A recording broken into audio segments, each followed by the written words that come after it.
evening. It's Friday, July the 14th, 2023. It is episode 144 of the longest running episodic, whatever this is. Yeah. I wish somebody would explain it to me. Well, I'll explain it to you. It's the birthday of Baubles. It is one of the worst days in American history. You got it. Yeah. It is the inadvertent, and then other stuff we'll probably talk about. Baubles' birthday extravaganza. Baubles not here, but I did invite him. If he's not in the clutches of his family, he can join. But otherwise, it's all good. Happy birthday, Baubles. Back in July 14th, 1856, a young man was born. And an old man was born. and now he combs this earth at a ripe old age. There you go. James says it's time. It is. Maximus says, "Blessed be the content gods facts. Blessed be the content gods who are providers of all great things." Yes. Mayo Eden contest, perhaps. Oh, Jesus. Oh. Dufix of life. Good evening. Can you smell what the rock is cooking for Carlos? Yes. I was going to ask, what do y'all want to talk about? But it seems clear to me that I know what you wish to speak of. So I did make a video earlier today. I was explaining to Bobby and to Eric that today I had no specific plans to make a video. I kind of was going to do a podcast episode. That was the original thought, but I hadn't gotten around to it. I'm still fleshing it out. So I had no video plans for today. So I was just roaming around, chilling out, having my lunch like a man of peace does. And then what happens? And then they poke the bear. And then when you poke the bear, then you get the snark. And then what do you want me to do? What do you want me? I have no choice. I was provoked. Bobby, it's not my fault. I was provoked. Stupid is and stupid does, man. Just terrible. James says you're old, Eric. You might not understand if it was explained. I know being old myself. Fair. Mm-hmm. Spurs 21, good afternoon/evening. Good afternoon/evening. All right, let's do the short version. We'll do a little rundown. If you get a chance, you can check out on the channel. I got the video earlier today. I did do a full breakdown with a little review recap. But let's do the high-level short version. High-level short version. The funny part about all of this is it shouldn't even be news. But that was the point. But Bobby, did I not make clear in the video? I go, this is literally nothing. This is like a $60 card. It's the most irrelevant of irrelevancies, and you dragged it out. It's like we all had moved on, and you brought it back in. Thank you. We were done. So anyway, long story short, Ty from Chasing Cardboard had listed a card on eBay, and it was a autograph of The Rock. So kind of an in-person whatever autograph of The Rock. Now the problem is, and I explained the whole deal in the video. The whole deal in the video is that authentication for autographs is murky business on a good day. It's the murkiest. It's one of the tougher categories. We talk about how tough it is to do the boxes thing. Then, autographs are even worse because it's not science. It's really an art in trying to understand how certain autographs are done. Or whatever. Like it's complicated. It's complicated. Bottom line, somebody who was the buyer went and used one of the services, one of Eric's favorites. Beckett has a service where it's his favorites.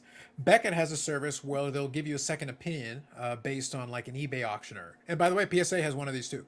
I used it once. Don't ever use it again. Yeah, but regardless, it sucks. Regardless, it does allow you to get a second opinion, so that at least you can get a little more comfort for it. So fine. So he used it, and they was concerned that it wouldn't authenticate. So the buyer was like, "Hey, I'm not comfortable with this." So what they did is then he pulled it. If that's the end of the story, that's the end of the story. This conversation is over. There's nothing more to talk about. Mm-hmm. But they relisted it. Didn't authenticate it. Didn't do anything with it. And again, it's not like The Rock is just some rando. The Rock is kind of one of the bigger movie stars in the world. It's like, and by the way, I did a little quick research. PSA DNA, you can run that check with them for $45. For $45, you can have them authenticate a Rock item. I'm like, nice. For $45, it seems worth it to me. Yeah. Seems worth the effort. $45 to save a lot of headache and problems and whatever, and have that additional. Okay, well, if they didn't see it coming, then they wouldn't have known. So it's the blinded part of this whole issue is that really the problem that they create. Yeah, the thing is that they're operating a business, so it's one of those things. They bought the collection and they have this card as part of their business. And if there was like a vintage card or something of questionable authenticity, wouldn't you send it to SGC? Or PSA or somebody, you wouldn't even question it. You'd be like, oh, especially if you think there might be some potential value there. If you have a T206 Honus Wagner and you buy it in a collection You're not saying, well, you know, as is, let people figure it out from. No, you send it in because you know very well that there is way more value in it. If it's good, there's more money in it for you, and having that additional comfort, like logic would dictate, do it. For a lot of those autographs, especially somebody famous like The Rock, it's worth your time. Why not? Yeah. So, Sports Car Radio called them out in their Sports Car Radio Way. Definitely, but the point that I made in my video is that Ty initially fumbled the football, and rather than just take it on the chin and make the adjustment on the fly, yeah, he basically just kept kicking around the football. And then eventually Sports Car Radio picked up the football, ran it in for a touchdown, and then did a touchdown dance. Now, was it excessive celebration? It was excessive celebration. But it doesn't change the fact that you're the one who fumbled the football. Fast forward to today. Mike Baseball Collector did a video kind of trying to defend Ty a little bit. And then Ty himself did a video on chasing cardboard to explain himself. He went for 7.5 minutes. I did a recap to that. And in the recap, I pointed out that it took him over 2 minutes to actually get to the point of the actual discussion before he did a bunch of preamble and did a promo for Chasing Cardboard and basically tried to explain to everybody what a swell fella he is and how, you know, negativity is bringing us down. He put all this preamble in ahead of time. I was like, dude, just say you should have kept the thing pulled down and just done the authentication thing in the first place. Just, that's it. It's over. We're done. You don't have to do the rest of the stuff. Just, you should never have put it back up. That was a mistake. We'll learn from it and move on. End conversation. Nope. Didn't end the conversation. And then I said, well, and Snarky Carlos comes out to play. Yep. So what are we going to do? And Mike should have stayed out of it. Oh, completely. Like, he had no business even entering the fray in that situation. Quickly, I'll skim through. I know there's some comments, so I want to get in. Also, Kathy's here, so I want to say hello. So let me quickly skim through. Can we get Ornery Carlos for this live? Well, between you and me in the chat, Ornery Carlos never left. Yeah, I'm about to say, I don't understand the question. Look, that's plausible deniability, Eric. As long as I pretend Ornery Carlos is a separate entity, I have plausible deniability. Do not ruin this for me, Bougie. Oh, okay. My bad. I hope this is one of those negative shows that brings the hobby down. Perish the thought. Alan Barry, good evening. Professor O, good evening. Kathy says, I want to send thanks to all the send well wishes to me. I'm home and on the road to recovery. Good stuff. Glad to hear it. Good evening, Orlando. Awesome news, Kathy. Awesome. Absolutely. It's like the Bob, but with drama. Just when I thought they pulled me, I was out, they pulled me back in. Facts, Paul. He just posted a YouTube video explaining himself, and I reacted to that YouTube video. Yes, I know. Ty probably knew they weren't legit, pressed his luck, and got caught in the cookie jar. That's a plausible theory. But look, here's what it comes down to. There is no good... Look, the point of the video wasn't just to make fun of and snark on it. That was like 85% of the point of the video. But the 15% was to make the point that all you had to do was, if we expect auction houses to pull down a card when there's suspicions, reasonable suspicions, and we expect them to pull it down and not immediately relist it, then if you're a seller who's trying to have a reputation, like Chasing Cardboard is a brand. It's a YouTube show. It's selling, it's reselling, it's buying collections, it's all this stuff. So guess what? For a $60 card, who cares? Okay, run it through the authenticator. But in the same conversation, and that was the reason I had so much fun with it. In the same conversation, Ty never really took responsibility. He blamed everybody else, and he also tried to downplay. It's like, well, you know, I don't, you know, why am I supposed to trust? I'm paraphrasing, but it's like, why am I supposed to trust some random Beckett authenticator versus, but then in the same breath, as opposed to trusting a trusted source who is some rando that he bought it from. It's like, well, he seems like a swell guy. That's not really good enough. The swell guy could have gotten his rock auto from the van down by the river. How do I know where it came from? I don't know your rando from Beckett's rando. I can't assume Beckett's rando is less credible than your rando. Come on now. He's a really neat guy, though. I'm sure. I'm positive of that. Great. Good to know. That's always been the problem. When you buy something, like buy a collection, there's always that, well, I don't really know about that, but that's not really included. It's sort of a separate thing, and you just kind of leave it alone and let it go. You know, sometimes you just kind of move on and just say, okay, I'll put it there. If I send it away, how much is it to sell one of those if it was graded? Mm-hmm. It's quite a bit, isn't it? Mm-hmm. The value? I don't remember what an in-person one would cost, but let's put it this way. It's worth the $45. Let's put it this way. It's worth the $45 to get it submitted. There is really, you can't give me a good argument for you not to just spend the $45, get the assurance, and take the extra money. Easy. Not a problem. Carlisle here says, I did a little scholarship. We always appreciate some scholarship. Turns out he's not even a rock. Total fraud. True. Oh. They were dissecting the beating of Dead Horse by them, Hector. That's right. Becca told Biter might not be real from an email picture. Weird. But here's my favorite part. In Ty's video, he said that some people told him that it seemed legit. So wait, so the people who told you it was legit did it from a picture, but the Becca guy can't tell you it's not real from a picture. So I've got your rando versus the other rando. Again, I'm back to randos fighting in Thunderdome. Which you love. Picture. I do. Like, listen, I'm not knocking it. I'm not questioning it. Again, the content god spoke to me and came down, shone a light upon me and said, Carlos, do the thing. And I go, but I'm having lunch. He's like, do the thing. Yes, content gods. I do what I have to do, man. Big Scott says, comes down to how much is your reputation worth? Apparently $45. Yeah. Will says, Bobby, after all this, when you should just put a mea culpa and move on, these guys doubled down defiantly and played the don't be negative card. Yes. Yes. And that actually was the bigger problem. If you had humbled yourself for 3 seconds and just said, hey, we screwed up, we'll learn from it and we'll do better, that takes you 30 seconds and we can move on. That isn't worth a response video. That isn't worth a reaction video. It isn't worth any of it. We're done. By the way, it was very well edited. I enjoyed it. It was very snippy. I enjoyed the snippiness. I really got a kick out of the snippiness. Sometimes that sense of power kind of goes to people's heads. Mm-hmm. You get a little bit too much control in the hobby, and you kind of think that you're untouchable, and you're really not. At any given time, I can be wrong about anything. I've done the research, but I'm still wrong about stuff, and that's okay because I don't mind correcting. There you go. But I won't fake it out and use an excuse. Well, my mother said to get turkey legs, but I got chicken breasts, and I don't know, stuff like that. Mm-hmm. Right. Why you gotta be so mean? Terrible. That was an example. There's only so many animals. How many am I supposed to use? All right. I don't know. You could use, cows and pigs, but it's all right. Thanks a lot. I'm going to keep skimming through now. Thank you. Don't agree with Mike saying out of it when he's in the buying with Ty. The video didn't help Ty. It wasn't helpful. It helped. It helped a lot. Sure. That's a different conversation. Right, but he's not getting into this. Good evening, Jeff. There you go. Ziggy, I know. I figured would come in. And he's praising the video, so I'm highly concerned now. So Paul here says, on the Thai cob, you better have a COA. True. The rock is $60. I'm not trusting a damn thing on a cob. Fair enough. Good evening, Andy. The Thai rejoiner was so bad, comment section supported him too. There you go. Mike says, sounds like it needs to come on. All right. I'll see if I can. I'll shoot you a link, Mike, if you want to come on. That's fine. With the boom in AI technology, how long before someone figures how to recreate autographs? The AI is not going to be able to do that. It's going to be terrible. Yeah. People say things. Vague, but true.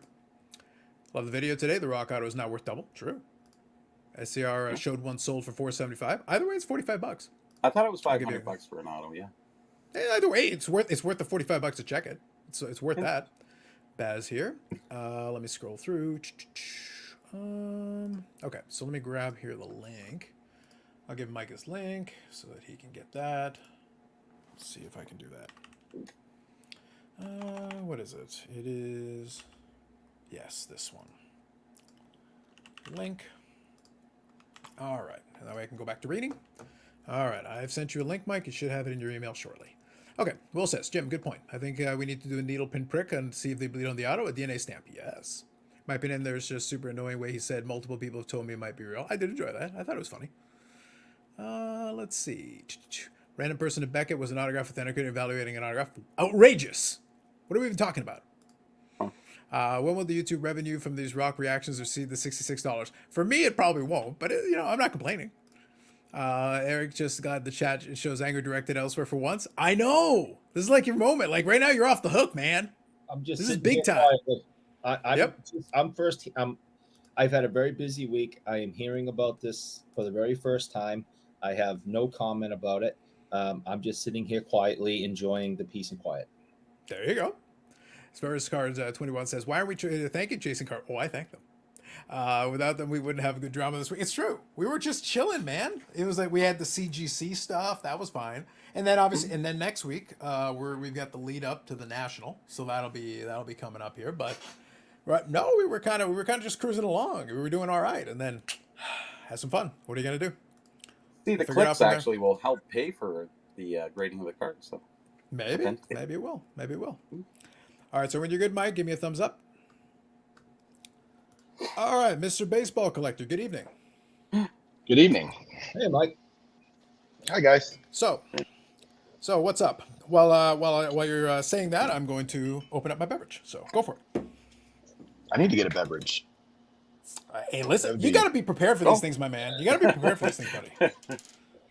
I am not prepared. I Get in started here. watching. I saw your video today. It was good, actually. It was Everyone's fun, surprised. Mike. It was fun, and my analogies were on point, man. There was some good stuff in there. I'm not saying that. And what I where I think I messed, like with my video this morning, I should have been a little more clear about what was irritating about the whole thing. Not that Mhm. SCR called out Ty for.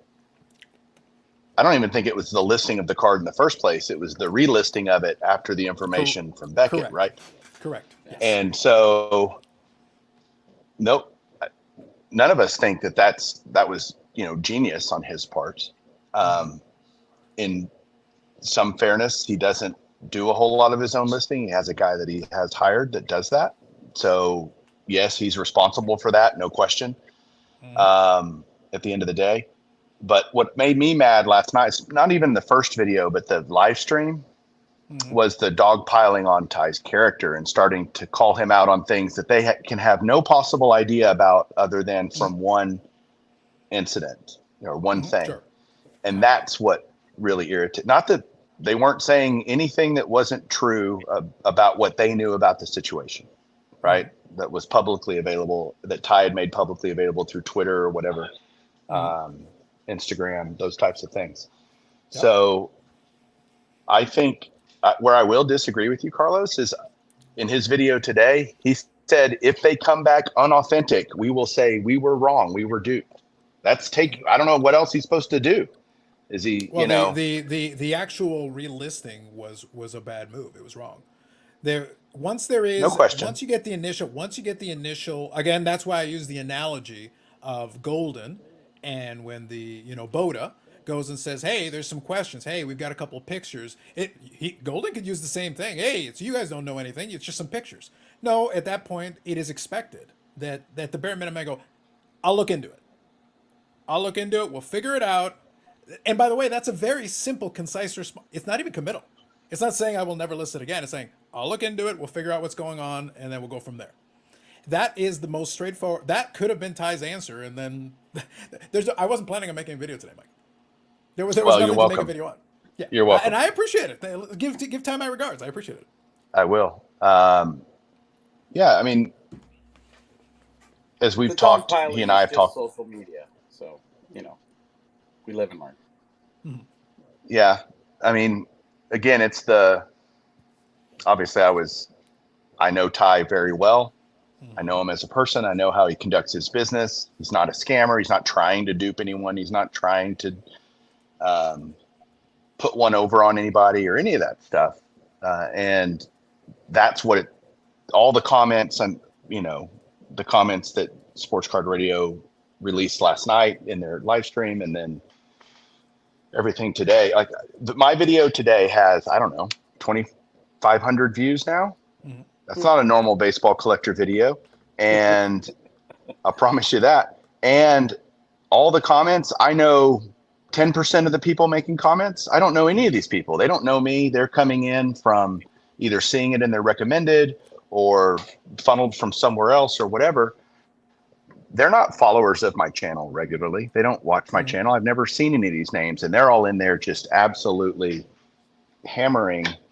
And I agree. I should have been more pointed about what I was upset about, not the fact that Ty shouldn't have probably relisted the cards, and he knows that, but at the end of the day, even where I think you're right, Carlos, is okay. BGS gave this opinion based on a fuzzy image. Okay.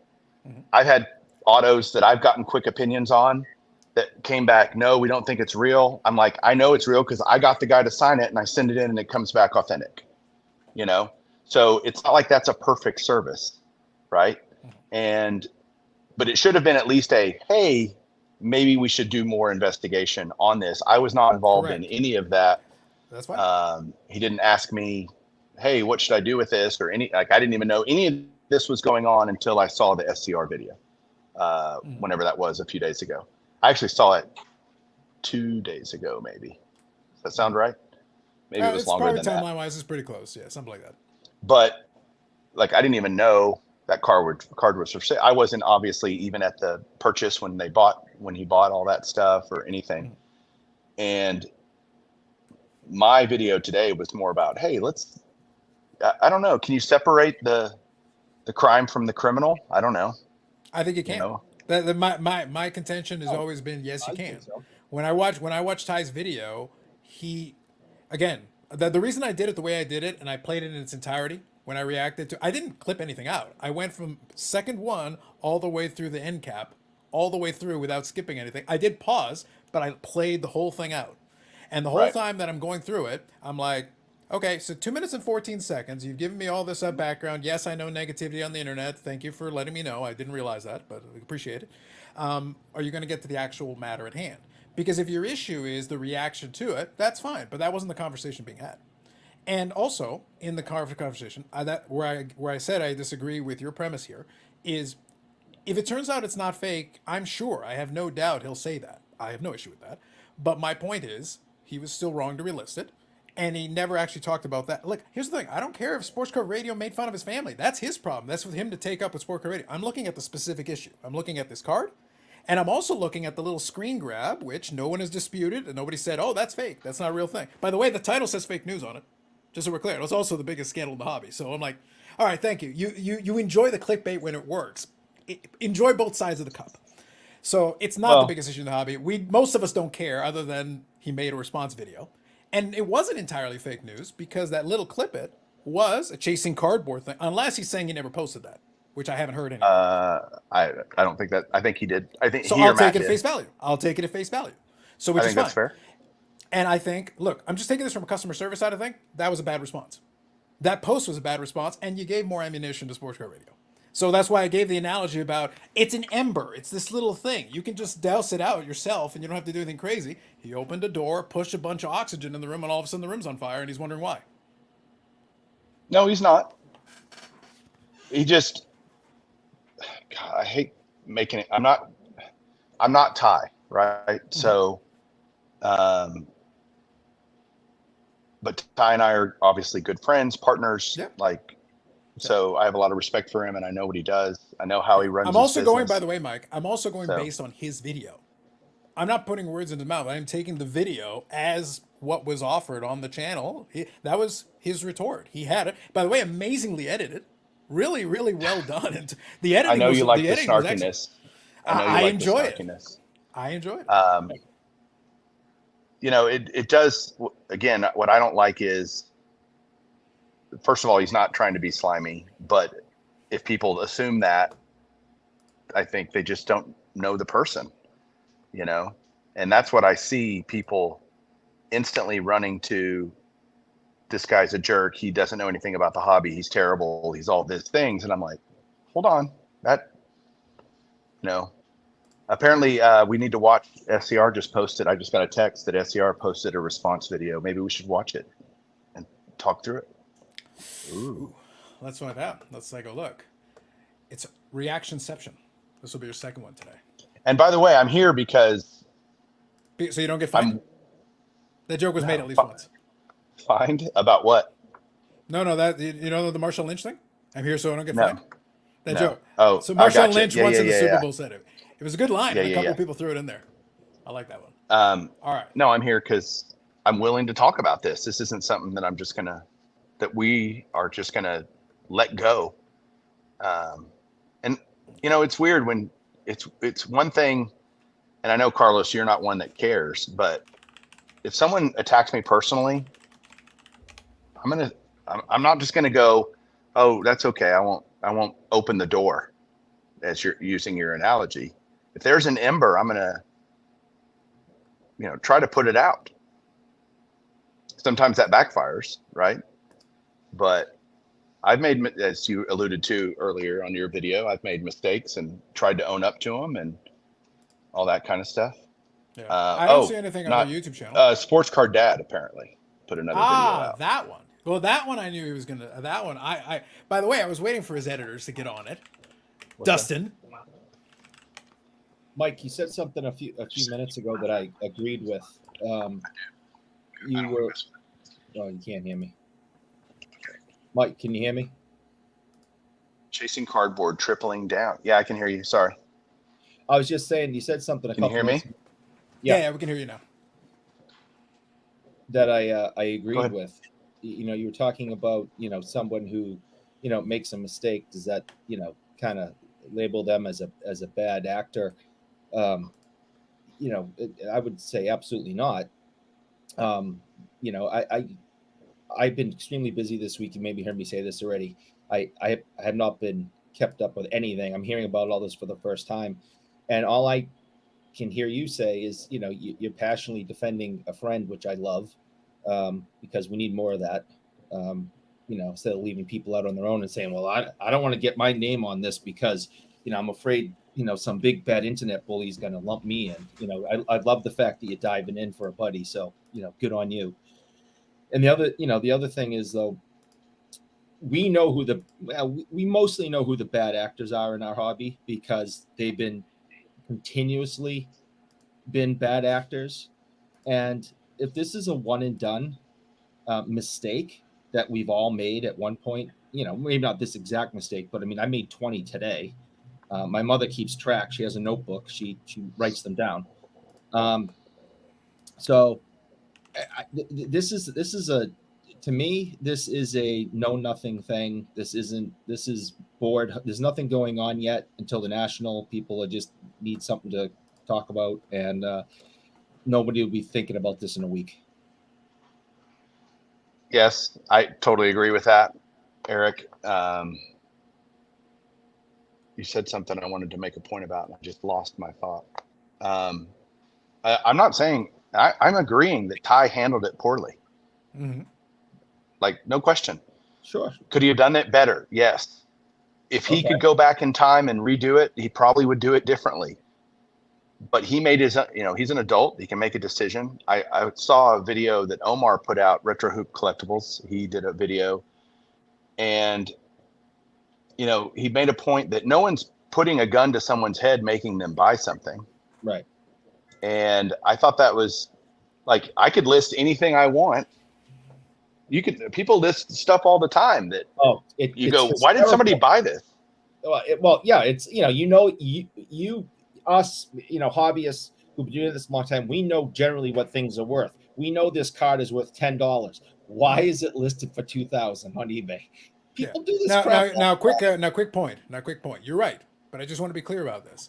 I like I said, I've watched the Chasing Cardboard episodes, and you guys had the episode where, in looking at one of the collections, you saw some stuff that was very obviously fake.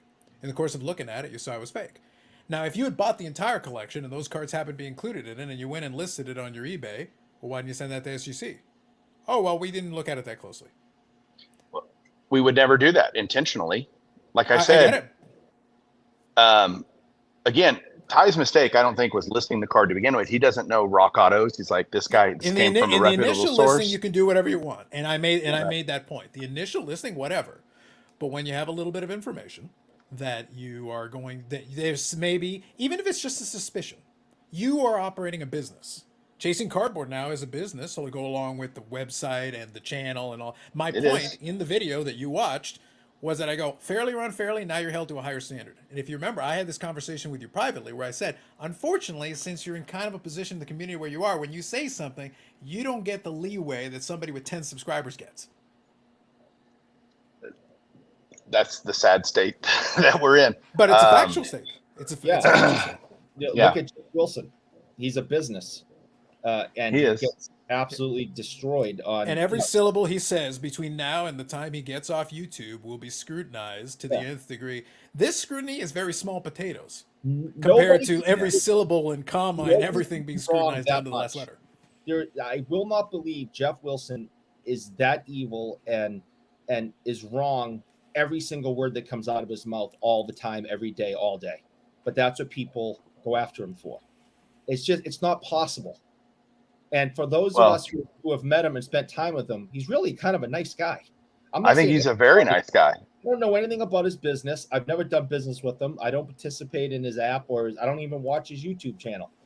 But there's no way the guy can be that evil and be wrong 5,000 times a day. But if you go on, the evil internet and the hobby sites, every word that guy says is a lie. He's a used car salesman. He's out to get you, and he should be sent off someplace in a spaceship and never seen again. And it's like, give me a break. People are so bored. Yeah, I actually thought, believe it, I thought I saw Ty's video last night before it aired today to give an opinion on it. I thought it was actually well done.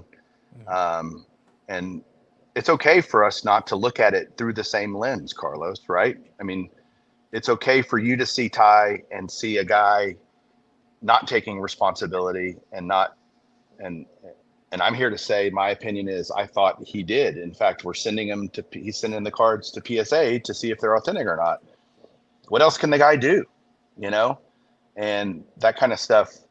Do you remember the episode with the T206s, the ones you're referring to that we thought were fake, and we ended up not buying anything, but yeah, when we were negotiating, it was minus the T206s because we're like, we don't think they're real. We don't want them. Well, the comments were, they're real. Y'all are crazy. People making this assessment looking at a video screen. I held the cards. I smelled the cards. I was literally right there. They felt wrong to me. It just something wasn't right. I thought instantly they were fake. And then some guys that I know very well in the T206 community private messaged me and said, hey, you might rethink that. I think they're real. And these are guys that have tremendously large T206 collections. So we took some steps to try to resolve that in terms of, hey, we might have been wrong here. Let's see. And no, for sure. So now I want to make sure I also take into account. Hey, Brad, if you're good, I'll bring you on. Just let me give you a thumbs up here. Go ahead. Sounds good. Now, one thing I was going to say, Mike, and you know this as well as anybody else. And like I said, we talked about this before as well. I know you said you saw the video, and I agree. We can have different interpretations of the video. I agree with that. That's why in my video response, I gave my interpretation and explained why. I always explain why. There's always a breakdown of it, to the detriment, to the plus or minus of it. But it's clear to me over time that your calibration of how it's going to be received is maybe not in tune with the zeitgeist of what the response is going to be. We saw that already with the card burning video. So if you see it and you think it's okay, maybe we need a second opinion or a third or a 14th because it's not. But why is my opinion just completely unvalidated then? It's not unvalidated, but you've already proven that your assessment of the content itself when you're looking at it isn't jiving. Because other people are seeing the exact same piece of thing. There's only so much. Well, there were plenty of people. Hold on, Carlos. There were plenty of people on that video that said, Ty, preach it, basically. Good job. Well done. They're seeing it the way I'm seeing it. There's a lot of people that saw it the way you saw it. Yeah. Point is, there's going to be the card burning video. There were plenty of people that thought that I showed it to 4 guys before. They literally laughed hysterically because they knew me and they knew my point. Plenty of people didn't like it and basically thought I was, pissing on the Constitution and burning the American flag. So it was, I can't control how someone's going to interpret something. Ty can't control how you're going to view his video. He did the video as he felt he needed to do to respond. You're certainly, whoever thinks what they think is fine. He's not, and he said this in this video, look, none of us, me or Ty or anybody, certainly me, I could give 2 shits what SCR thinks about me. I don't care. And Ty doesn't either. I guarantee you that. I can speak for him on that because he said that directly. My self-worth and my value and what I think I bring to the hobby has nothing to do with SCR or Carlos or anyone else thinks about me. I have close friends that have opinions about me that know me well. That's who I care about, really, at the end of the day. These nameless, faceless people that are commenting on my videos, I almost chuckle because I'm like, okay, whatever, and that's, we're going to do our thing and we're going to try to treat people right. We're going to try to help people as best we can in the hobby understand things. And at the end of the day, that's all we can do. The interpretation is up to the viewer. I agree with that. So the only thing I would throw out back at you, though, is at a certain point, let me put it this way. In that case, presumably the video was to respond then to someone. You don't care what Sports Car Radio think. Who's the video for then? Who's the audience for the video? Well, if there's no response, let's say, right? And my video this morning was defending my friend's character, which I thought was attacked, not the action about the card. That's not what I was really talking about. It was more about, hey, hold on a second, you don't know this guy, and to call him a scammer, to call him all the things they did was unnecessary, and I think a step too far. Stick to the thing about the card, fine, no problem. His video, we do have an audience, right? And there are people in that audience that might think, wow, that must be true. Everything must be bad about these. People will jump, they listen, whether they should or not. And again, if you're going to be attacked, it is only natural to want to defend yourself and say, no, wait a second. Let me give some more color to this story beyond a few screenshots from Instagram or what they're posting back and forth between Ty. Not that it's not relevant or unimportant in the whole story. You can't just say, well, you can't look at that. No, you have to look at all of it. I do agree with that. But Ty's not just going to sit back and let people slander him from a character standpoint. And honestly, Ty thinks he's right. So, I get, Mike. I think my point is I gathered that. And so can I ask you a question though? I don't want you to speak for Ty, but I have a question in general. And this is kind of in the same vein of what I talked about when discussing your stuff in the past. I agree that I believe sincerely that you believe exactly what you said, in the sense that your self-worth and all that is not based upon what these folks they say. But I keep thinking, because I'll watch and listen over time, and I keep thinking that a lot of times you only really care about what a handful of people actually think. And if somebody outside of that circle actually makes a valid point, it's lost with the rest of the noise, because, well, no one outside of my circle matters. So even if somebody out there is actually making a good point, it's gone. It's never going to be heard. So I said you made good points today, and I'm not in your circle, but I'm Carlos. I always make good points. I'm Carlos. I make good points all the time. Oh yeah. I'm not completely oblivious to it, Carlos, honestly. But at the same time, I guess I'm trying to think of an example that might be the case. I did take down the card burning. The reason I'm asking you that question, that's why I said Ty's not here to answer for himself, so it's not fair for me to pose a question to you for Ty. But I'm saying, you've experienced a similar kind of thing. That's why I'm asking you from your experience specifically. My concern isn't that Ty. I still think that video was not approached in the way to accomplish what he was trying to accomplish. Whether we agree or not, that's fine. But what I'm saying is, I don't believe Ty would learn a lesson even if someone gave him a valid piece of information that fell outside of a circle. And I respectfully disagree with you. That's fair. Obviously, if those autos come back from PSA as not authentic after being in the hands of an authenticator to look at beyond a quick opinion, he's not going to try to sell them. Even if all this hadn't happened and he had sent them off and they came back unauthentic, he's not going to sell them. It's that simple. That's okay. But the thing is, that doesn't matter. Like I said, if once you've got the information that it's no good, well, yeah, I'm glad you're not selling something you know not to be good. When the original posting was in, as I said, you can make the original posting. Once the question is brought in, then it's incumbent upon you then to look into it further. No question. The one point was the realist thing, and we all agree on that piece. Maybe not the best. Yes, totally. But I think that's where why can't it just end there with, shouldn't have reposted it. Yep. Carlos, I just jumped on too. I just wanted to say, go ahead. Sorry, boys, I kind of jumped in here, but Mike, I was listening to the show. I'm working away, and I seen you pop on, and I just said I should jump on just to say it. Nothing to do with the topic in general per se, but I'm so much like, if someone attacks a friend, regardless, even if he did something wrong, I'm just very appreciative that you jumped on here to have your friends back, regardless what he did. If something, I'm not saying he was right, wrong, whatever. I just think we see that so many times when there's a little bit of conflict, too many people turn the blind eye. I've dealt with this my entire life. I love when someone sticks up and Carlos, I mentioned to you today, I just like that you jumped on here. You're sticking up for your business partner, your friend. Yeah, if he made a mistake, he made a mistake. Oh, well, but you can't let someone attack his character. And when you know him, Carlos, we don't know him. We don't know Ty. Eric, you don't know Ty. Bobby, you don't know that. Mike, you know this guy. And you're coming on here and saying that, hey, this is his character. Yeah, maybe he made a mistake, but you can't attack his character. He's a good person. He works hard. He loves the hobby. He knows it.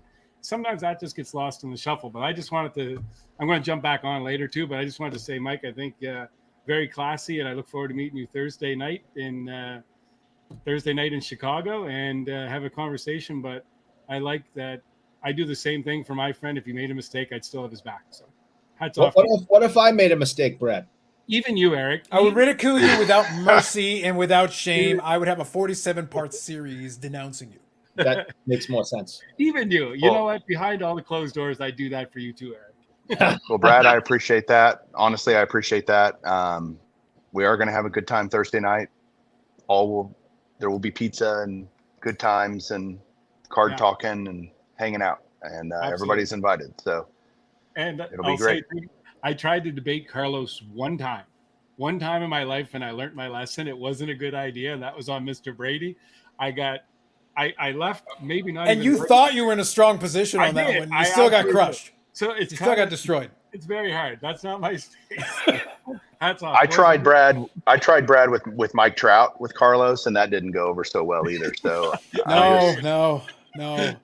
Do not back the false idols, my friends. Do not do that. It's not a good idea. It's a bad scene. I agree. Anyway, well, Brad, I look forward to meeting you, shaking your hand.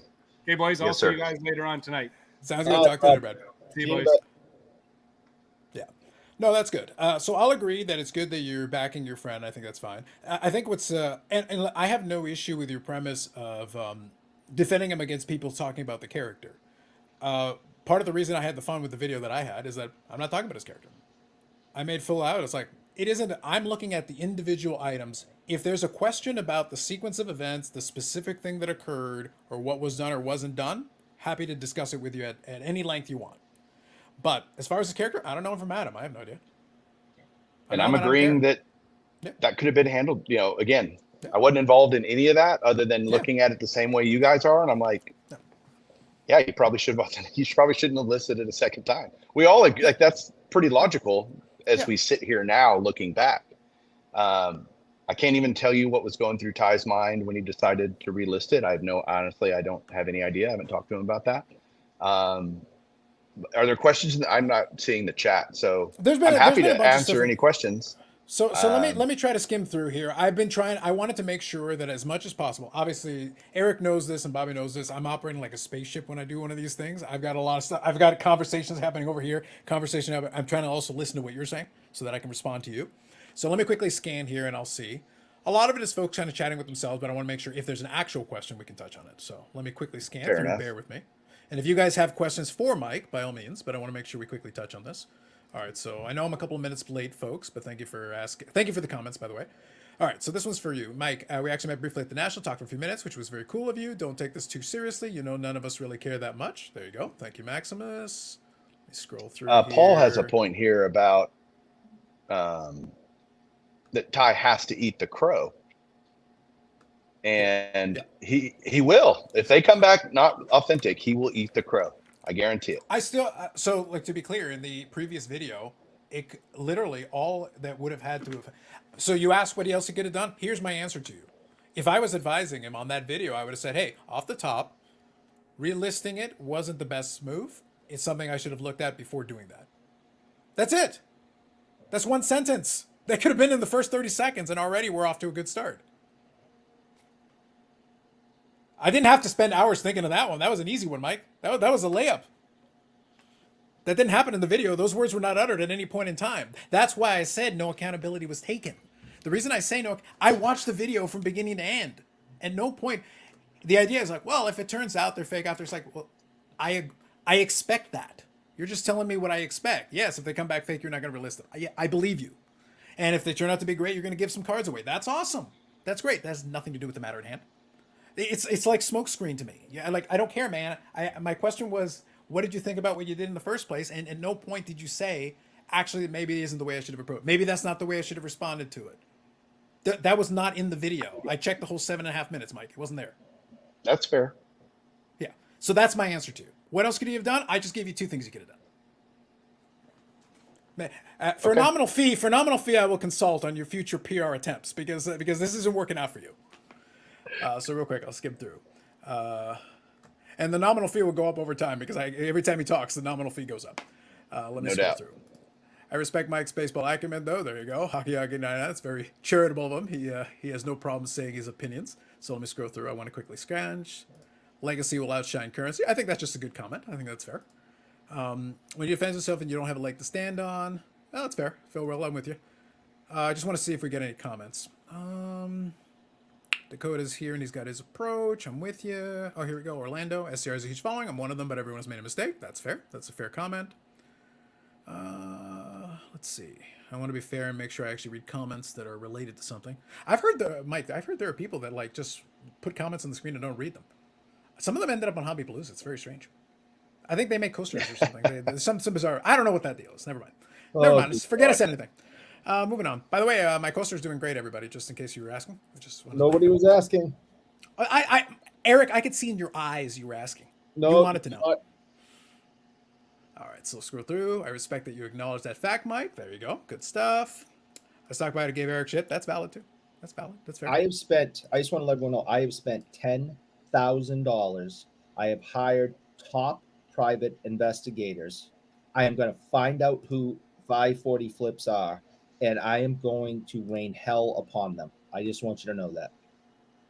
Amazing. So, Mike, just hypothetical question. So, in terms of it, I didn't see any questions, but if you guys got any questions about this for Mike, I want to make sure you do it. Bobby, do you have any questions or anything you want to add to this? You're muted, Bobby. You're muted. I can't hear you.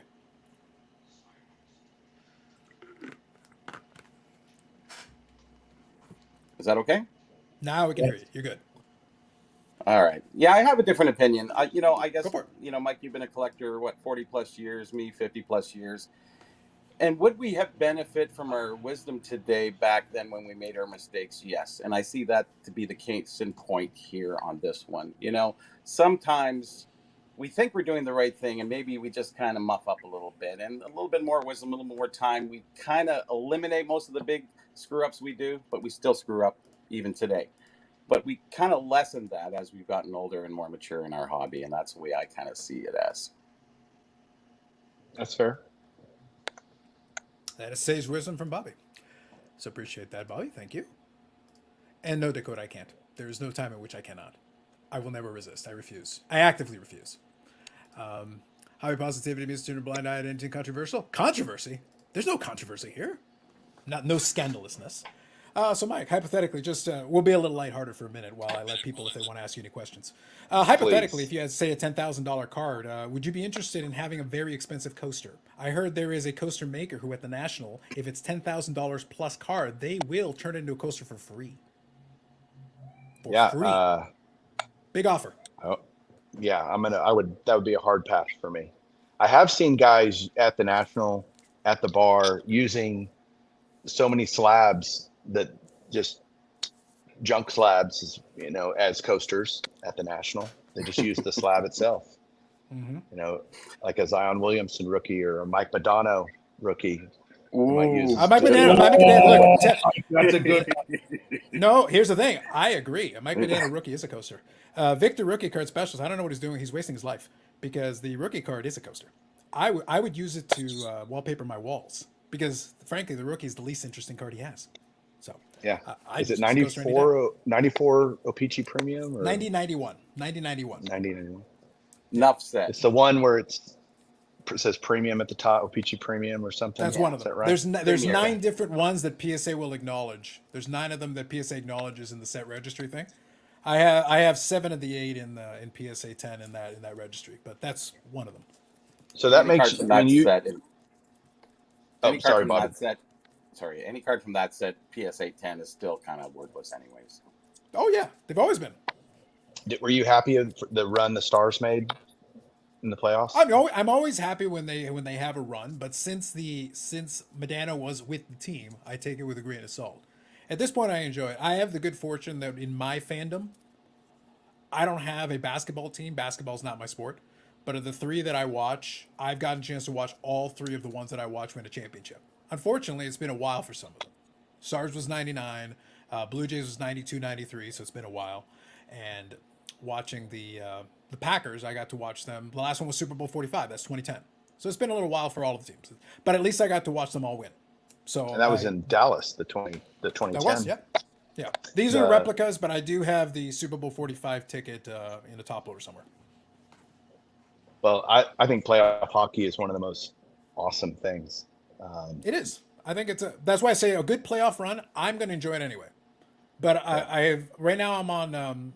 Right now, if they never win again, at least I got to see them win. I can say I got to watch them all win at least once. I would like to see them win a more recent. Obviously, I would love that. I don't take it for granted. I don't assume anything. I just enjoy it for what it is. And if they have a great playoff run, I think that's awesome.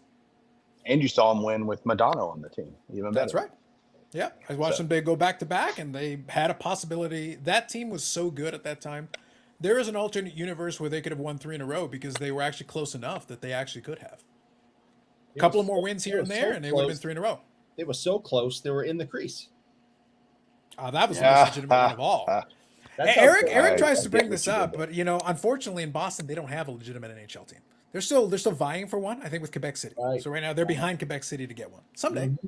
Sure. Someday. Sure. Mm-hmm. I'm still a depressed Leaf fan from 1967. So There you what go. can I do? Bobbles, if you're good, just give me a thumbs up. Good evening, sir. How are you?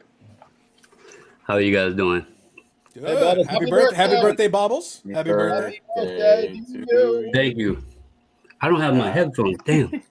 So Mike, also, by the way, in addition to the thanks for Ty for the content, I consider it a late birthday present because my birthday was on Wednesday. So Bobbles is tonight. My birthday was on Wednesday. We got a lot of July birthdays that I happen to know. So this week I got to relax. I was chilling out, relaxing, being a man of peace, minding my own business, and then y'all have to go and be controversial again. Take a week off, Mike. I think you don't have to. I think it's Ty's first controversy. Well, I still think the 52 tops thing was dumb though. It's like who opens a slab like that? Come on. Is Okay, this that was- authentic? Yes. Well, according to Ty, it is. He's going to put it up on eBay right now. I got The Rock. You should on a rock. That to me is double. Twice as good. So you're right. It is his first controversy, but the 52 tops, Mano slab thing, that was just dumb. like who opens a slab that way, Mike? Come on now. You can't co-sign on that. That was a terrible idea. I called him instantly and I said, "Do not ever do that again." I said, Exactly. "Don't do that ever again." And he goes, "I've opened thousands of slabs this way." I said, "I don't care. Do not ever do it again." He didn't listen. He still does. The error is 1 in 1,000. So what you're saying? So Mike, if I understand you correctly, what you're saying is that Ty is a stubborn man, set in his ways oftentimes. I don't think that's an unfair statement. I don't think I'm making an unfair statement. I think there's a track record developing here. He's actually taken my opinion on several things. So it's not that he's unwilling to listen. I think he just digs his heels in on maybe a issue The or wisdom two. of Michael. There you go. Fair enough. Age has its I think experiences and privileges. There you go. Hey, Bobbles, what's up, man? How you doing, Mike? I'm doing well. The 52 cracking. I've cracked thousands of slabs myself, or maybe not thousands, but a ton of slabs myself. That was interesting. I've never seen it. I've never seen it done way. that way ever. I've never seen it done that way. No. So I still haven't seen it done that way because I didn't see him do it. I mean, So there were so many things that could have happened there, even after it split. Like sliding it apart could have damaged the surface or kinked the car. Like, yeah, it was so. well, that's the reason I had a little bit of fun with it about this. Like so look, I was poking some fun at Mike about that, but the reality is that's a really silly thing to dig your heels in on. Everybody's advice is we're trying to advise you not to damage the card. In this case, it worked out, but it could also not have worked out. It was unnecessary. It was unnecessarily risky for what you're trying to do. It was a good show, though. I have to say. the answer. I don't think that's unfair, to that Mike. question, I don't think that. I think that's not unfair. I'm just moving on. I told him not to do it anymore, so don't ask me. I mean, There you go. I can only tell All right, him. I what do have a think. couple of questions for you. I've got a couple of questions here for you. So Gary Okay. here says, for Mike, do you think that shows like the National are the best places to pick up vintage or hunting at LCS or private seller? So an opinion piece for you. The National is not, it's the best place to see the most vintage. You're not necessarily going to get the greatest prices. And if you're willing to just have a great selection, I like having the selection of all the dealers that are going to be there. I know I'm not going to just get some screaming deal most likely. And it's a trade-off, right? And so I don't know if he's talking about picking up vintage in terms of pricing or LCSs are typically terrible places to buy vintage because they usually overprice their cards. I think your best bet out of those three options is usually a private seller if you can work out a deal. Sure. Yeah. And if you can find the card you're looking for. Opportunity, right? Mm-hmm. Sure. Yeah, opportunity for sure. is everything. The National has plenty of opportunity, but oftentimes you'll pay a premium. So I agree with that. Big Scott here says, does Mike think the scandal will have any impact on the eBay store for Ty? So I'm going to quickly chime in and say no. The hobby does forget. The news cycles are short. We're having some fun with it now. But honestly, if Ty after this basically leaves it be, I think it'll blow over in a couple of days. And then we'll be on to National Talk again. You'll be talking comfortable shoes in no time. Exactly. Yeah. I can't believe I'm saying this out loud, but I agree with Carlos. As you should. Carlos is right. And on the week of my birthday, no less, you should agree with me. And autographs is not, if you look at the store, there's very few either non-pack pulled in-person kind of autographs. That's not something we do a lot anyway. So if you're looking for a XYZ PSA 8 of a card, that shouldn't affect it at all. Why would that matter? That's fair. It was funny, by Wax the way. packs and autographs, always tough. By the way, this is completely coincidental. I had some fun at the Discord because this had nothing to do with any of the stuff going on this week. But this is my latest purchase from eBay. So, Mike, I heard there's this thing there's these holders on the outside. So that's an autographed playoff ticket from Brett Favre's last game at Lambeau, his playoff game. And then it's autographed in the middle of it. And they put it inside of this strange little holder on the outside. You should get Ty on this. There's like a strange holder on the outside of the thing. So when I bought it on eBay, it already was in one of those. It was crazy. It was nuts. That's revolutionary. That's a legit thing I bought. Absolutely That's a legit thing I bought this week. I just thought it was relevant to the discussion, Mike. Can you repeat who signed I bought that? Brett Favre. Thank You you. said Brett Favre. Yeah, you did. I had to translate it for the layman. They don't all know. Right now they're here for the scandalous scandals. I gotta work with the layman here, Bobbles. Work with me. At least Mike knows the correct pronunciation. I do buy tons of autos that aren't authenticated, and I've had times where I was wrong and times that I wasn't, obviously. But as a buyer, you can so the thing is, your point is right, Mike. As a buyer, you can take that risk. You're allowed, and I think under the right circumstances, you can do it. The only point that I would make though is in Ty's universe. Again, I'm repeating what I said earlier. Guess what? You have a social media following. I would just caution Ty to be like, just pretend you're holding yourself to a higher standard. Don't even take the chance. If it's a tiebreaker, take the extra security just for the hell of it, and then don't even worry about it. Just do bundle it up with something else. Don't sell it that way. Again, that would be my suggestion. He can do whatever he wants. Carlisle here and just take that advice for what it is like it's a suggestion to try to make less headaches in the future. Carlisle here says, I think Mike needs to address something legitimately controversial. The outcome of the 2022 college football national championship. What happened to TCU? It was terrible, but there were 109 other Division I teams that would wish they could have played Georgia. They probably wouldn't gotten beat as bad, but that did get out of hand. I left at halftime. I was so frustrated with that game. But they were in the national championship. That's better than nothing. Thank you, Brendan. Appreciate it. Thank you, James. So James says, happy birthday, Bobbles. Sounds like Ty is Mike's Eric. I don't know. All of us should have an Eric. Except for the weird aversion to mayonnaise. It's very strange. Bring up Canadian cards about the Bob Gibson.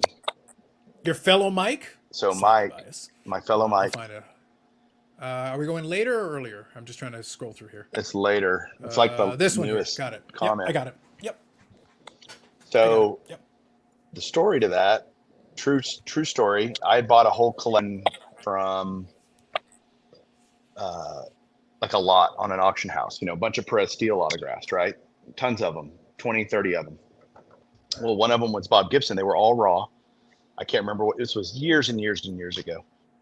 And I had another Bob Gibson, so I didn't need it. So I sold it to Mike and sent it to PSA DNA. It failed. I'm like, dude, this looks really good. Like, I don't get it. And it was signed so long ago that it kind of spread, like, what's the word want to use? Not faded, but it kind of spread out. It kind of soaked in or whatever. And so we sent it off again, smeared, not even smeared, but just, so we sent it off again. It failed again. And I ended up refunding Mike because it was bad, or at least they said it was bad, and he wanted it slabbed. I still think it's a good auto, but I'm like, I can't prove that it's a good, third party, PSA says it's not. So that was, and Mike's one of my best friends, so I wouldn't have screwed anybody, but certainly not him. And so I just felt bad that it wasn't coming back authentic, because I'm like, I bought this in a lot where everything else in that lot came back authentic. And that one happened to not, the Bob Gibson. So I still have it with the N4 sticker on it. It's for sale on eBay right now if you want it. No, I'm just kidding. That was supposed to be funny, but apparently not. See, I don't know. No, while just staring at the mic, I already told you, as far as being a comedian, you're a great plumber. Yeah. Well. Leave the jokes to me, Mike. I'm really good with the jokes and the snark. Like, I'm really good at it. All right. Maybe Ty will buy it, he says. Yeah. So. But that's the reason why. That's the reason why in the video I said I'd love to actually test the Frank Mahovlich thing, because I know exactly where this came from. The provenance of this, right down to the detail. I know exactly where it came from because I had a sign right in front of my face. So it's but it would not shock me if it didn't pass. It wouldn't shock me in the slightest. By the way, Bobbles, Kathy says happy birthday. I wanted to make sure I included that in there. Thank you, Miss Wade. Yeah, but I did say the point though with autographs, it's not a science. It's very much inexact because unfortunately the nature of autographs is that over time it changes, based on the day it changes, if you're in a hurry it changes, and you're trying to replicate it. My dad is pushing 70, but his autograph is very close to what it was when he was in his 30s. But it looks like a C with a bunch of scribbles. He's Carlos Sr., but our autographs couldn't look any more different. Mine actually looks like the words, but he's a completely different thing. But he can repeat it. But nobody can repeat it perfectly. Nobody's auto pin accurate. It's not possible. Well, I will let you guys keep talking through it. If anybody has any questions, reach out. Sounds good. Thank you, Mike. Appreciate you hopping on and giving your 2 cents. Thank you for that. Thanks, guys. See y'all at the show. Bobbles, you going? That is the plan, yes. Nice. All right. Well, thanks, guys. Y'all have a good one. Have a good night. Have a good weekend. See you guys. All right. Dakota says Bobble's birthday is today. I think he's 147 roughly. He's outlived Moses. Love Damn it. right. Damn right. Good job, Bubbles. Good job by you. The Bobbles birthday extravaganza can now begin in earnest. I'm going to get a cookie. Not yet, but I will. I like cookies. And he says, Mike, off topic, Chicago-style pizza. So unfortunately, you just missed that. I was trying to get through the comments, so thank you all for the comments and appreciate the chat. And thank you to Mike again for coming by.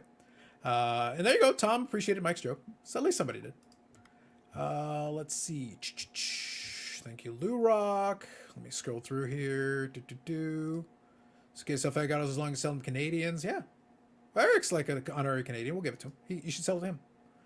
Bubbles, happy birthday and belated to Carlos. Thank you, Baz. Bubbles, I remember the story you once told me about having champagne with Napoleon on your 18th birthday during the Battle of Leipzig. # scholarship. I witnessed a lot of things in my life. Always remember many things. You've seen many things. How cold was the water when the Titanic sunk? Well, probably a little bit colder than it was, a month or so ago. Okay. True story. Scroll through here. You back, Bobby? You good? It's All right. colder than the ice in Boston right now. I lost the audio, so. Gotcha. I got to step away for a quick second. I'll be right back. Go ahead. Cool. No, it's good. I'm glad Mike came on to kind of give his side of the thing. I wanted to make sure we at least talk through some of it, though. Like I said, we'll agree to disagree on chunks of it.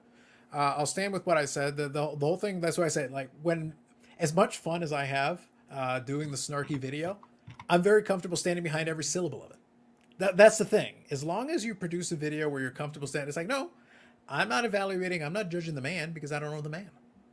So I have no interest in judging the man. I'm interested. I will, though, look at what you did. I will look at what you said.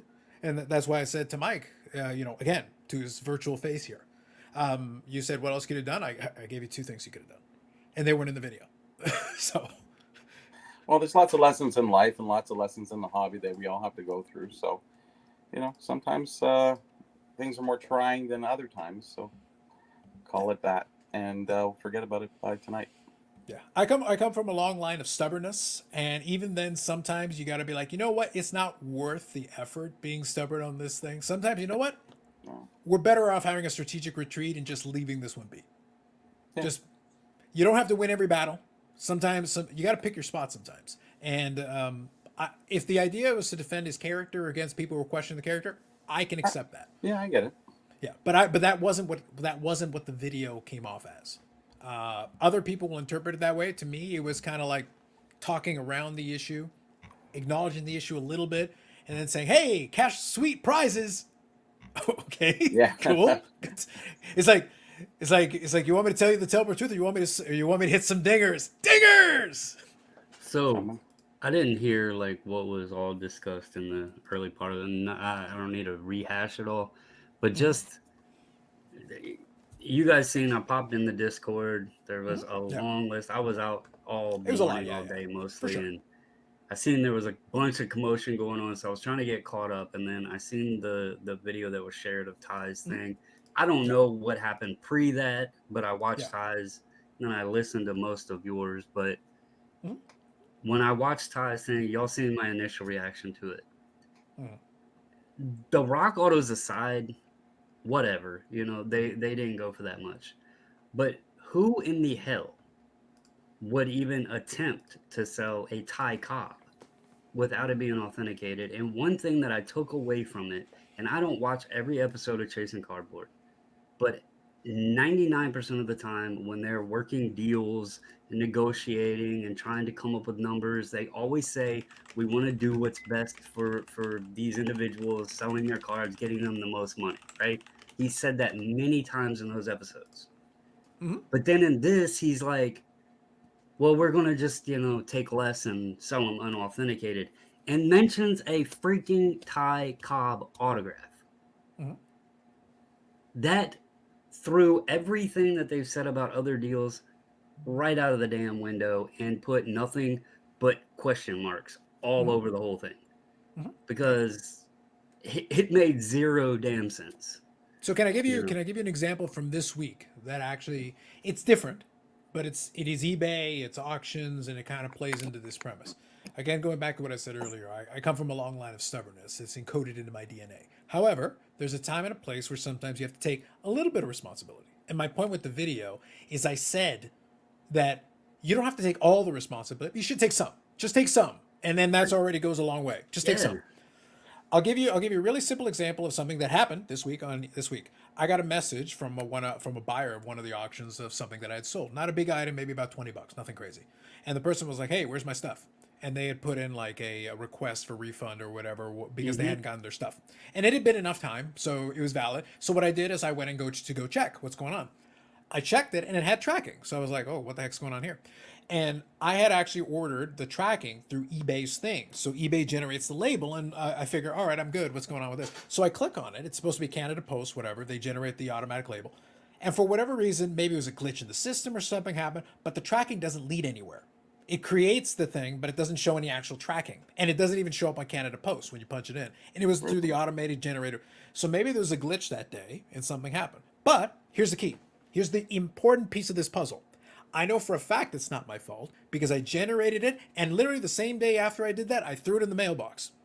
which should have been scanned, which should have done whatever. But here's the thing. Maybe the person got it and maybe they're ripping me off, but here's the deal. I don't have any tracking to prove otherwise. I Right. can go over to eBay and say, hey guys, what happened with this? This was generated through your system. I can prove that it was generated through your system.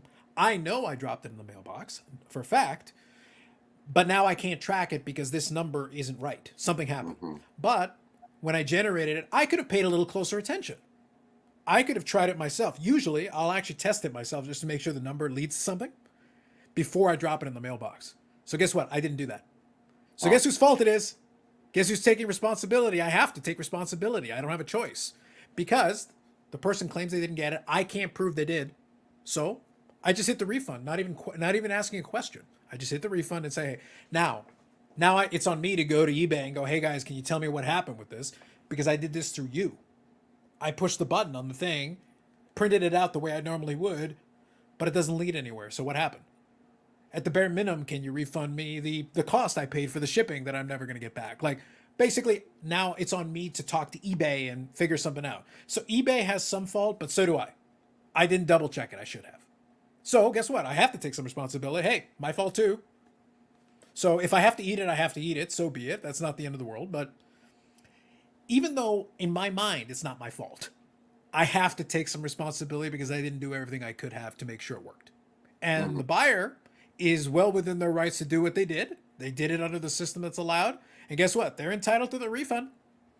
Maybe they're sitting with their card and laughing at me, but I have no way of proving it. So I don't know. The most interesting part about that, Carlos, is that you had his address on it. So the one time that it doesn't work on eBay is the one time that somebody claims that they didn't get a parcel. So it's kind of interesting. Yeah.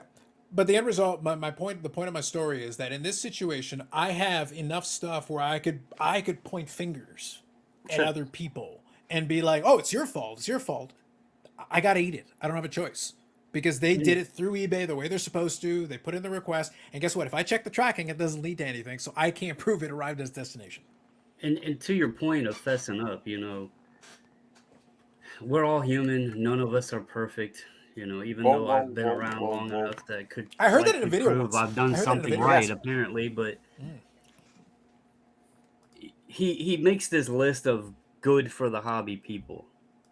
And the first one is Card Collector 2. And Ryan, he seems innocent enough. He's been in the hobby for a long time, has been doing videos for a while. But you brought up the Marks cards thing. There's two ways to look at it. Did he screw up? Yes. Did he come right out and admit it? No. Did he finally admit it? Yes. Did he take care of it? Yes. Was it the easier solution for him? Yes. So there was lots of variables there with that whole situation. Yeah. Was it still wrong? Yes. But he did come out and admit it. The tie situation, this is honestly a small ordeal, okay? If anything, the person could have got the card, went to have it authenticated, it failed, they could have filed a claim, whatever, the situation may have been, and then it would have just been kicked back to him, so be it. I think it was more, if this was somebody else, I don't know that it would have even been put out there, right? Yeah. If this was another rock auto of somebody just random and the person didn't pay and, whatever, it would have never been brought up. But because this was Chasing Cardboard and Tie, it became a story. Yeah. So it's not what actually happened that was the big story. It was the person involved with it that was the story. And in Ty's defense, it was stupid. I mean, you have, like, rock autos aren't cheap. I mean, you're a wrestling guy. You know that. They're not cheap. In person, I don't know what they would do. But they're not cheap. But then the Ty Cobb. Like, and Mike, being a Hall of Fame baseball autograph collector, he knows the value of a Ty Cobb. It's just not, that's just not something. That one was the one, else the rocks, whatever. And that's the subject matter. But the Cobb was the one that just, it stood out to me of, this felt simply as, we know this isn't worth our time spending the money for them to be rejected. So we're going to just try to get whatever the hell we can out of them. And then when it got caught and somebody realized, and I will also say I pulled the card up on eBay, it was relisted twice. It was actually went through the bidding system twice, but there was a third relist that then I guess got taken down. So it was actually relisted twice. Okay. So, you know, it was Bobby. just, it was a dumb situation. He should have just said, look, I screwed up. You know, I got caught in the moment. I thought they were real. I believed this guy. And he pulled the other dude in it too. He said, we both got duped, you know, taking a BBCE thing. You know, I on thought there. we all got duped. Agreed is a valid defense. Bobby, Yeah, I thought that and was he a valid said we defense. both, you know, but he brought the owner in as well. You know, I just don't. That's the bigger thing. Is like, why in the hell would he even do that? And then you throw the sugar in it and the salt in the wound of my email list, and I'm going to do these giveaways, and I'm a good guy. Yeah, maybe he is a great guy. Who knows? I don't know him personally, but he seems well enough to mean well enough anyway. But it just was stupid, and this could have been like nothing. It could have been a big, huge nothing burger if he had just responded and been like, on paper, it should have been. Forget everything just for a second. My entire point was like, look, I'm having some fun. Bubbles, I'm not gonna lie to you. I'm having some fun with the fact the video is done very well in a very short period of time. And so that hey, you know, I appreciate it. You know, thanks for the views, thanks for the clicks. But just so we're clear, I had no plans on making video today. I knew about the thing from the other day, but if there's no response video, I'm not making a video today. I'm just not, because honestly, I didn't feel like it. But I'm like, well, all right, fine. You did the thing. I'll watch it and I'll do the response to it. But the key is, there's a time and a place. If you're defending your own personal self with it, that's what I said earlier. Yes, fine, by all means, do that. Please. But sometimes that's why I asked Mike the question. I said, you guys have your circle of folks who clearly you do listen to, who you asked for advice or to get another perspective or whatever. But if they all say yeah, and there are some people on the outside going, hey, by the way, did you think about this thing? But they're outside the circle, then like, are you listening? That's why I asked the question. It's like, what if some of them have a point? What if some of them are not saying it to try to like you give you a hard time? They're saying like, by the way, this is how the way it's to be perceived. This is like the way you've presented this or the way you've put it. It could be received in this way very easily without too much. You don't have to stretch it. Like it's right in front of your face. Everything I went through in that video, I didn't manufacture anything. I gave you an interpretation. You can disagree with my interpretation. But I went through the actual video. I didn't take a piece of the video and then take it out of context for the rest of the video. This was the video, the whole video from beginning to end. Yeah. In the famous words of Mark's cards, it's all about the vibe. See? It's all the vibes. If you don't learn that, then you don't know that, then where are you? Not vibing, I guess. Thank you very much. Call it what it is, bad optics. Very true. Tom nailed it. I know a few I'm never wrong people. Shockingly, they're miserable. And then that's why I say, like, I don't know. Like I said, I don't know Ty from Adam. I don't know. But if the idea is that everybody around you, I would almost be concerned if everybody around me universally agreed that I was right. I would almost be suspicious at that point because I'm like, wait, nobody even sees a potential alternate. No one sees a potential alternate angle. Is this a yes man situation? Like, yes, man. Are none of you able to even challenge me on this? Like I said, when Mike came on, to his credit, again, full credit to Mike, he came on and we had a discussion about it. I don't have any issue with Mike. He's more than welcome to come on anytime he likes. And in this case, he wanted to come on and talk about this. Fine, let's do it. And if Ty at some point wanted to come on, he'd be more than welcome too. But I would ask the same question. If you're telling me that everybody around you agreed that you were in the right, then maybe you're not listening to the right people. Because if there's more than a handful, if you can discount a few folks as maybe being extreme or whatever, but if there are otherwise reasonable people who think you're in the wrong, isn't there a possibility maybe you're a little off? Maybe you're not asking the right folks to get the right opinion? I think you're wrong. And you're wrong, Eric. And because you said I'm wrong, that means I'm right. See, Fair we enough. calibrate it. We calibrate it. Calibrate it. Yep. Rock You hard can is lay bad. down Take in it the down. streets for your friends. It's fine. But, you know, when they do Yes. do something wrong, you have to actually be aware of that and actually talk to them about it, you know. And if he's stubborn enough, as it seems like he is with other things, then, you know, so be it. Then you should not defend him and just kind of, hey, you got to learn the lesson in life. That's fine. We all learn in this hobby. We all learn in life. And sometimes it takes people longer to learn than others. But wisdom does give you a little bit of age and time in the hobby. Will give you that wisdom where you won't make the same mistakes twice. No, that's fair, fair, Bobby. And Tom is making the good point. And it was more of a lighthearted comment. But the example of the cracking the slab thing, where Mike said that he had actually told Ty, "What are you doing?" And the Ty, like, I gave him a hard time. I teased him a little bit. I poked him with it. I go, "So you're saying Ty is stubborn?"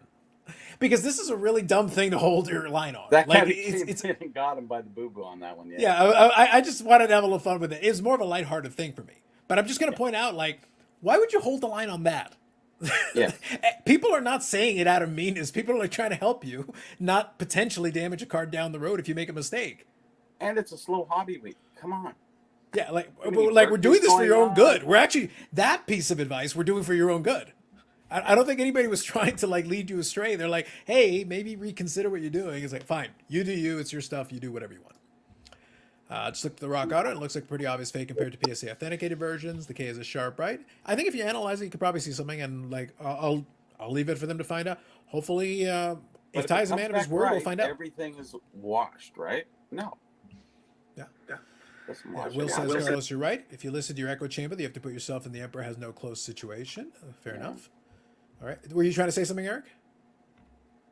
I now am on Wrong. this YouTube channel and I'm trying to find out how he cracks slabs because everyone's talking about how he cracks slabs and I don't have a clue.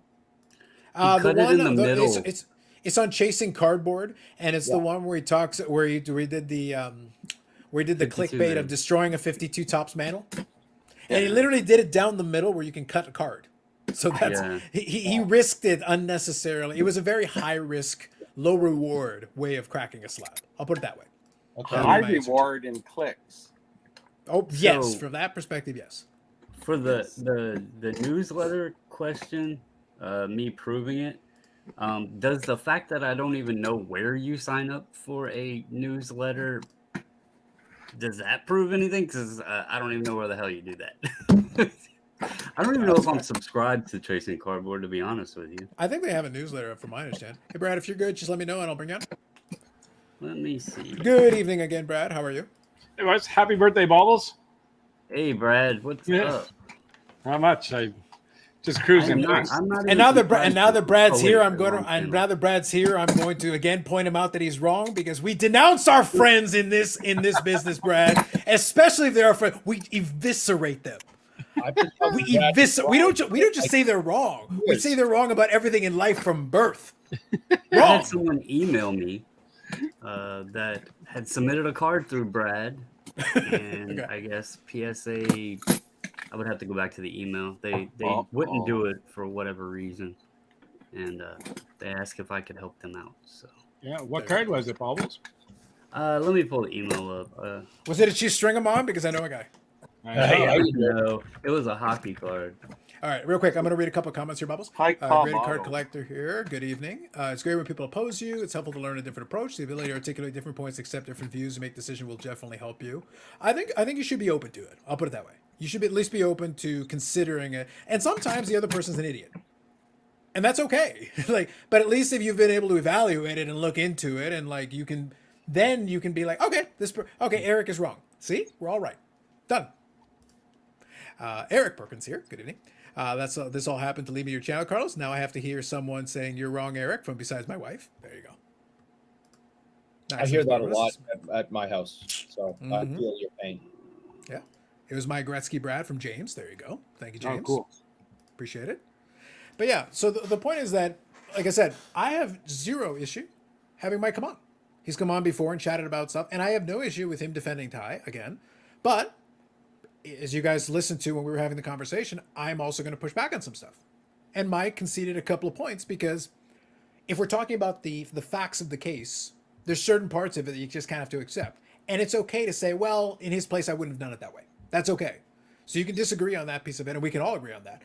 And I'm not going to ask Ty to answer for himself because he's not here. So that's not fair. But I can still evaluate the video that he made to speak his own side of the discussion. And that I think is valid because you put it out there, presumably for people to see and get your side of the story. And this is what you chose to present to us. So I have to take it at face value. Tom says, always better have questions that can't be answered over answers that can't be questioned. There you go, Tom. We're all about the sage wisdom tonight. Have we been getting into the fortune cookies, y'all? Like, what are we doing over here? Getting all the sage wisdom. Now I want Chinese food. Thanks. I believe SGC will put it in a holder. Yeah, it was James that emailed. He didn't put the card in the email. I was sitting here reading through his email. He didn't put the card in there, but he said it came back men's size. Right. Yeah. So. Yep. Yep.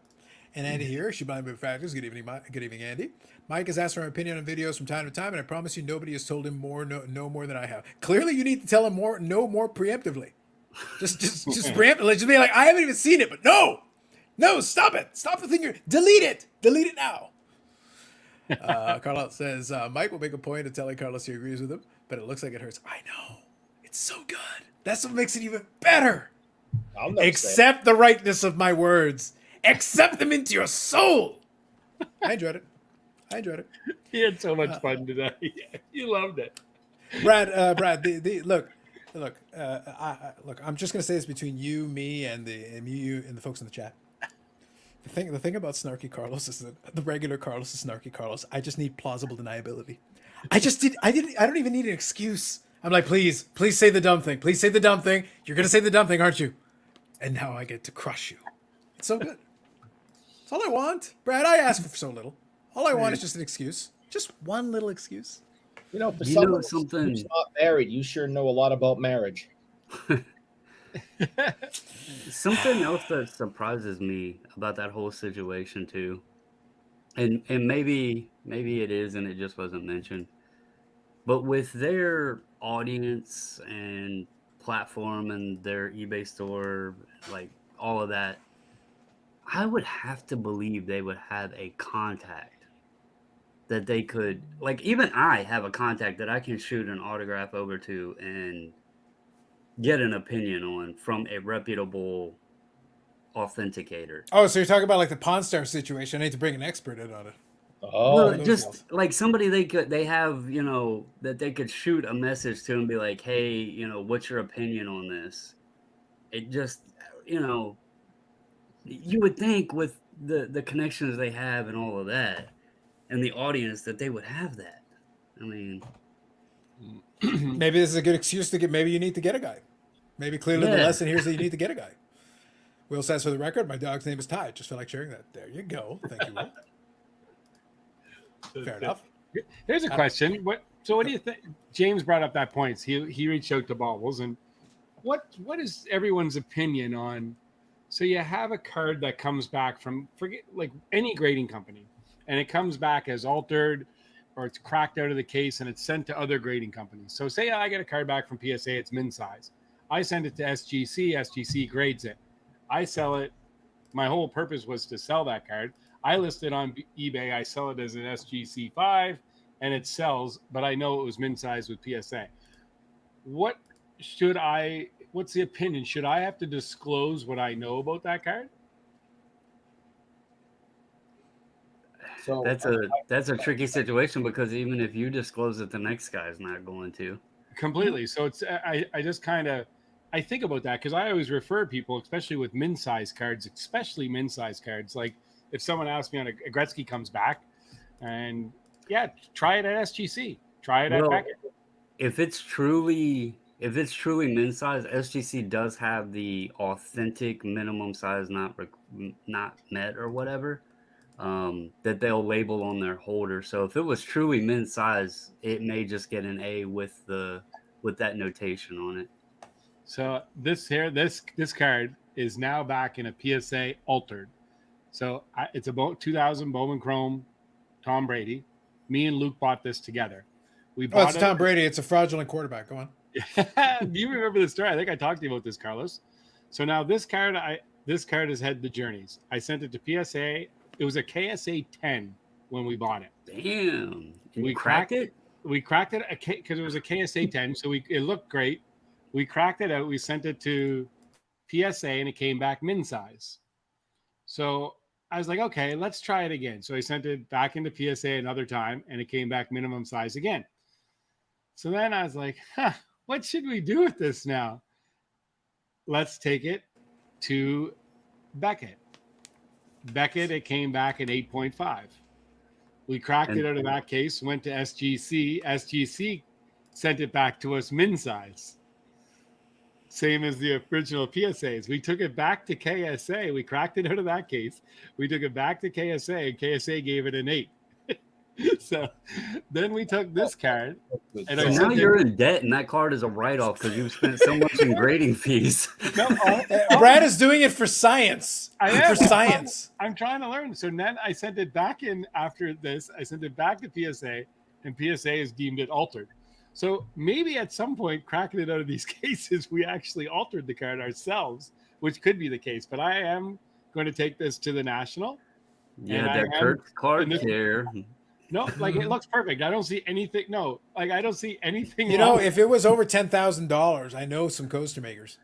Yeah, free. It's got to be crossover for free. You can get it for free. No, you can do raw. You can do raw. They said raw on the thing.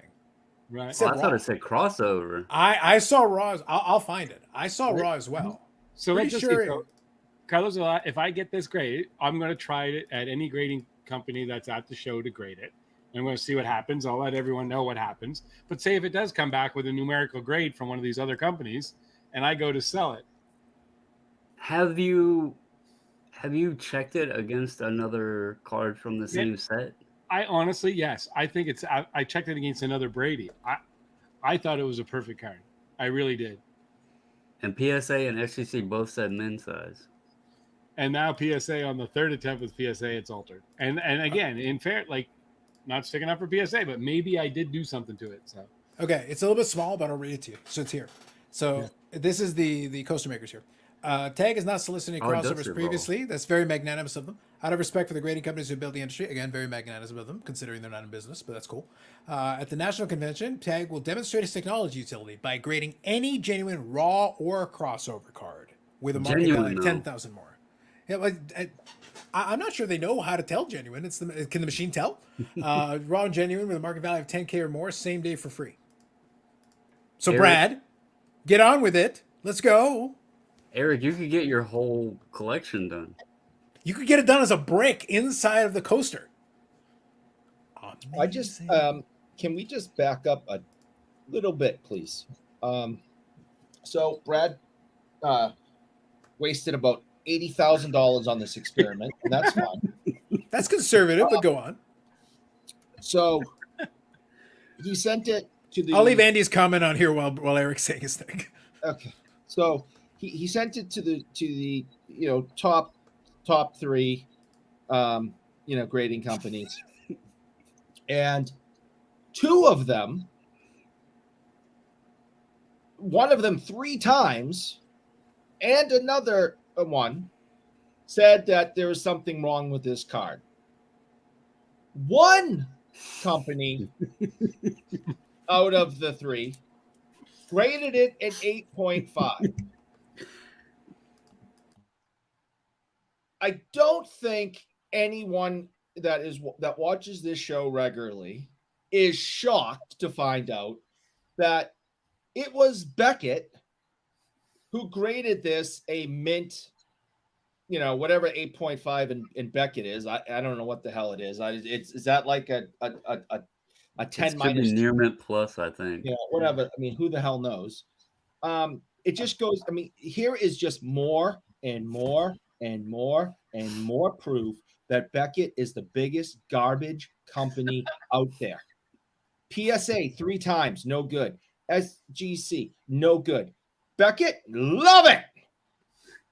If you don't see that the proof is in the pudding, that this is an absolute garbage, trash heap, dumpster fire of a company, I don't know what else we have to do every Friday to prove this to you. Stop wasting your money with this freaking company. By the way, as Filmington clearly states, the only true AI machine grading company in the hobby, the only one ever that has ever existed in history of time. Well, moving on. Filmington is a very, very smart man, and he knows. So I hold him in high regard, and obviously, he knows HGA is the company for your grading needs. I stand by that. I would trust them over people with $10,000 free card guarantees. Friends are supposed to do. It's more about Ty, not taking accountability. Fair. Brad, someone else send it this time? Yes. They know you. They know you're Brad. Say, agree with film intent. There you go. Silver label. Facts. I don't have it with me, Erwood. Look at you. Look at you. How in the world does Beckett continue to show us how horrible they are? Yet you will change your tune when they announce their national pricing for onside grading. I cannot the wait. Bougie Eric special, $1.50. It's going to be amazing. Wait. Brad, get ready for it. $1.50. It's going to be incredible. I cannot wait to see how they're going to shoot themselves in the foot at the national. I am so excited. It's like Christmas. It is like I feel like I'm a little kid at Christmas time, just waiting for Beckett to shoot themselves in the foot this national yet again. It is going to be so awesome. I have no idea what they're going to do, but I mean, somehow they're going to continue to destroy their reputation and company, and I cannot wait. I am so excited. It warms the cockles of my heart to hear Eric's sage words about Beckett. It really does. Oh, yeah, I found that dumpster fire. Oh, you found the one to open the slab properly? Yeah, this is what he was using. It's like a pincer. Yeah, the problem is he did it right in the middle. He did it right in the middle so that a crack could go right down the center and potentially damage the card. Yeah, this is pretty sharp. It'll cut I only saw him do like the first one, and he destroyed the card. So, yeah, that's the point. The point is that, like, in the video, he demonstrates the potential danger of this technique, and then proceeds to do it with the more valuable card. That's the tool the other guy used to go in through the side, top corner edge. He was just slicing it on the side, and pop out every time. Yeah, the problem was, though, that Ty didn't do that. He literally cracked it down the center. Ty did a different job. Yeah, exactly. Most people would be like, do the corner and then like work the edge and then pop it open that way. No, and a suggestion for anybody that's cracking slabs. And then it comes right up. If you use a screwdriver, use the little stubby screwdriver. Don't use the freaking 8-inch screwdriver, because that way if it slips, it's not going to reach the card. Use something like this to get in there and just get it in and pry up so it won't go in. I just use a little stubby scruvdriver. Then you even if it slips down in there, you're not. Brad, out of context, there's a lot of jokes in this entire segment of the conversation. Moving on. Michael Ham. Beckett can't afford not grading everything. There you go. Black & Decker slab wrecker. Look at that. There you go. So Luke did Luke at the Edmonton show. He cut a card just like Ty did. And I was sitting there. It might have been a Gretzky. I can't remember what the card was. And he goes, "No, I'll get it out for the guy." And he cracked it in front of the guy over to the side. The guy, he goes, "I have no liability." The guy goes, "No, go ahead." And he did exactly what Ty did. And I almost threw up. I felt sick to my stomach. I'm like, "Oh my God, what did you just do?" And he's like, "No." And he pulled it apart. And I'm like, "Man, you can never do that. Like, never do that again." Like, my anxiety was through the roof over that, right? One piece of plastic dangling, you pull it apart and it just drags across the front of the card and the stuff's ruined. It's like, come on. I mean, listen, I have nice cards. I even have a Gretzky rookie in a junk slab from the 90s, right? I didn't have any money. They came to the local card shop in 1992. You know, I paid the guy $25 to grade it, whatever. It's still in there. I don't want to take a pair of pliers and a screwdriver to it. Never mind, crack it down the middle and get busted plastic across the face of it. What's the company? I love some of those old companies. I forget. Let's look. I laughed because Will in the Discord and here tonight, he at one point was talking about like 4-letter acronym ones, and it's like, guys, don't you remember NASA?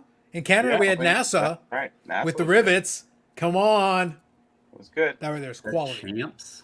That's the first. I've never seen that one. Yep. Yeah, so this is from like 1992 or something. This was during the first boom. This was one of the local, New England grading companies. You know, I had no money. I was in college, and they came to the hobby shop. It was like $25 to grade a card. I was like, okay, and it's been there ever since. I'm not cracking that thing. There you go. So this one's for you there, Brett. This is from James. Yeah, I see that. Thank you, James. just grab that since we wanted to make sure we cover that. Thank you all for the comments tonight. Thank you, everybody. I think we had a record number of people here tonight. Apparently, people wanted to talk about this thing. I want to hear about it. I can't even imagine why. I don't know. Did anything happen? I got some new hobby news. I just assumed it's because people wanted to celebrate Bob's birthday. I just assumed that's what they came by for. Yeah. Probably. I assumed. Yeah. Brian Ryan says one of the grading companies offer a service to crack the slab by expert crackers and take the pressure off collectors. If you do crossover, they basically do that. The problem is that crossovers are usually tricky because most graders don't want to take on. And we always have the conspiratorial reasons, but also a very logical reason, just to be clear. A very logical reason why crossovers are tough to do is that if you ever try to grade a card inside a slab, just try it. Try to grade a card inside a slab legitimately. It's actually a little bit more difficult. And what happens is if you are a third-party grade, a legitimate one, and you want to try to do you basically are telling, you've got two options. Either you crack it out and you realize that you missed something, in which case now you have a very awkward conversation to have, or you're basically agreeing, and if you discover something, you're agreeing to a crossover that all of a sudden you didn't want to do once you saw something that you couldn't see while it was in the slab. So you better be damn sure it'll cross over if you don't want to create a problem. You used legitimate 3 times in that sentence. Well, I did. We have to make emphasis on it, Bobby, because the thing is, it costs you more money. It's easier to say no. It's way safer and way easier just to say no. Sorry, that doesn't quite meet the requirement. Because if you catch something after the fact, you either have to make somebody good while the card's out of the slab, or you have to try slab something that you can't stand behind, because actually you saw a problem that it shouldn't have crossed over, and now you have to answer for that. Either way, it's a bad scene. Either way, it's not what you want to be doing. It's like, why put yourself in that place? It's much easier just saying no. I have some new hobby news. By all means, Bobby, go for it. I'm the new writer at Hobby News Daily for hockey. Ooh, Nice. That's awesome. Fancy. Yeah. And how do I find that? I don't know. I never even. You go to Hobby News Daily and you look up 2020 The Cup reviews, and that's Bobby Bro. That's it. Yep. Hobby Only new news. stuff. Bobby will not even acknowledge anything before 2003. No, I just submitted the first article, so it's about the 1924 Maple Crisp at hockey, and I kicked in the baseball in there too. Just a little bit of information that Peachy bought out Maple Crispet, so you got to read on. Can I make a suggestion, a little constructive criticism for you, sir? For me. Yes, sir. Bobby's very clear that he will not listen to constructive criticism. So let I want to try to make sure I word this correctly. Stop wasting your fucking time on Hobby News Daily and finish your fucking app. Well, see, I'm trying to read between the lines, Bobbles. I'm trying to read between the lines. I kept thinking after I turned 40, I might understand Bougie Eric's holiness a little bit more. And I got to be honest, it still sounds like gibberish to me. It still sounds like, the Peanuts? Like, it still sounds like that. Very strange. I think that's it's the accent. teacher. The teacher does that. Yeah. Wah, wah, wah, wah. Yeah. Eric still sounds like that all the time. Speaking, it's a great move for me in a lot of sense that I'll get the app to more eyes, going forward, because I'll be able to announce it on there. And most of the write-ups are basically articles. So I take a nice write-up and I make it more of a story, and which doesn't take me very long, and bada bing, once a month, no big deal. Good stuff. Congratulations, Bobby. Which backs the app up another 2 years. So, anyways, as you should. Thank you for keeping an eye, Paul. I haven't been monitoring that too closely tonight because we were focusing on the conversation. But yes, for Bobble's birthday extravaganza, I am charging 550 times the normal rate for likes. Eric will be poverty-stricken by dawn. Do the right thing, people. Poverty-stricken. And do the right thing. Do the right thing. Ungraded. Don't do it for me. Do it for Bobbles. The man has been around since longer than Eric. Moses. Yeah, you could do it because you hate Eric or because you appreciate Bobbles and his long tenure in the hobby. Either way, we really don't care. Do it because you like crumble cookies. Like, pick your reason. I won't judge you. Go ahead. Oh, you will judge him. Oh, I will. I got a lot of the people, Bobby. I got a lot of them a little bit. Like That's the same bloody box. It's the only box he's got. He's waiting for Mrs. Bobbles to take pity on him and send him another delivery.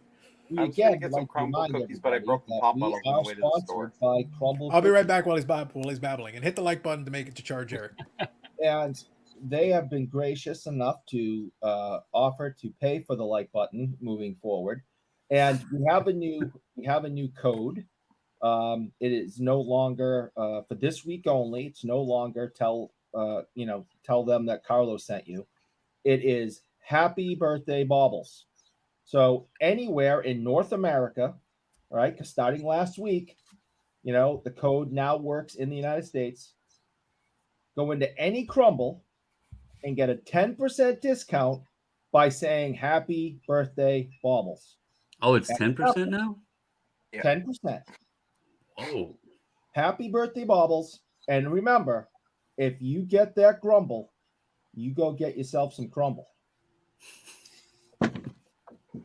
Ta-da! There we go. You working there now, Eric, too? I'll work anyway, man. I'm poor. He's freelancing. He's working for, the sports card shop. Now it's Crumble, doing deliveries on his bicycle. I haven't been to work in 3 weeks. So I got to get back. What have you been doing? Taking care of business. TCB, like Elvis. Taking care of business. Have you? This is a weird one. Have you ever? I have a card right now on eBay that I want. I want to end the auction now and just take the high bid. It's still got 2 days left, and I'm so nervous. I'm like, this thing's not going to get paid for. It's a Connor Bedard CHL PSA 10. It's up to almost $1,200 US. and there's everyone's watching it, and like there's watchers, and they keep getting bids. It was at like 700, then it went to 900, and I'm like, it's at 1,200 now. I'm like, okay, and it's got a guy that's got feedback. I'm like, just end now. I don't want no more bids. I'm happy to let me take the money and end the auction. Right? It's the first time I can ever remember having this. The higher it goes, the less likelihood of being paid is going to be there. Completely. Just call. Well, you don't call. You just email the second guy and tell them what happened. See if they're interested. No, you can end it. You can actually end this and sell to the highest bidder. So far, you can do that. Can you do that on eBay? There's a function. Yep.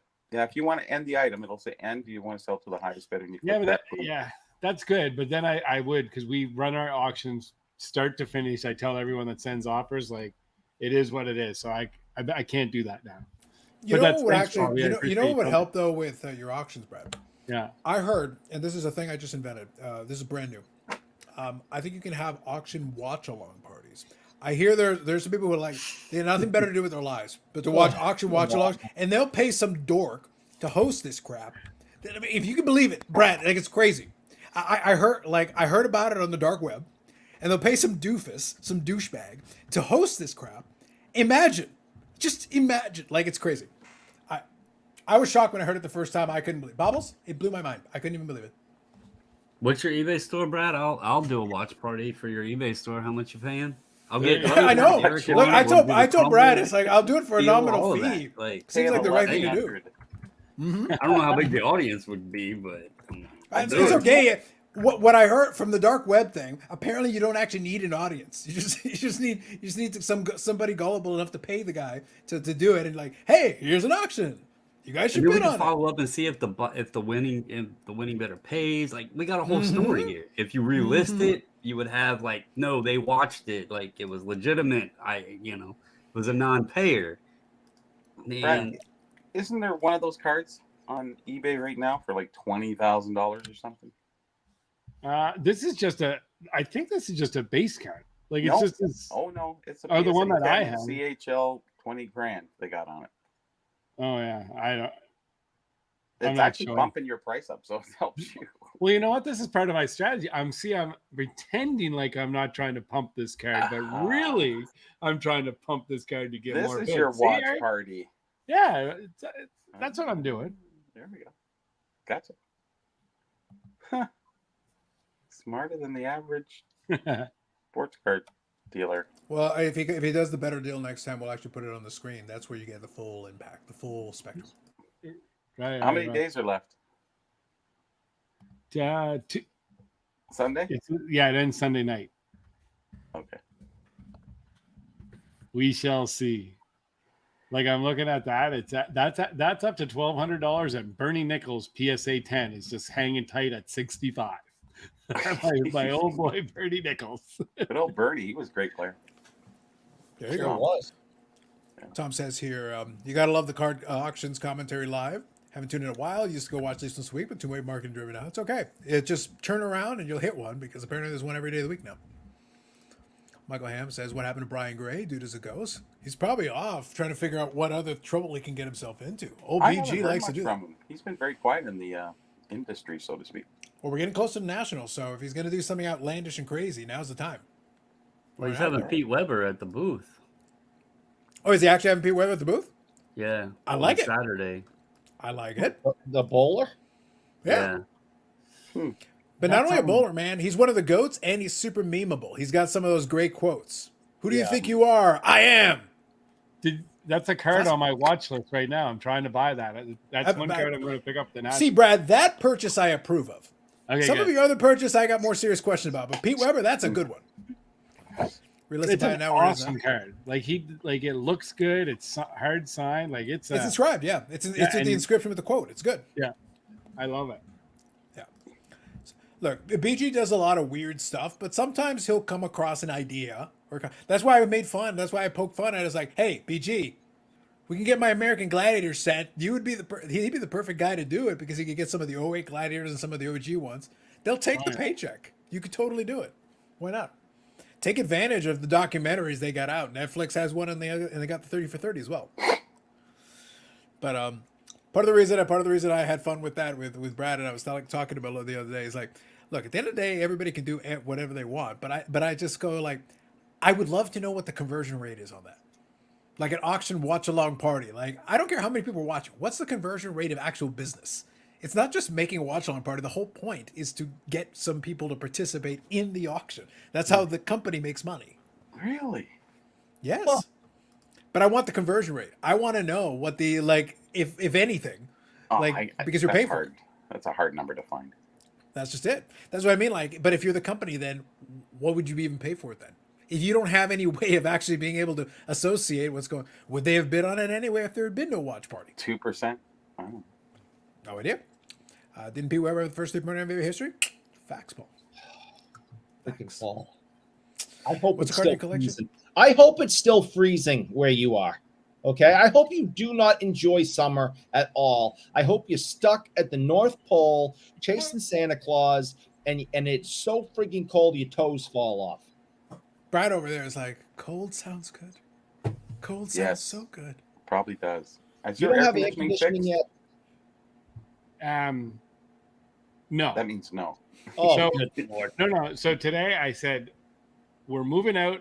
We're building the building. I'm not staying here any longer. I'm finished. And she's Brad, I just like the way you phrase that. Like, I'm building a new condo building entirely. That's right. Yeah. He's like, I've taken it the next logical. I'm just building a building. That's right. So, do you know what? This is even worse. So at 4:00 today, they're like, oh no, it's actually working now, and it's going around at 50%. All you have to do is turn, and there's two because we have two levels. Turn on the system on both levels. It's going to take a little time, but it will gradually get cooler. And I was like, this doesn't make a whole lot of sense to me, but hey, this is what the operations guy. So I turn them both on, I crank it, the fan's going, and it went from 31, 31.5. The next every half hour I went over, I'm like, man, it's getting hotter. 33, 33.5. And I'm like, and the girl's gone out of the office at 5 o'clock. I can't do anything else till Monday. And I'm stuck here. Sherry left. She couldn't stand it. It's hideous. Wow. Where she left. Like she no longer lives there, left? She's gone. She's like, you can't. Right now, it's 35 degrees in here right now. Like, I know maybe that's whining to some people, but I like the cold. This is absolutely miserable. Well, was there a problem with the roof air conditioner? They they had the crane here, and they put the whole unit, and it's like I can walk out on the rooftop now. We're on the 25th floor, and it's out there clanking. It looks like it's working, but there's nothing cold coming in. Really? Yeah. Because that's a brand new one. Yeah. Hey, don't worry. I had AC issues this week too. I can't remember what. I think it was Wednesday. Oh. I tried to help Brad during the Thursday show. I took the remote and I was trying to do something for him there. I was doing my best. It wasn't working. Doesn't work. Yeah. It wasn't working for him. I tried. I My tried. It wasn't for biggest- lack of effort. I'm sure he appreciated your effort. Hey, look, Eric. What do we do? What else would our friends for if we don't try to at least Yeah. help them in the most mocking way possible? Yeah, well, that's true. My Yes. biggest fear, like, and the whole reason I didn't set this room Is like, ending all up in the Nova card stuff- Scotia slowly melting to death? Go on. No, I should have like set up the basement for like all my card stuff and all of that, but I was always afraid because you always hear horror stories of hot water heaters and all that shit in the basements. And sure enough, I think it was Wednesday. I get up, I go down, and I have a lot of my stuff down there for the reselling stuff. I've set all that up down there instead. And I went down there and I have an area where I do a lot of my photos. And I was like, damn, the carpet's pretty cold. Because I didn't have, shoes on. I just had socks on. And I was like, that's not cold. And so I started touching the carpet and the carpet was freaking damp. And I'm like, shit. So I went into the utility room and it was water on the floor, and it ended up being the drain pipe. I guess the little trap, it must have got clogged up, and everything was back flooding out. So pissed. Not the way you want to wake up and start your day. Are you having a soggy hat sale? What's that? You having a soggy hat sale this week? No, thankfully nothing got messed up. It was just a small section that like got damp, and it Do you have a wasn't. sub pump? Yeah, I do. Yeah, And so it's clogged. it didn't like flood. It was just like puddles on the floor in the utility room, and then a little bit of it had like seeped over to the carpet area. So it wasn't nothing catastrophic. It was just the headache of having to call the AC guy and all of that shit. So, but Mm-hmm. So Joe S here. Good evening. Carlos saw your Hey, video Brad, from earlier your today. feet You're are a hero. dry. Intelligent take. What's that? Brad's feet are dry. There you Oh, go. yeah. No, they're not. They're covered in sweat. Well, maybe if you switch to Fahrenheit like Colorado's offering, 35 is just barely above freezing in Fahrenheit. That's right. Yeah. Yeah, Sure enough. your feet would be blue if it was 35 and it was here. Mm-hmm. All right, so Carlo here had a question. What's a card in your collection that you might be embarrassed to admit you collect? Never be ashamed. Oh, there's a lot. If that embarrassing, there you go. Listen, let me tell you about Josh Rosen or Cheese Stringamon, the OG Cheese Stringamon. Oh, yeah. No shame. No shame. Brad, no shame. None. I Or love the it. multiples thereof. Yeah, exactly. So I don't know. Yeah, Bobby, you saw the thing from yesterday's thing. So that's the cheese. That's the OG Cheese Stringamon. Unbelievable. I can't believe there is such a thing. I was so impressed with that. This'll. I wanted to make sure I gave. So if the individual who I read the note. It's very nice. Thank you for the note. I'll give it a day, and if I don't hear anything from anybody, I will post this on Instagram so people can see it because I think it's worthy of showcasing the OG Cheese Stringamon card. I agree. Sell it. We'll have a watch party. Ah, man. Maybe I can get it autographed by The Rock. Hold on, let me get a pen. Oh yeah. I know somebody will sell it. I mean, allegedly. Too soon, Bobbles. Too soon. Oh my god. Too I soon. Did you guys think? I like that question that he asked. So, is there a card that you? I think that's a good question. Your entire Brady collection. Go on. What else you got? No, I don't know the answer. I look. I didn't pick on Alex Manoah. I went for the faux goat first. I was very nice. I left the other guy alone. I'm not Okay. gonna say I am embarrassed or even defensive, but I'll say my dumbest buy ever was, and I think I did a video on it. I might be wrong, but I think I spent like $470. I think it could have been $270. I don't remember, but the damn Ben Baller Lewis Robert card from 2020. Oh wow. Okay. It was the one that Ben Baller himself pulled. Okay. And before the product was released and all of that, and I just thought it was cool with the, his logo is the BB, and then, Bobbles and you Ball thought. cards, Brandon and Becky.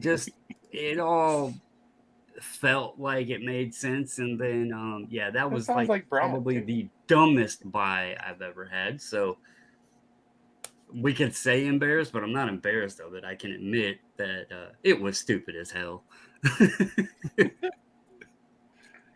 Yeah. What else? There you go. I can easily. Okay, taking out Manoa, because Carlos, we're just going to leave Alek Manoa. I left him alone initially. But my worst buy. This is another question, but I like that, Buffles. Is I bought a Kawhi Leonard PSA 10 Prism rookie for $2,800 US at the peak of the peak of the peak. And then to add to the stupidiness of it, and I don't even know why I did that, is it went down to about $1,500, and then it went to like $1,200, and a guy offered me one for $800, and I went, you know what? I'm going to have to start dollar cost averaging. Double down. So I bought it for $800. So now I'm in for say $3,800. I have two of them. One's been for sale for $300. Okay. And no one is even looking at it at $300 now. That is my ultimate bad investment. Yeah. Brad, I am here when it gets down to $1.50. Andy, just give me a thumbs up if you're good. Good evening, Andy. How are you?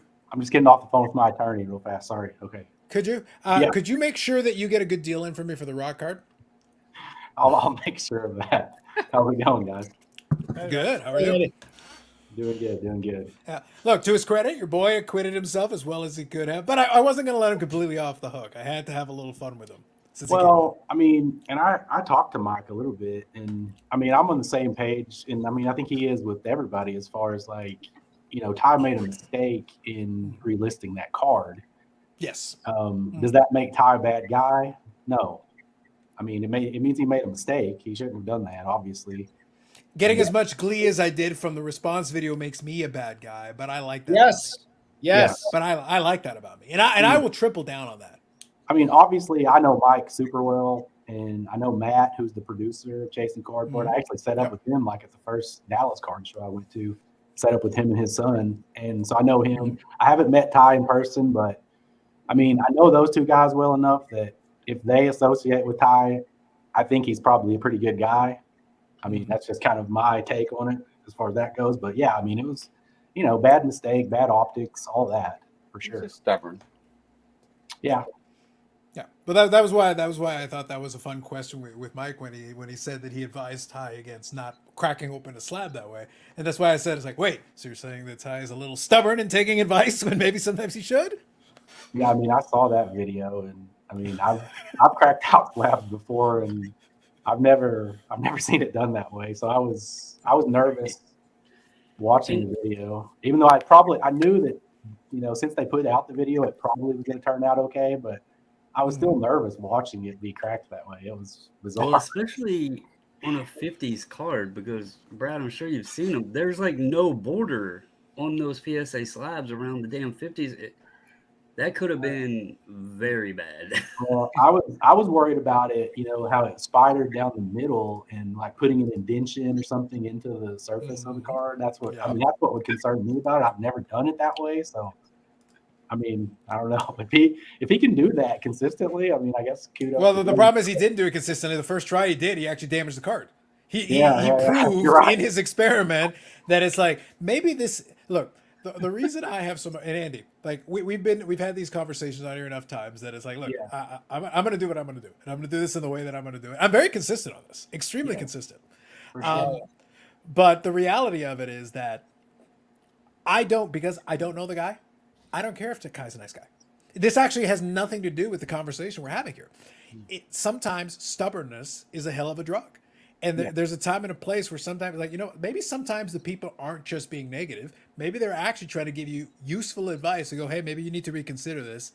You got your circle. Everybody's saying, yes, yes, yes, yes, yes, you're right, you're right, you're right. If everybody's saying you're right and you're getting such a strong, everybody on the opposite side of this question can't be just in to get you.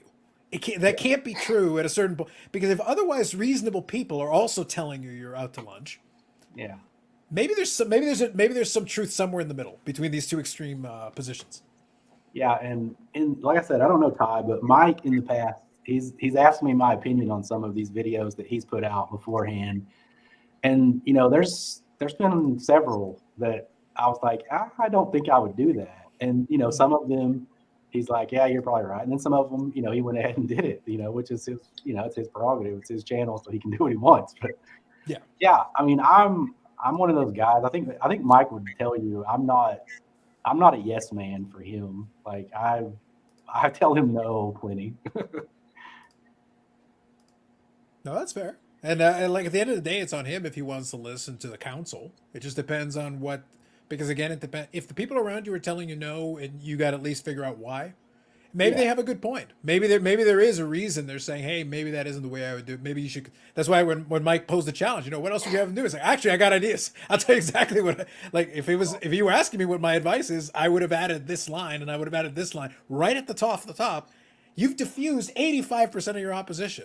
There's always going to be somebody who's going to give you flack anyway, but you diffused it.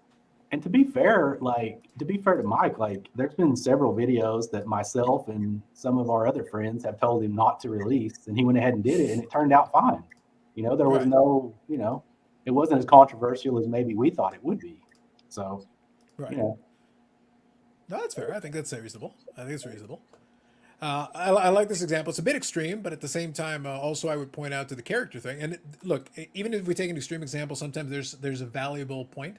Even some of the most horrible people that we all agree are horrible people have some friends who would vouch for them and be like, well, they're nice to me. So I have to take both sides of that consideration. It's like, guess what? We're always, maybe this would be the way I would put it. We are all the hero in our own story. Well, except for Eric. He's a villain even in his. Yeah. We're all the hero in our story, regardless.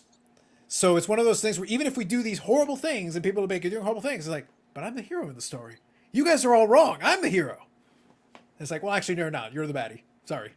Yeah, and I'm not here to try to convince everyone that Mike is a great guy, but I mean, to me, he is. I mean, because I know him, and I think he is a great guy. But I mean, everybody else can make their own opinion or whatever. But yeah, I'll stick by that. Mm-hmm.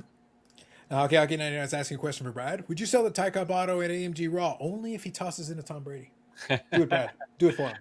Yeah, exactly. That's an easy answer. No, but have I definitely sold things at some point in my life that I look back at now and you learn more as the days go on. But there's lots of times. I used to buy football helmets from a guy at the Toronto Expo that had the biggest booth there. He'd come up from the States. He'd sell autographed football helmets, and he'd have a certificate with him. He'd tell the whole story. He was a nice guy. He was set up there for 5-6 years. I look back at that now and I go, and then I'd bring them back. I'd mark them up $25-$50 and sell them. And I look now and I think about it and I'm like, man, were those good? You know what I mean? Like I really start to question myself. And as you learn, as you get, Bobby, you summed it up. You get older, you get wiser, and you realize these things. The hobby has evolved. The hobby has changed. Some things just don't add up now. So we've all made mistakes. Hey, just move on, right? Yeah, and that's a good point, Brad. And it's one of the things that I've always I don't want to take up for like some of the consignment businesses and stuff, but sometimes they get sent bad stuff and then they list it and they get blamed for it. Like it's not their stuff.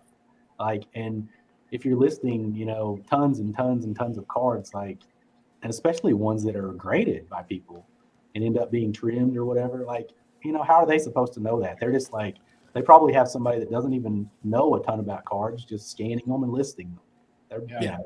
Everybody has the internet, Andy, so they have really no excuse. I see a lot of those listings, those types, and I see the titles. It's like hockey pitchers. It's like, that's it. They didn't do any research. They're just money in, money out. The descriptions are horrible. The pictures are awful. And I agree. I agree, Bobby. And that's another thing that I was but God bless them for the good deals, I guess. Right. So, yeah. I was a little, I wouldn't say, well, I don't even know what the word is. I just thought it was a bad title that Ty put on that rock card. Mm-hmm. Right. No, for sure. But that goes back to what I said earlier, though. Does he listen to enough counsel, or is he You know, go Google, folks, hubris.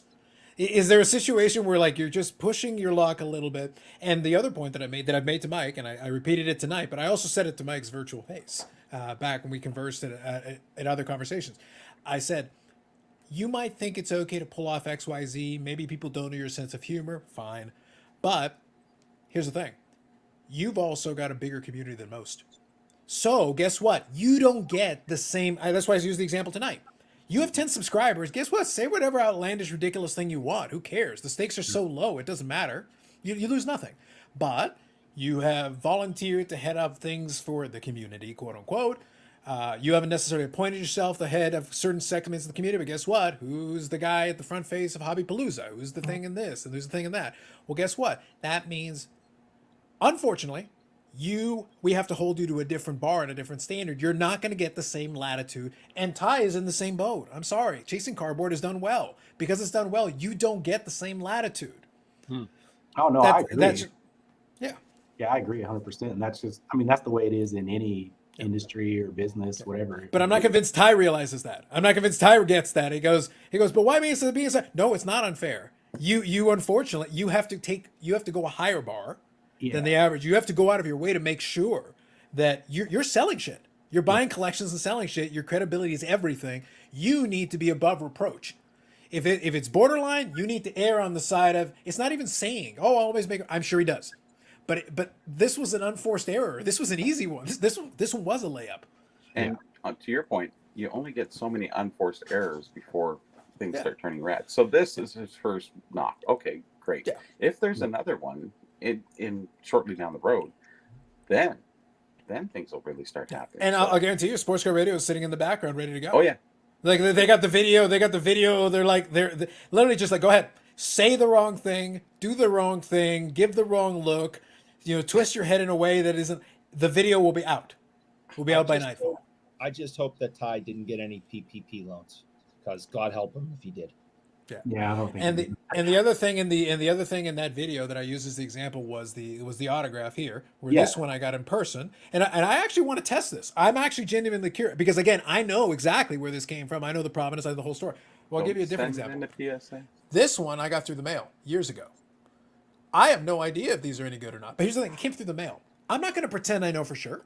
I can take a look at it compared to other ones from that time period. I can do all that stuff. You never know. And by the way, they could say this one's good and maybe it's an auto pen. They could say this one's bad and I know I got it signed right in front of my face. Neither scenario would surprise me. Brad, you know what's coming. We're doing a test. We're doing a test, Brad, for science. I watched your video earlier today too, Carlos. And as you should. We should all watch it and hit the like button.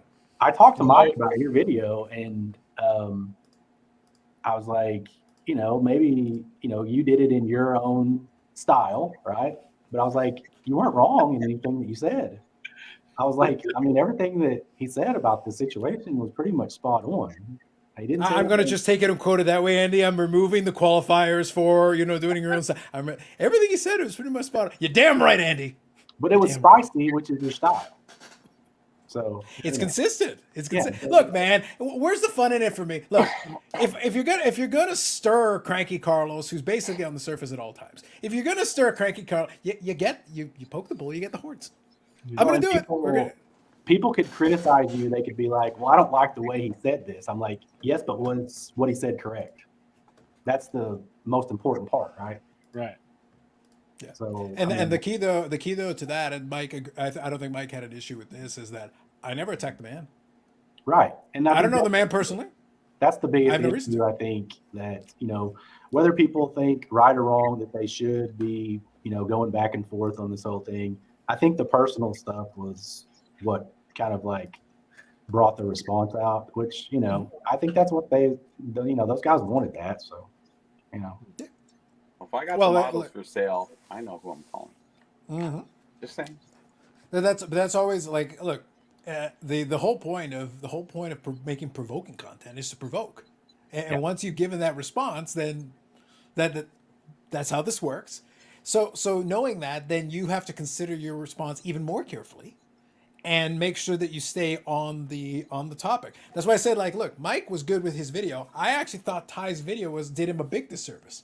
Because what did he do? He did a bunch of editing. He poked fun at the SCR guys in the video. He did the cute little edits. Look, from a reaction standpoint, I enjoyed it. It was good for me.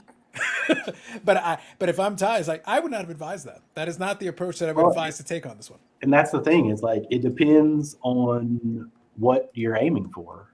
Like, are you aiming for this thing to go back and forth more? Because that's what's going to happen. If you wanted to squash the deal, I think that was the wrong approach. Yeah, it's like you have, in fact, look, Eric and I talk about this all the time. You had an opportunity to de-escalate it and kind of put it to bed now, and you've decided to reheat it. So you had the embers, you opened the door to let the oxygen in, and you just said, hey, Brad, can we pump more oxygen in here? We got some oxygen separately that we can pump in here to make us really burn? Yeah, and sometimes I know all of us have been faced with some situation at some point in life where somebody will say something about us that we don't think is correct. And you may know that you're right or think that you're right, but sometimes the best response is just nothing. Yeah. Or give the short version that response, I said. really. Or give the short version that I said. Just acknowledge the error that was made, that I think most people agree was the error. You can acknowledge that and just move on from and just say, hey, we'll learn from it and we won't make that mistake again. We're working on figuring it out. Yeah. That would have taken 30 seconds. That could have been a YouTube short. That's how short it could have been. Yeah. It's hard to make that decision. It's hard to make the decision not to say anything, like because human nature is to react and to come back and do and say something. I'm dealing with the same situation right now similar situation. I sold a card on eBay to a guy. It was an orange checker Connor Bedard card, and $150. And then all of a sudden he got the card and he said, "Can't believe it's terribly miscut. It's garbage. It's blah blah blah. Whatever it was, send the card back." So then for us from Canada, I couldn't send him a label. I had to get the card. I paid the shipping again. He sent the card back. I went through the whole, and I was just agitated. And I was like, so I wrote to him. I said, no problem. Send it back. I'll cover all the costs. And I did that. The card came back. I sent it to PSA. The card came back from PSA as a PSA 10. I took the liberty to go out and just say to him, I said, just wanted to let you know. I like that. I did, and I sent it to him. So this is where the story gets better, though. So I sent it to him, and I said, I'm so sorry. I said, I just wanted to let you know this card was not miscut. If you don't want a card in the future, just say you don't want it and return it. You don't have to criticize me mislabeling it and saying that. Anyways, I sent him a picture of the card. The card was numbered out of $4.99. I actually have two of those. So now I sent the card in. I sent him the picture after I roasted him for doing this. And he goes, that's not even the same card. I said, yes, it is. And then I went, oh my God, it's not. So now he left me a negative feedback on eBay. It's the first one in a long time. And he said, this guy's an idiot. And I'm like, yep, I'm an idiot. I'm completely an idiot. But Brad, for a brief shining moment, you got intoxicated and you were like, I'm going to be like Carlos. No. You must use this power. You must use this horror responsibly. No, Brad, no. Sometimes the celebration can get you in trouble. I chose not to say anything now. I just let it go. I'm not saying another word. Let it go. The reason I hate Brad so much isn't because Brad is an asshole. It's just the opposite. He's so sticky, icky, sweet, and nice and wonderful. I just want to vomit.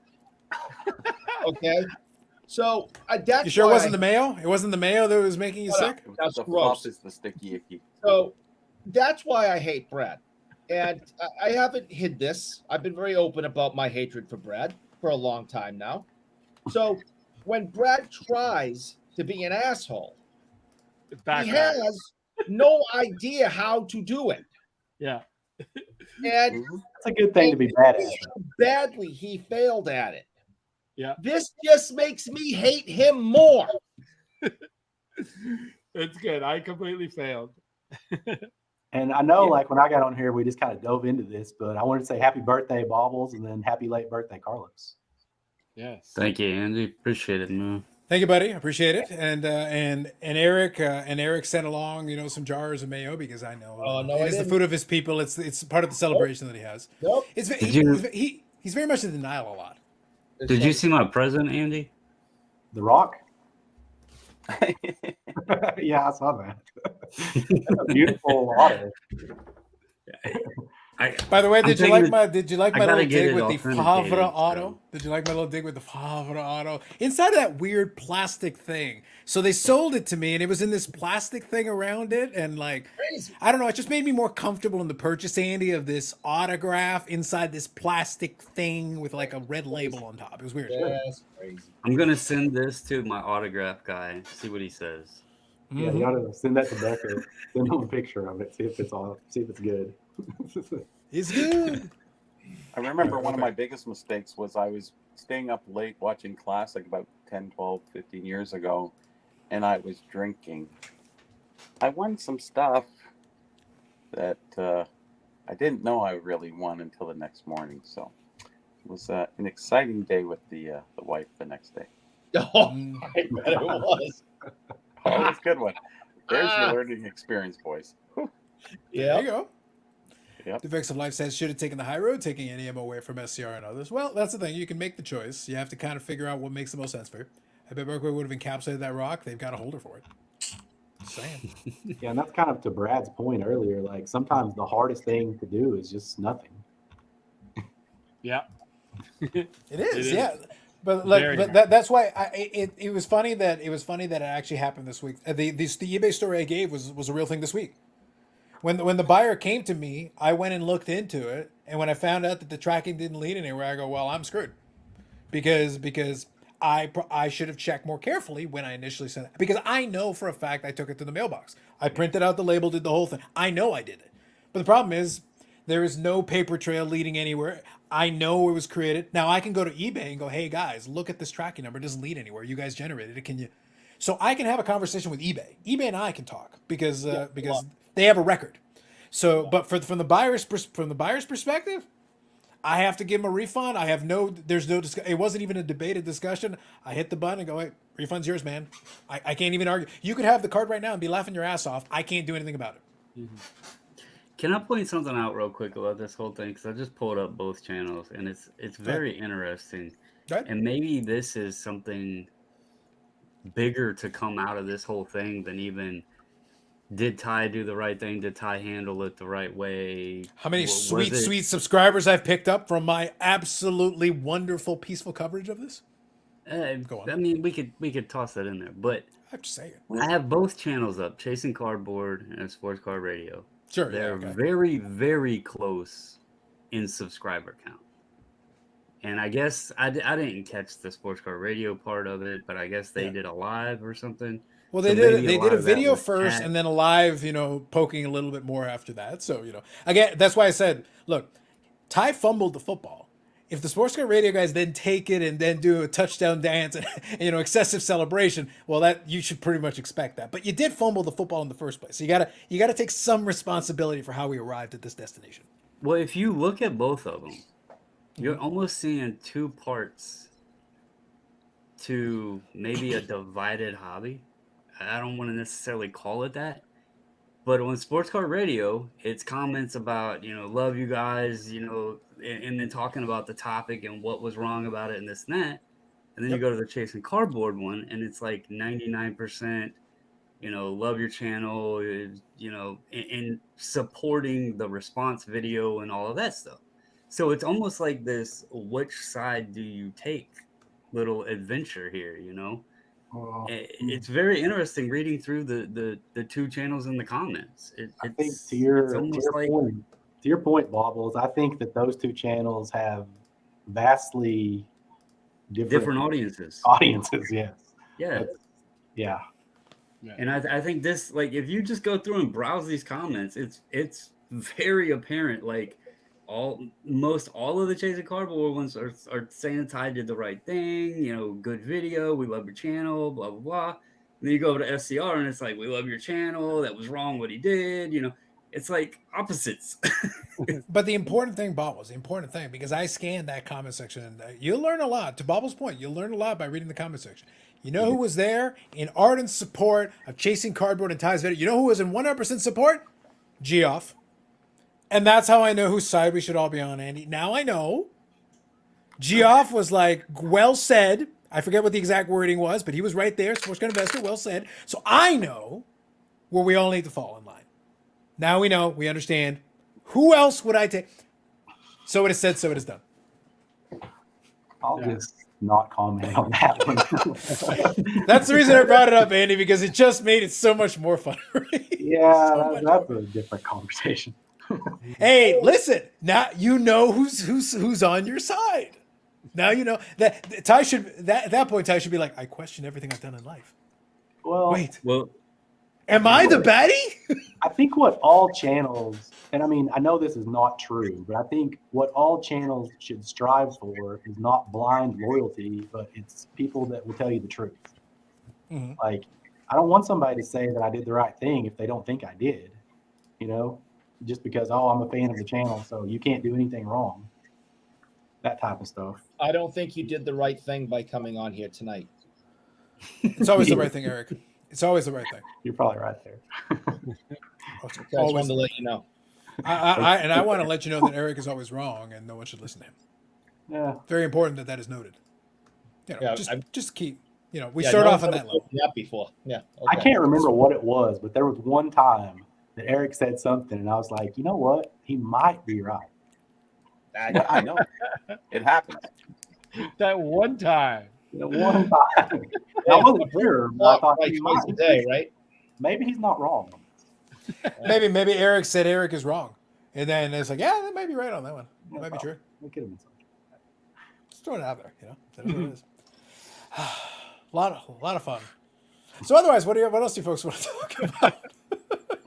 I got a lot of mileage from this. I'm not gonna lie. I got a video and a live out of this, so it worked out pretty well. Plus, I got Cheese Stringham on this week, so things are working out great. Things are working great for me right now. It has to I be want to talk another about what is everybody, because it might have already been. Look, I didn't even know that what was going on with the biggest hobby controversy, as it was stated in the reaction video or response video. I didn't know it was the biggest hobby. I didn't know anything even what was going on until, I don't know, what time did I comment finally, like 3:30 or something like that Eastern. I didn't know what the hell was even going on. So Bobbles, today is Bobbles' birthday extravaganza. Like you can be forgiven for being out of the loop today. yeah, I didn't know what was going on, but and maybe videos have been put out with opinions on it. What do you guys think of CGC's little strong arm plays that they've been doing with the pricing and the discounted membership levels and the really strong national on-site pricing? What do Only you all you think follow of that, that? Bubbles. Oh, we talked about it. We did talk about it on Thursday. We talked about it on Thursday because I thought it was a pertinent topic with it. Now, Andy, I don't know if you know this. Ed, he tries to deny it. But Ed is like, oh my God, that's like discount pricing. He tries to say he doesn't want it, but I heard Ed loud and clear, and he's telling me he wants higher prices across the board for all time. You don't want to be peasants. Don't cater to the peasants. Go for the high prices, luxury prices. That But, sounds like Ed, yeah. Yeah, that's what he said. I don't know what to tell you. Like I'll pull up the comment. I'll just, you can interpret it however you will. But the point is that because his point was that because it's so much lower than PSA, like it's a bad look or whatever. It's like, no, it's an aggressive play. CGC has resources. They don't have to do that. But if you want people's attention, you got our attention. Yeah. $20 on-site grading with the possibility of $16 on-site grading with a membership is, we want your business. Give us some cards. Yeah, I have a good friend that has never submitted cards to them before that is going to submit quite a few as a national to them because of the pricing. To me, it's a sound why wouldn't you? Like we talked about this whole thing. I'm not going to that. But look, if I did, I would totally I would totally drop off cards. Like, you've made this easy for me and you've made it very economically sound. Why? I like the slab for PC card purposes. Why would $16? If you've got the membership already, why wouldn't you? Or even the end of day for the, what is it, 10,000 55 value? Yeah. 55, and then whatever the 20% off of that is be, make it like $44, I think, Yeah, if 44. that's correct. Yep. Yeah, $44 end of day up to 10,000 declare value. Now I know it's not $10,000 free grading, but it's still. And you pretty can have a reasonable. $10,000 coaster for free, gratis. I mean, I Come guess on. my thing would be like, to the person that says that 20 or 16 seems desperate, what does free seem? Well, so the reason I'm joking, Andy, is that look, I'll get the exact. I want to get the exact phrasing. I gave Ed a hard time about this, but I'll get the exact phrasing. So I quote him precisely. That way, lest I be accused. Okay, here we go. So Westergriff. All right. I honestly thought the pricing was a joke when I first saw it, and this is on the video. You can check it out for yourself. Shocked that they were only doing $20. Talk about undercutting to the extreme. It's kind of unheard of to do that at the show. Seems pretty desperate to me, if I'm being honest. 150 for PSA and 20 for CGC. Thrift store grading pricing. That's the comment I picked on it for. Okay. That's the one I picked on it for. Hopefully they get a good amount of business for these price points, because that would be demoralizing to offer those prices and not have it fill the lines and reaching quarters, which is true. But then right after that, my response to him was, it will be an interesting test. I won't be there, but I'd use it at the price point for sure. Good to know you're finally on board raising prices above thrift store grading pricing level. We'll let SGC, PSA, and BGS know to jack up those prices and stop catering to the peasants, per Ed. Well, I'm always here to help. Brad, we need to raise those prices. I'm never going to question the great Westergriff. So I read that verbatim. Just to be clear, I read that verbatim from Ed. I had to give him a hard time because I was like, dude, just take it. It's a great deal. Just take it. yeah, If you had a $10,000 market value card, No. would you potentially let Tag run it through the system to get a pre-grade? no. To get it pre-graded and then swing over to CGC and pay the $44? But then I'm pre-grading. Then I have to use the tie technique of cracking it down the middle and hope I don't damage the card after getting my free coaster, and risking damage to extricate it from its free coaster. And even as a pre-grade, I still have to assume the machine knows what the fuck it's doing, because the machine has been programmed by one guy who worked at PSA once for 6 years. He might have been the janitor. It just said he worked at PSA. He might have been sweeping the floors for all I know. Nobody said senior grader. Nobody said like expert in the field. They just said he worked at PSA. In all seriousness, Bobbles, the reason I would not do that is because I know that I would have no intention of leaving it in that holder. So it would just make it harder for me to like have to crack it out or have somebody crack it out. And when you're cracking out a $10,000 card, I mean, I don't care how many times somebody's done it. That's nerve wracking. And I know I wouldn't leave it in that holder. So there's just, I just wouldn't do it. Honestly, even if it was free. Well, CGC works out very well if you're grading a card that's going to only be worth $20, $30, $40 anyway. So why wouldn't you? Yeah, right. That's what I mean. Like it actually, that price point actually opens it up where if you just want a card for your collection and you want a nice holder, the price point is very approachable for most people. And if it is a more expensive card that's still PC, the 55 with the discount is not ridiculous for 24 hours. You can have it within a day. That's not too bad. Remember, KSA here charges $50 and it's KSA. Yes. Oh, yes. CGC is way more legit than KSA, okay? You were talking about Tag though, right, Bubbles? For the free one, yeah. I was joking and saying, if you had a card in that price range, would you appease Tag by letting them go ahead and slab it to give you a pre-grade and then swing over to CGC and pay them $44 to get it done? But Bobbles, didn't you see that PSA is doing that too? So PSA is doing a free crossover.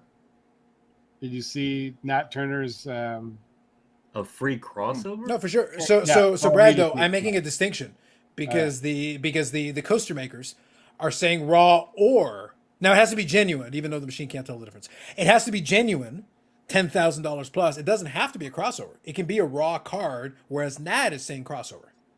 Right. So this one, so I'll read it just to make sure I say it right. I want to. Yeah. Okay. Sugar. Sorry, just a sec. Okay, this is the second one. Okay, that's more people than I expected on the huge card crossover free looks. Here's the deal. I'll be at the National Wednesday through Friday. If I give you the thumbs up here on IG, come by the booth one of those 3 days. Ask for me. Only me. I don't want to distract the rest of the team. Huge card equals 25K plus in value. Otherwise needs to be regularly submitted for now. Doesn't include reviewing current PSA cards. So if you have a card graded by another company that's 25K and above, they'll review it for free. If it crosses, you pay the fee. Yeah. Tough That's to be appealed. actually pretty cool. Yeah. So Brad will be. So if anybody needs Brad, they just need to find Nat Turner, and Brad will be within 50 paces. Just throwing it out there. If you want to find Brad, the fast way is to find Nat 50 paces. He'll be closing in. The Apple AirTag has almost tracked him down. I know that. I'll be the opposite end. Yeah. Yeah, and I See, do it's cheaper. think, like, this is a little bit off topic, but I think that it's really cool that both PSA and SGC have guys at the top that are like true, like they know cards, like they're collectors, like Nat. Mhm. I mean, like, I don't know if you guys saw the episode he just did on Cajun Cardboard where they were going over like the tiers of Michael Jordan cards. But I mean, Yes. Nat, like he knows his cards, and then Peter's like the same way for SGC. Like, I think it's cool to have those kind of guys in those leadership spots that really truly care about cards. Yeah, I agree sure. with you. I think the key though is to not assign that any more than that. I think we can because some people try to put too much on it just because it's like, hey, Nat's a collector. It's like, no, Nat's still a businessman. That still means they're going to make some decisions you may not want or like because business is business first.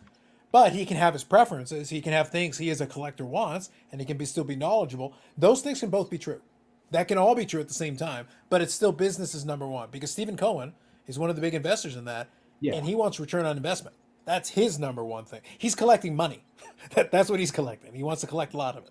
No, I agree with that. But I think, well, I guess what I'm kind of getting to is like when you see people at the top of those grading companies that don't really collect and don't know as much about cards, you see something like what's happened to Beckett. Yeah. You beat me to it. I knew I was stealing Eric's thunder there. I was coming. Don't you worry. I was coming with the heat. I'm still waiting. Eric, do you want to make the announcement yet about the Beckett on-site grading for $150? I don't mean $150, by the way. No, I think if it was $1.50, I think it's overpriced. I was trying to find what did they proclaim themselves as the third top ISA. grading company? Oh, you mean ISA? Yeah, I was trying to find theirs, but there's. By the way, Bobbles, I think I can't remember. I think I shared this on the Discord. Andy, you'll love this. So you know Threads, the thing that they're doing with Meta, their Twitter version, whatever. Yeah. So I set up the account because all you got to do is push the button, do whatever. Fine. I'm literally just posting my YouTube videos. That's all. By the way, discovery on that's still very difficult. Like it's very awkward. They need to fix this so you can see your followers more directly. That would be my recommendation. Fix that. But you know who follows me on Threads? ISA grading. As soon as I saw it, I cackled. I died of laughter. I was like, I don't know how to They feel don't have about a this top right report either. now. I don't know how to feel about this right now. I'm being followed by ISA. Oh yeah, they do. Uh-oh. There it is. Uh-oh. I would be a little bit curious about how that operation runs. I mean, I don't know a ton about it, but The best part is according to the guy, what's his name? Jason. Jason Kuntz, yes. Yeah. According to him, they're the number 3 in submission, and I go, where are these ISA slabs? I've listened to several interviews with him in the past, and I mean, it's entertaining. It's a good interview, but there's a lot of stuff that gets said in there that I'm like, first off, I'm not sure if this is accurate, and then secondly, if it was accurate, I'm not sure I would be talking about it. Mm-hmm. I mean, there's some pretty controversial topics that get discussed when he's on a channel, For sure.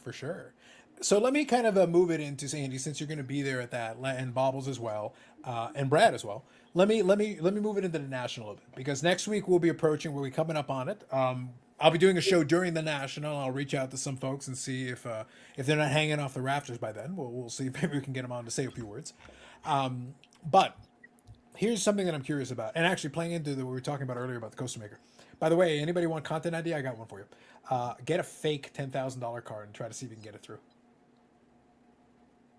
Seriously, get a fake card that would meet the $10,000 thing. Take them up on their offer and see if they'll put it through. Report your findings. I'd be curious. Do you know what? Just throw it out there. Think, Carlos, you know how when HGA, when they started all these cards, all these different companies, when they start up, they get all the fake cards coming through. Yeah. I mentioned this I was talking to a friend that works at Collectors, and can you imagine? So in Japan, with all the fake cards overseas right now, PSA opened the Japan office. Mm-hmm. Just imagine the influx of cards that people are going to try to beat the system, and how difficult it's going to be for them to get things to not make that mistake. You know what I mean? Because I almost feel like it's inevitable. Something's going to slip through the cracks at some point, and they have to correct it, and then it's just like the world has ended, right? But that's I what happened can't- with HGA. When Yeah. HGA law, part of what hurt them early on is it became clear they couldn't grade certain stuff. And once that became the thing and they couldn't grade it, then all of a sudden they were like, we're not going to grade 86 clear Jordans, okay? We're not going to grade Mary Lemieux rookies. We're not going to grade Gretzky rookies. We're not gonna... So basically you're saying you can't authenticate. You're a grading company that doesn't know how to authenticate. That's problematic. That's a little bit of an issue. So it's like, all right, man, you do you, whatever you say. So we'll have to see. We'll have to see what happens with that one. All right, so Bobbles gave me an ISA one here. So, oh, there you go. This will be Eric's favorite card. This is Grail. This is Grail in an ISA holder. Check it out, Eric. Oh, Come on. Oh, good Jesus. And that's Come on. witness Can autograph. mayonnaise? Can we go back to mayonnaise? Wow, it's just, don't tempt us. Don't tempt us. We can do that. Don't tempt us. Yeah. So their slab, I mean, and this is just my honest opinion. Two hats card, so screw him. This is just my honest opinion on their slab. Is they took the worst part of the PSA slab and the worst part of the SGC slab and put them together. Combine them. That's what it looked like, honestly. Wow. The only thing I could find for national stuff is it says $10 raw card review. Mm-hmm. Right. Makes sense. So here, Hawkeye getting in. Carlos's unhealthy dislike of tag. Is that even possible? I think not. It's like Jeremy must have broken your heart. No, he filled my heart with gladness. Took away all my sadness. Eased my troubles. That's what he did. I like making fun of that idiot. It's great. Bobby, what are your thoughts on tag? Oh, sorry. Alleged idiot. Floating head douchebag. That guy. Bobby, what are your thoughts on tag? Bobby disappeared. You knew that question was coming. Yeah, he evaded it. He ran away. Good dog. Paul says lies. Carlos doesn't hate him enough. It's true. I am far too zen in my old age. I have become much more zen in my 40s now. Again, I was walking the earth today as a man of peace, and then Ty had to make a stupid video, and what Snarky Carlos came out. I was chilling. I was doing my thing. I was good. Y'all ruined it. What do you want from me? Are the fakes of the influencer card set yet? Maybe. Eric, are you printing fakes of Timmy Two Hats over there? Yeah, I got a. Are you submitting the tag as under the $10,000 coaster offer? I got a couple of hundred running through the printer right now. Mm-hmm. So, serious question. If you just want, this is where I need somebody rich to do this. If somebody wanted to fuck with them and tagged this stupid offer, you could get like, I don't know, what qualifies as 10,000 now? Which one of the Jordans? Sorry, not Jordans. Which one of the LeBrons would qualify as like $10,000?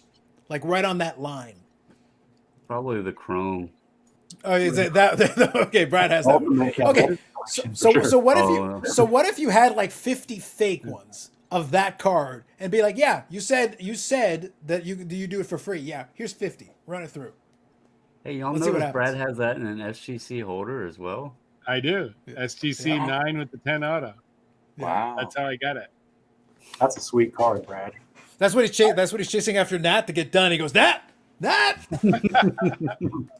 See if I can get have a 10 auto and a 9 or a 9 auto and a 10.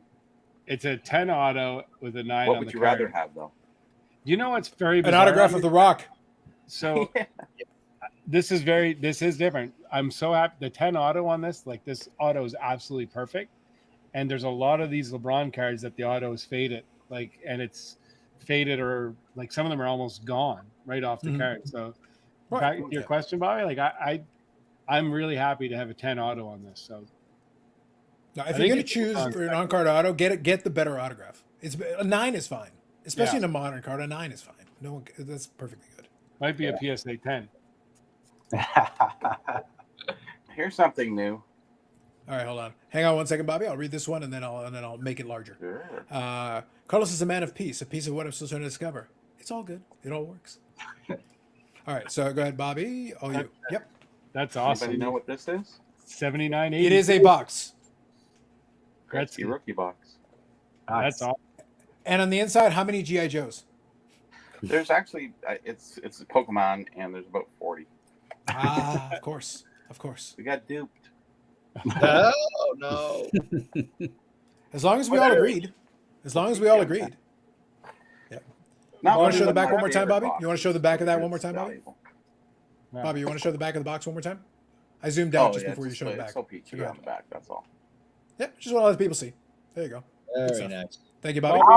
How many of those boxes would you say you guys ripped back in the day? How many of those boxes? What? How many of those did you open back in the day? You know, I'll tell you the truth on that. You know, it's 1979. I'm in grade 8, and in the back corner there was these new potato chips. It was cherry, grape, and lemon flavored potato chips, orange actually. And I chose the potato chips, so I didn't really open too many packs. Oh, I was more like opening 76, 77. I don't think I really got into 78 or 79. And later on, maybe a couple in the 80s. But I never bought boxes. I would buy it by the pack because we only had so much money. I had a sweet tooth, so I'd rather buy something, you know, candy-wise. You only had so much money back then. It's not like kids today. Daddy, can I get that? Yeah, it's $300. Yeah, we can get that. Yeah. Whatever. They never did. They never did the thing with you in the store because sometimes the clerk didn't want to deal with the box. If I bought the last couple of packs, they would offer to let us have the box. Oh yeah, I actually refused. If you bought the last couple ones, you could be like, and most of the time I wouldn't. But if I didn't have something to carry the packs in, if I bought like 10 packs or something, I'd take the box with me just to have something to carry it in, just to make my. I wouldn't buy 10 packs. We didn't have enough money for 10 packs really back then. You know. that is it's funny because that's the way. I know one set there was 1949 Leaf baseball was like that. The last, like whoever bought the last pack, there was a box topper kind of at the bottom that you'd get like a premium, like a bigger card. So if whoever bought the last pack, they would get that premium. Who would buy the second last pack and not buy the last pack? Is the funny part. Maybe it was a money thing, you know, back, you know. Yeah. What I year feel like is at that that, point Eric? you're tempting fate a little bit. I feel like at that point you're tempting fate a bit. Yeah. What year is that So. box, Eric? This one is. You gotta look at it. It's got Gretzky on it, for crying out loud. Yeah, I think it's 82, 82, 83, I think. You're correct. Yeah, it is. It's actually one of the nicest boxes. So I can't figure out how to open this stupid piece of plastic. But anyway, this is exactly how I got this. If you use a gigantic set of pliers, Eric, right down the middle. Right down the middle.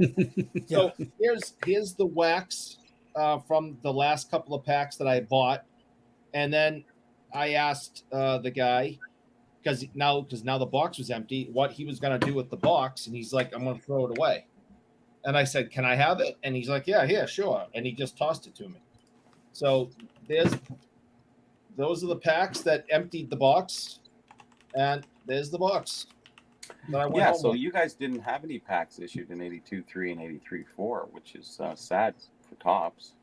I don't know what they're doing, doing some sticker things or whatever. Right. So you guys got fucked. No, we did. We got O-Pee-Chee. How did you get the O-Pee-Chee up there? Down there? How do you think? I don't know, man. The card shop had it. I bought it, and that was it. Really? Is that what you're claiming now? Yeah. Little old Canada had to supply the United States. Fuck. Mm-hmm. Well, the thing is, as usual, Eric is leaving out an important part of the story. The guy, he was asking the guy what he was going to do with it, and the guy was this guy. He had an idea of what he was going to do, and Eric, being the ruiner of things that he is, decided to take away the man's joy. Yeah. Look at how happy he would have been. He would have been. It would have been great. I honestly do not know how to open this thing. Well, you can always. Do I have to go back to the flamethrower, Jeff? I can. That's an option if you want. I have no idea how to open this. I'm pulling on it. I'm pushing on it. It lives here now. That's it. You could just go with a small explosive. I think that's perfectly safe. That's it. It's never coming out because I don't know how to open it. Get 99 has a question for you, Brad. It said, what do you think of the LCS owner who's coming after people for leaving bad reviews? So, Brad, why are you chasing after people who are giving you bad reviews? Why? Try me, Hockey 99. I got that bad edge right now. I'm still irritated. Yeah. You heard how badass he was earlier. So you're getting snarky, Brad. You're getting it. Yeah. It's coming. He's a real danger to society, folks. It's going to happen. Well, he's at least as dangerous as you with your once broken hip. Come on. You keep threatening people and no one's afraid of you. Carlos, Carlos. and fellas, thanks so much. I'm hitting the hay. It's been a pleasure as always. Yeah, you're off to leave some bad reviews for some folks. Very warm, hot hay. I see what's happening over there, Brad. I know. Have yourself a good night, Brad. Take her easy. See you, everyone. Later, Thanks, Brad. Bye-bye. Bye, Brad. I let Brad leave first, but I'm going to. I got some Yep. shit to do and called Go for sleep. Go for it. Okay, good Have night, a good guys. one, Bobby. Take her easy. Bye, Bobby. Bobby. See you later. Good night. All right, Carlisle says, my buddy and I were opening packs of 1980 tops and trying to chew the gum. I made him laugh, and he coughed dust and shards of gum. He was dangerous. Well done. Whereas Hensey without a whippersnapper didn't get to rip a pack until much later. Drive to Canada to get it, 30% discount at the currency values. True. It is true. What's the Eric oldest tried to gum take advantage you of that a guys- couple of different times. He always talks about the exchange rate and everything, and we're always happy to have him.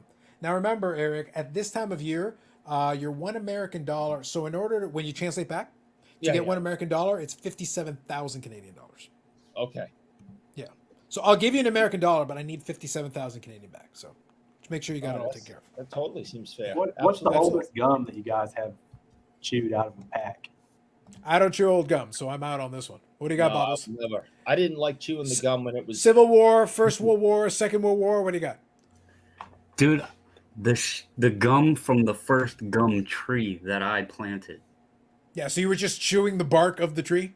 Wow. Once it grew and it started producing, you know.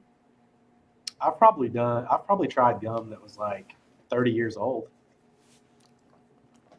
I want no That's part fair. of that. No. I think the only time I had gum like that and somebody made that bet, Carlos Sr. took him up on it. I go, well, and I just said, being the good son that I am, I said, well, you're expendable. Give it a try. It's Yep, it's there you so go. bad. Like you put it in your mouth and it almost just disintegrates. Yeah. it's Yeah, like that's the thing. To me, I never saw the value in it. So even though my first years in the hobby, gum was still in the packs. We still had it. It was the very tail end of that era, because I want to say 91 Tops still had gum. Yes, I think that was I think it's 92 when they switched away. I think it's 92 when they switched off. 90. Uh, Was it see, 92 the or gum- 93 when they went to like the actual, like they went away from the wax, didn't they?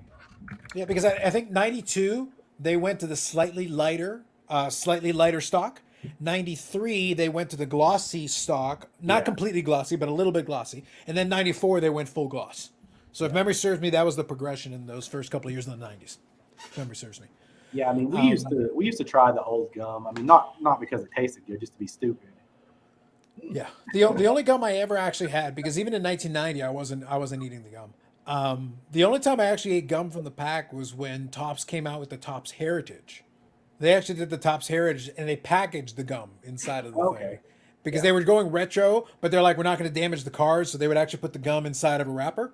So at the time in the early 2000s, I think I want to say 2000, 2001, you could get packs and they had gum in it, but it was already an individual cello wrapper and you could open it up and just eat the gum. It's funny that they did it that way, because don't they also have like the gum stain variation cards? I think so, yeah. So it's like you don't want to damage the cards, but you're going to purposely damage some of them and call them variations. I think they just realized by the early 2000s, they're like, this would actually taste like crap just sticking it beside a card. So it's like, there's nothing that this is going to add flavor-wise. What are you hoping the cardboard is going to smoke it and add some flavor? Like, what are you shooting for here? The gum wasn't good even like the year that it was released. Like it was But that's what I'm getting at. I see no benefit to this. There's no way this helps. never good. So I don't know what to say about that one. So real quick here, Brandon Ryan says, Joey, it's just the hype without the promises. Hockey Canada says, baseball's been awesome this season with new rules. Baseball may come back in the U.S., but won't reach the Americana days. No, it won't. But it has been better from what I understand, because they're at least keeping to that pitch clock and moving along the games, and the games are not taking as long. Season? Well, yeah, it's like the opposite of Boston Bruins hockey that never happens. They actually run the seasons; they do them the whole year. I had no 1990 idea it gum was was baseball season. 1990 gum in 2020 was remarkably similar to 1990 gum in 1990. That's probably true.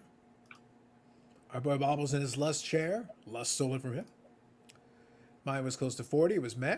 Fair enough. 1991 O-Pee-Chee baseball with the gum, I believe. It's possible 1990 O-Pee-Chee maybe had it. Yeah. I want to say 91 was the last year I remember. 92 Tops was the first without gum. Okay, so I remember correctly. That's what I was thinking too. Yeah. Yeah, because I remember because I had a box of 91 tops. I was able to get my parents to spring for a box, so I opened up a box. That was the 40th anniversary tops and the whole thing. They even did that giveaway thing where you could get cards and stuff. I remember that one well because I actually got to open a Desert box. Storm cards. Yeah. So it was good. It was a good year. It was the last year of what I would consider like old school tops, because in '92 they added Topps Gold Parallels. They did the slightly lighter stock. They started shifting. It was like a 3-year shift where they slowly added the elements of the current modern Well, cards. if you remember in 91 Topps, that was like the 40th anniversary. So It was. they bought like cards from every top set up to that time, and they inserted those into packs randomly, which I the think if I buybacks, remember right, I pulled like some kind of 1970s like common player out of one of those one time. No, but you know what would have been the best, Andy? Because they did buy back from all the old sets. If you open up 1991 Tops and got a 1990 a 1990 Tops card, I'd be like, well, this didn't work out the way I thought it would. Like this. I mean, if it was the Frank Thomas no name, you wouldn't be complaining. Fair enough.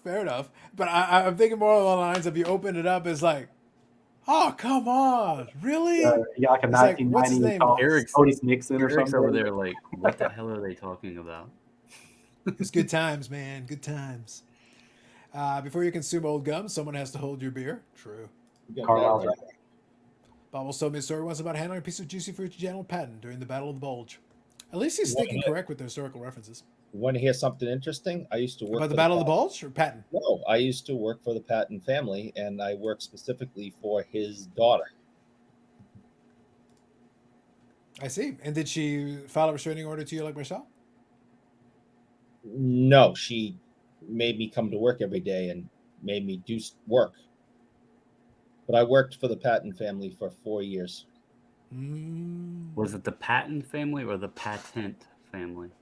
No T at the end. Was the family patent pending? No. And I worked on their farm. I was a farmer for 4 years. What kind of farm was it? Hay farm. So you farmed hay? I did. 4 years. I see. I have a box of 1969 Fleer Foolish stamps with gum in each pack. That's the oldest I have. Fair enough, Stu. Who has more collectors, Robin Yount or Camp Anson? Cap Anson.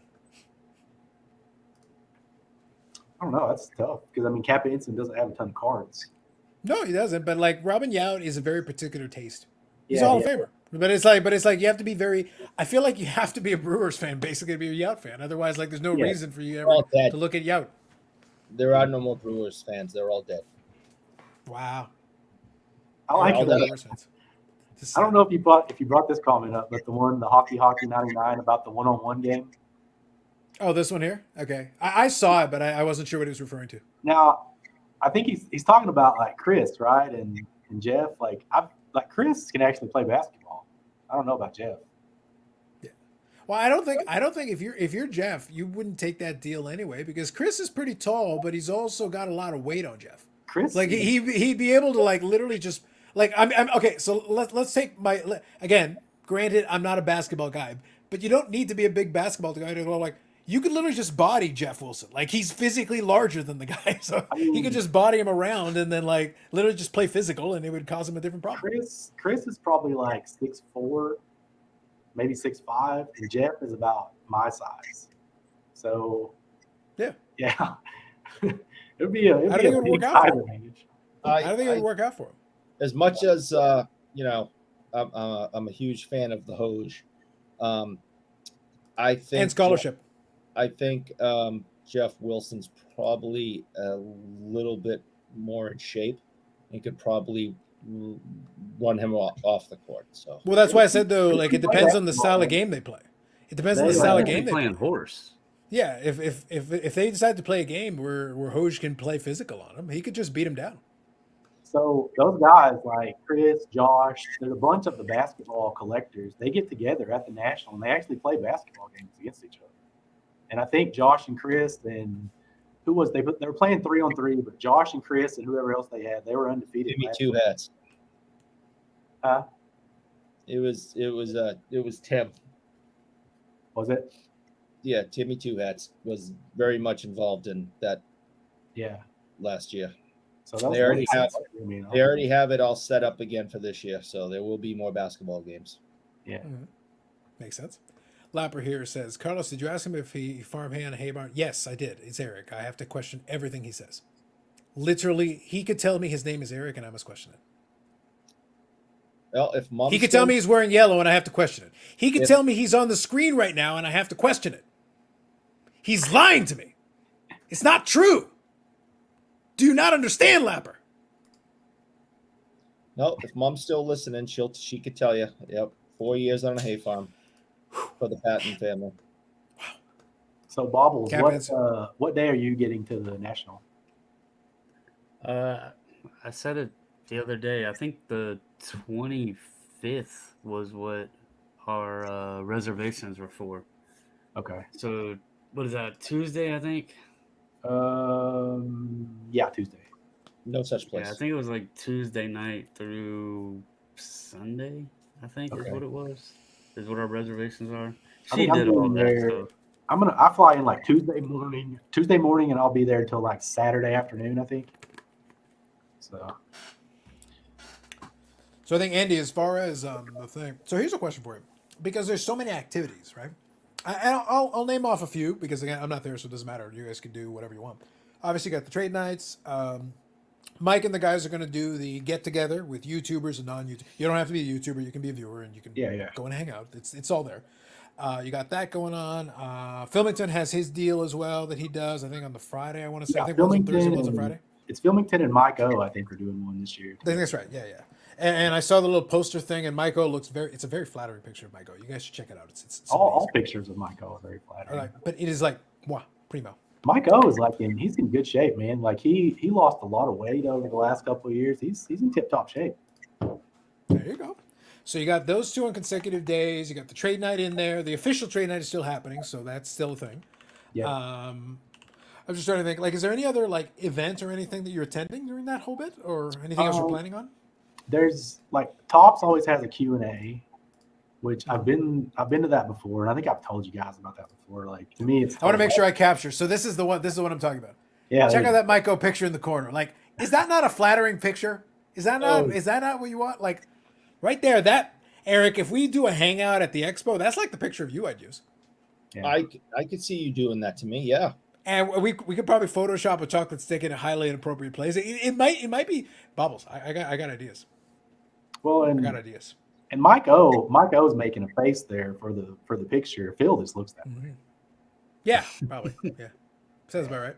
So that is one of the. So that's one of the hangouts there. So that's one of the two I was talking about. That's the reason I was asking Andy. Is that there's a bunch of stuff going on during those period, and I'll say separate from obviously what you guys are attending. I can say that some of the wrestling card guys are doing their own event. So they're trying to make that a thing now. That'll be interesting to see going forward because that's an area that I pay attention to. So they're going to have their own little event. They're calling it the main event. So they've created that whole thing, and So they're going to do like, that thing during the show. Is that like Drake and Brett and some of those guys? Okay. Yeah. So that'll be one of them for sure. And there's Sports Card Nobody is another one.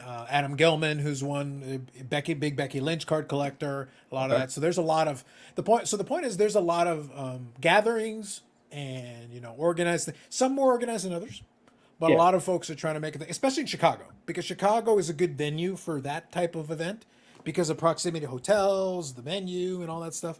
So they're starting to work on some of that stuff. You can see. And I've actually seen where there's going to be like an F1 trade night, and I know they've done like Pokemon only trade nights before. So there's all kinds of stuff going on, just depending on what you're interested in. That is right. That's right. Yeah, I mean, I'm for sure going to obviously the Thursday night, the YouTube get together. I'll obviously go to like Phil and Mike O's thing, Tops Q&A. I mean, I don't know if those guys, my friends may talk me into going to that, but I honestly couldn't care less about listening to Tops lie again about the same stuff every year. But I mean, if they talk me into going, I guess I'll go. If you're into vintage, I know Net 54 has like a dinner that you can go to. Right. They'll have like a speaker and stuff. I'm trying to think of what else there is. Can you think of anything else, Bobbles? There's tons of stuff. Like, I got some that PSA thing. I got that invite too. Oh yeah, they have like some kind of like social thing or something, but it's like 30 minutes away, right? Yeah, I'm curious how many people actually take them up on the offer because it said complimentary Uber. Yeah, I I'm would not, love to see I'm that not going to bill. that. So there's two comments I want to read back to back. First one is from Paul here. Andy, don't drink the green drink on Friday. Just saying. Take advice from Paul. Okay. Second is from Stuke. Yeah, here they're voting on the 2026 Nationals. This made me laugh. 3 finalists I heard were Chicago, Atlantic City, and Atlanta. Listen to me. If you go to Atlantic City, burn that fucker down. Enough already. Move on. No one wants to go to Atlantic City. Be done with it. It's out of the rotation forever. Let's just go put in Peabody. Eric can host it in his backyard. It'll be fine. That would be good. I'd just walk there. That'd be awesome. Yeah, that'd be great. I feel like I love going to the National about as much as anyone, and I would really have to think about going back to Atlantic City. The last one did not get rave reviews. I'm being very generous. I'm being extremely nice. Being extremely nice. Yeah. Let it go. I understand they give you free whatever. Let it go. Let it go. The convention center was really nice. It was the entire rest of the place. Everything else about the whole thing. So yeah, I think it should come to Boston. That's what it should do. Come to Boston. That'd be good. Which part of Boston? We got Salem, we got Peabody, and we got Worcester. So which Boston like territory are we talking about when we map it out here? With the Worcester. Okay, that one. Okay, gotcha. So like I said, yeah, Atlantic City is like, are you guys stupid? Pick any of the other ones. Chicago is fine I think Chicago every 2 years is good. You want to rotate something else and do that. That's great. Yeah. Atlanta might be interesting. Who knows? Like there's other options. Just Atlantic City should be permanently out of the rotation forever. Just let it go. Yeah, I agree with that for sure. Yeah. Just move it out of the rotation, pick something else and figure it out. I know Jay mentioned this one here about a PSA VIP event. I think there's a lot of folks that want to go in there. I would like a national in Atlanta, obviously, but I think they've done that before and it wasn't all that great long ago. Not sure what would work in the South. I heard some folks were pitching Nashville and some other spots as well. So I don't know.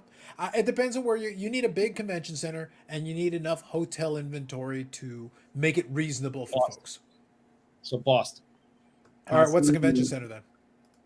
Huh? What's the convention center you're using then? Well, actually, you can actually have Dufex for life of life telling you is we have the convention. We have the Boston Convention Center right in the Seaport, and it's absolutely enormous. In Southie? Yeah, in South Boston in the Seaport District. But so you want to throw people into a port? So your plan is to throw people into a port? You violent bastard! Well, we throw tea, we throw people, whatever. I'm selfishly with Stukes here. Yeah, Dallas. Yeah, probably. I think Dallas. It wouldn't be much of a stretch for them. In reality, it's just a larger version of what they're already doing. They just need the right venue. Texas has a lot of big places. Dakota here is pitching Houston. As long as you're a big city that has a big convention center, airport access would be ideal. You really want to have airport access, super important. And you need the hotel inventory. You need hotel inventory, convention center. Texas probably has as many of those things as any place. Yep. Busiest airport, most successful local shows in Atlanta haven't been downtown. Fair enough. Like I said, for me, it makes no difference to me. I think what they're doing, Cleveland next year, right? Yep. Yeah, that's not one next year. We'll see. I have to, like I said, for me, this year was an easy call. It wasn't the right time or right place for me. I know my buddy is a big Cleveland guy. I made the joke about that. He did his bachelor party in Cleveland because he's a weirdo. So I'd be like, "Hey, you're an idiot. If you want to drive, I'll take you to Cleveland." Yeah, I don't mind the show in Cleveland. I mean, it's a little bit harder to get around, just because there's nothing close to that convention center. But the convention center itself is really cool. I like it. I think if you enjoy it, though, I think it's also not a bad look. When we went to Cleveland, like I said, even though I kind of stared at him when he wanted to go to Cleveland, this was only a couple of years back. One thing that was interesting is there was nice stuff around. Like we went to some nice restaurants around the water and some of the stuff around there, and we went to Canton. And Canton was a lot of fun.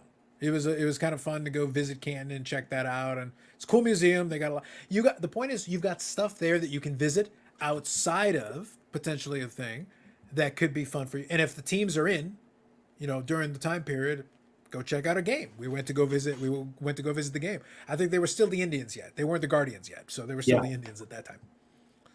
Yeah, Texans in July, I fair. But the good news is you're going to be indoors. You're going to be in a convention center, so you're not going to be outside. You don't necessarily have to fry. We have regional and international airports. It's nicer in July. Just stay inside. Yeah, that's fair. Well, alas, we'll never get the real dream. The real dream bubbles, Vegas.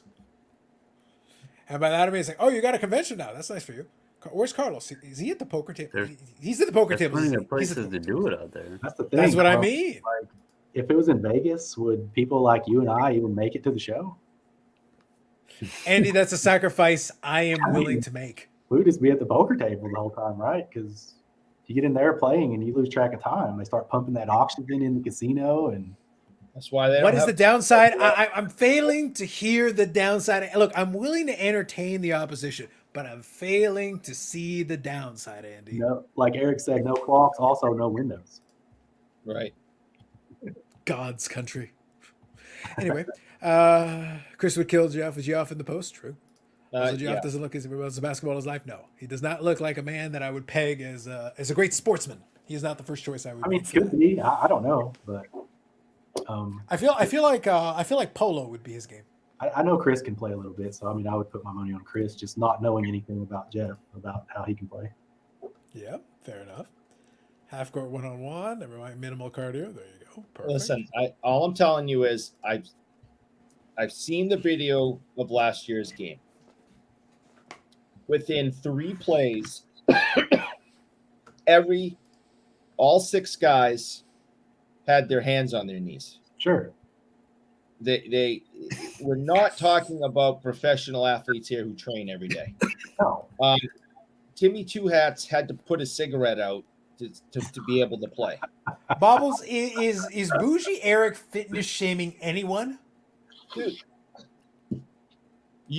listen, I am in incredible shape, especially after taking a year off. Oh, really? Anytime, any place, buddy. Man. All right, let's go Thunderdome. Let's go Thunderdome. Which direction do you want the hip to get broken? I'm not challenging you to a bicycling match. I'm just going to make this entertaining. I'm going to rig this in my favor. I can go all day. 30-mile ride the other day, no problem. My car, I have cardio for days. On the basketball court too, like so Josh from Card Ladder, he can shoot the 3. And then I don't know if you saw any of the footage from what was it, maybe the Culture Collision show that was in Atlanta, but Josh, who is Roth Cards, that guy can play. Okay, yeah. He can play. Well, at least in the clips he was doing, he was able to shoot at least a little bit. Well, he's young enough where he's still in good shape. So I mean, he's not getting winded like these older guys we're talking about. And Kenny Fornos, he can play too. Like I think he had knee surgery not too long ago, but he can play basketball too.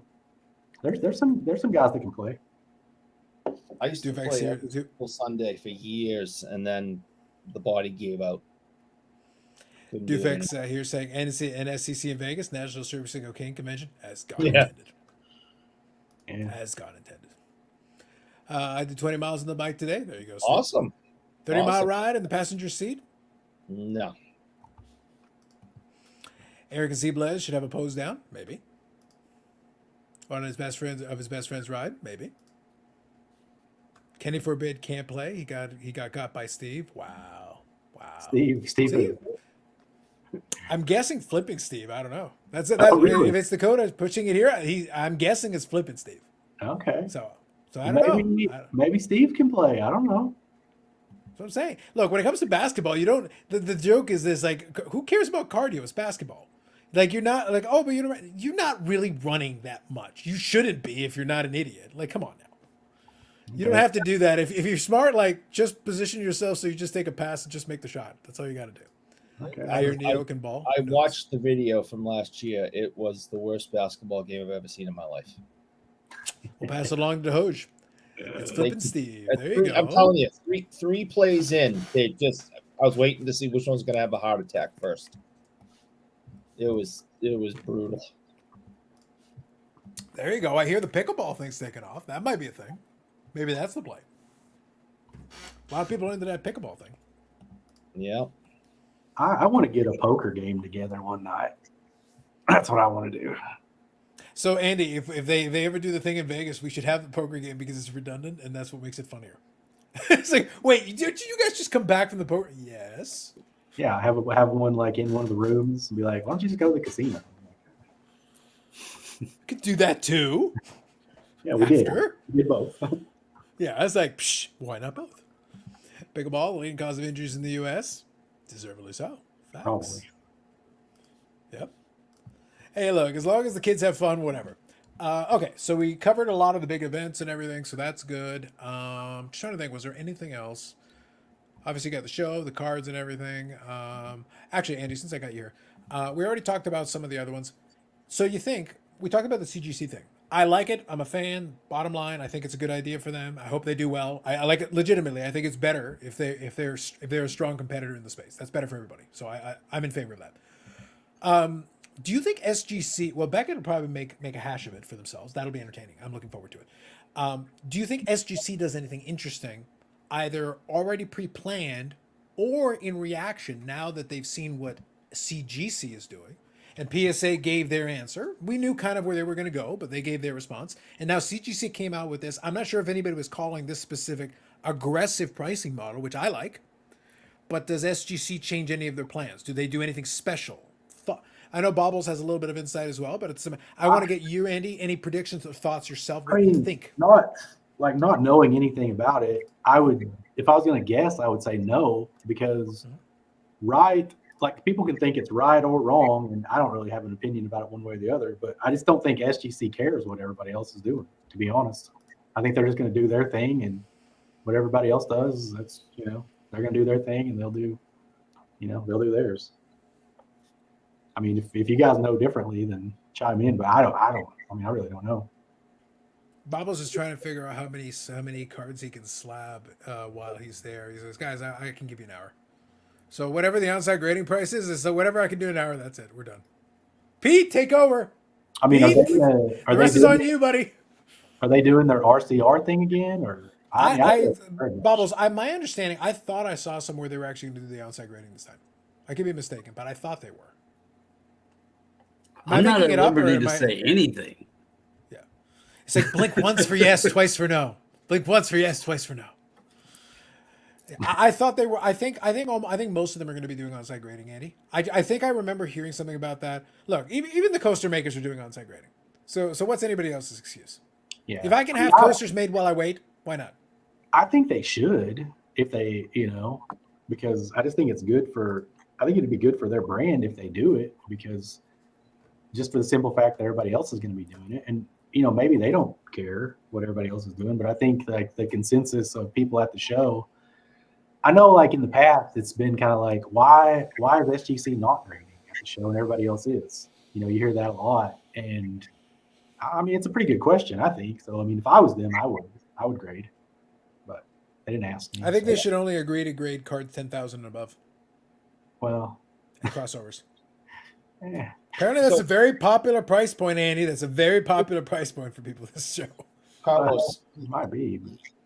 You and I have seen the mass hysteria of PSA Canada taking cards in, right?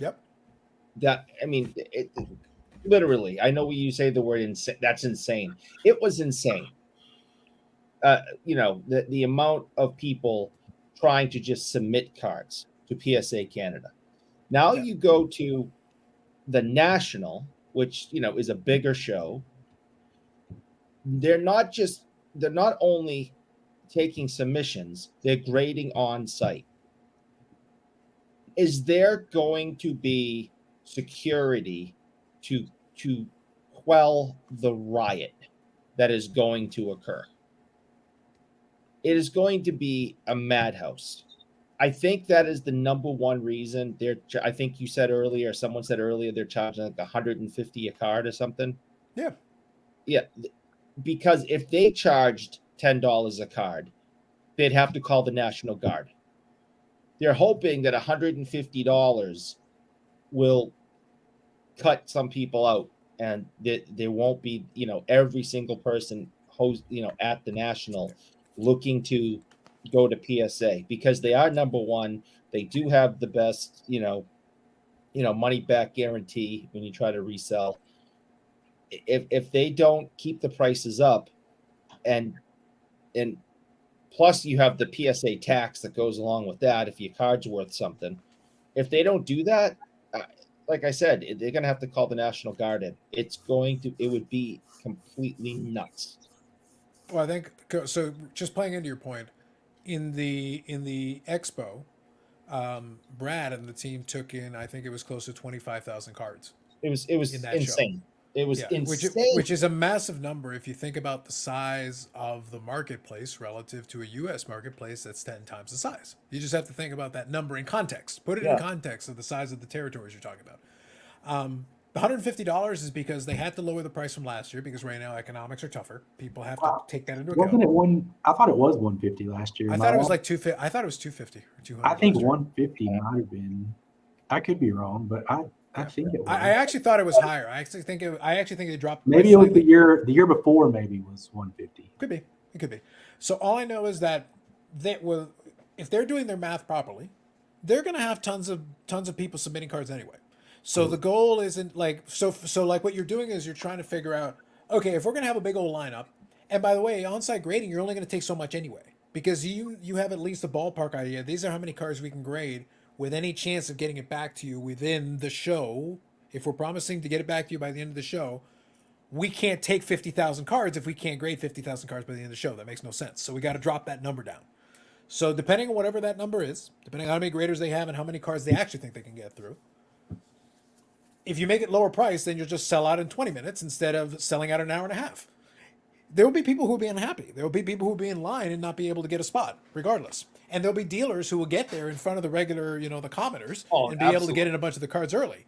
So the goal is to price it at a level where at least you've got some slots left, so somebody at least has a shot. You're still going to sell out. That's why I said CGC is being very aggressive in their pricing. If SGC is there, I think they'll do well, and I want to make sure I cover this here. So good evening here. Clemente Collector, SGC won't. They can't keep up with demand and want to keep the prices low. I think they would do well. I don't know if, again, it depends on the price point. It's like everything else. Would want to keep the prices low. Look, on paper, that's why I said what I said a second ago. You don't think that if it was just taking in money and just wanting to control market share, Nat Turner could make it $50 a card and it would be like madness. But you're not getting the card back by the end of the show. That's like a 0% chance. They don't have enough people to be able to do that. So it's pointless. There's no reason to put that price point. You want to get some money out of it, but figure out a number that at least discourages some folks. But the people that are still going to do it are still going to do it. They're going to shell at the 150. The problem that happens with PSA is, and it's not a problem for them, it's just a problem for the people that go to the show, is by the time the general public starts getting into the show, most of those slots that PSA can, like you said, they can do a certain number and still get the cards back to you. Most of those have already been filled by dealers who drop off stuff before the show is even open to people. They're probably like at 75, 80% capacity before the show even opens. Oh, I would agree. Absolutely. Yeah. So it's a good deal. Like for PSA, even at that price point, you've already still guaranteed a sellout. So it's one of those things it's like a pre-sale to like a concert or pre-sale to something where like you already know, I'll leave a certain amount of tickets for you guys, but you're going to be taking your chances because the pre-sale already covered 85% of the house is sold out before you even got a shot at it. Right. And that's bad publicity. That's bad PR because we as concert goers have been complaining about that for freaking years. And people who are, that are paying to get in the front door, who have traveled all the way there, who have the 10 cards that they want to submit and have done on site that they've picked out and gone through and the whole thing, they don't have a shot, but they're walking through the front door thinking that they do, because the dealers that have been there a day before and been setting up already dropped off boxes of this stuff. Yeah. And it's going to be bad PR when 5% of the people who try to get in line that walk through the front door are able to do it, and the 95 are told, "Nope, sorry." that's not good PR right there. That's bad business as far as I'm concerned. You're going there to slab on site. You shouldn't be doing it for the dealers. You should be doing it for the people who walk through the front door. That's like the point of going and to advertise your business and sell your business. The dealers already are constantly selling, submitting stuff all the time. But Joe Average, who walks through the front door, who may have never submitted a card before, this is their opportunity to see what it's all about, get something in hand, have it, get introduced to PSA, and that experience is going to be soured immediately as they show up and they go, sorry, we're sold out. And it's a really slow process, the submission process there too, because they tell everybody to print off their submission forms and everything before they get in line. And you get people that have waited in line all this time. They get up there to the front.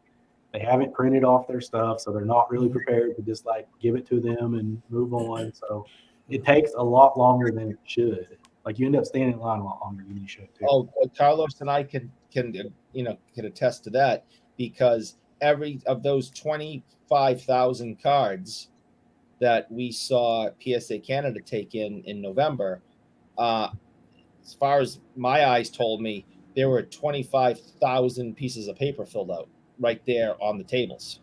Yeah. And most people don't bother with it. By the way, ComC had the same thing for the most part. Now, if you're savvy and you knew what you were doing, like I've been to that show enough times now that I understand ComC's method a little bit. I get the little sheet of paper printed ahead of time.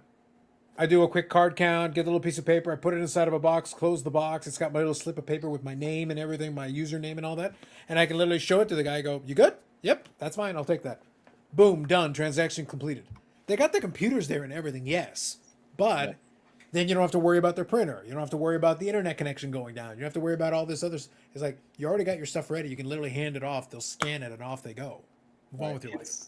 So this is like, you'll see some crazy stuff though at the show. Like you will see somebody who like, maybe they don't know anything about cards. Maybe they found their grandpa's collection in their closet.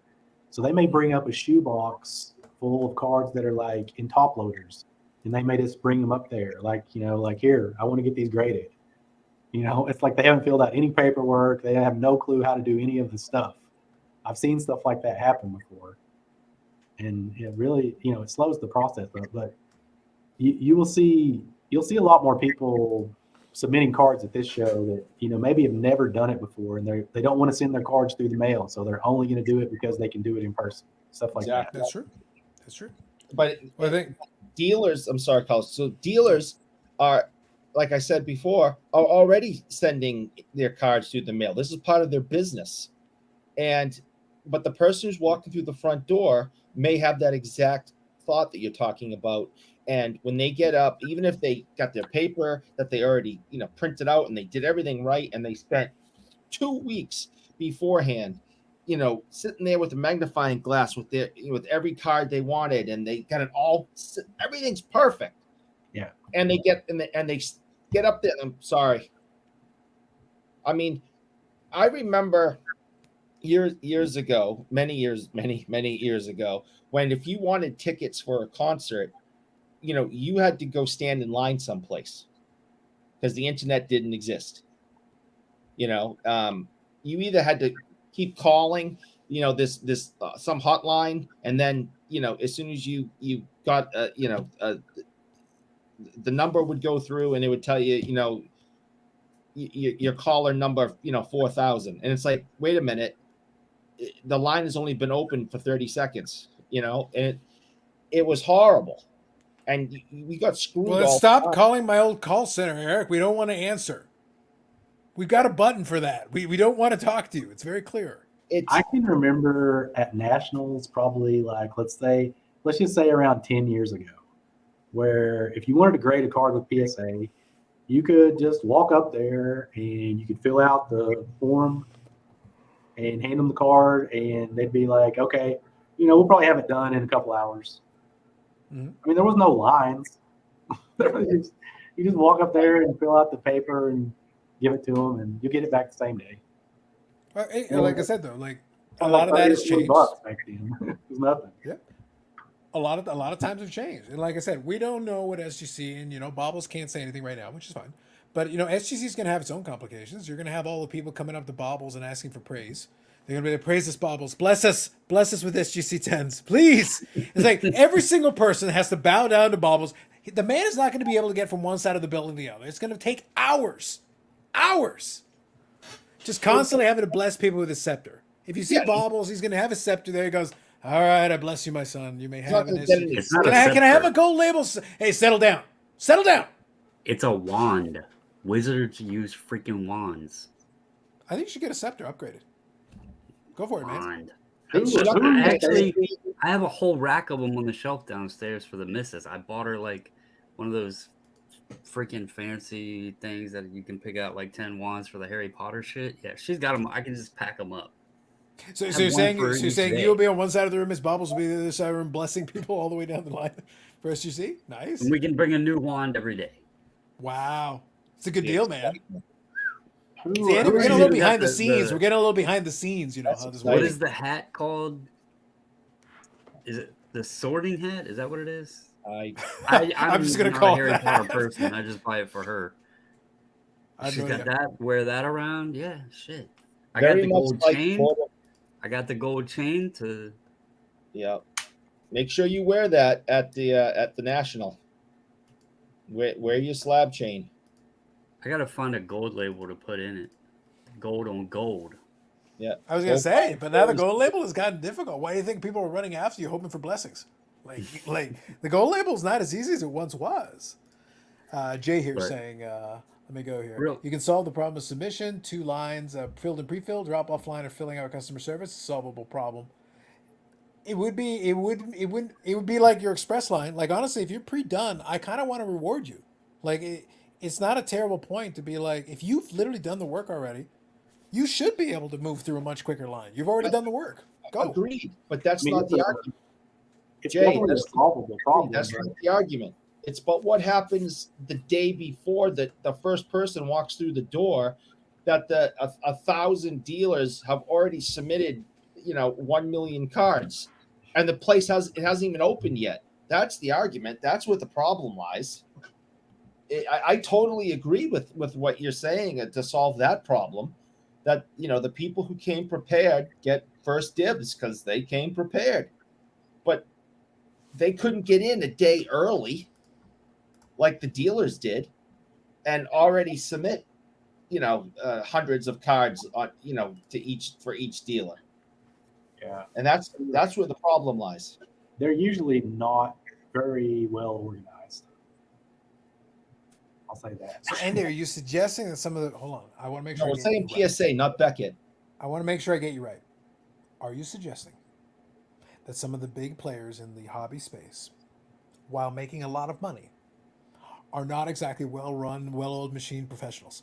Are you suggesting such a thing? I'm going to go out on a limb and say, like, for people that were new to the hobby and they saw all this money that was being spent on cards, and then they went to their first national, they were probably like, what the hell is this? Like, this is like outdated by like 20 years.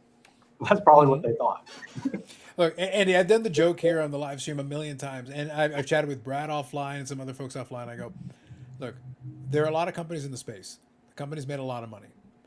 When Nat Turner and that group came in, it would not, I'm exaggerating for comedic effect, but it wouldn't shock me if they walked in and they're like, you're the number one grader in this space. We bought you for all this money, and you've got a guy pushing slabs around with a mule, like, or something. Like it's like, what is this, an Amish commune? What do we have technology here? Like, what is this?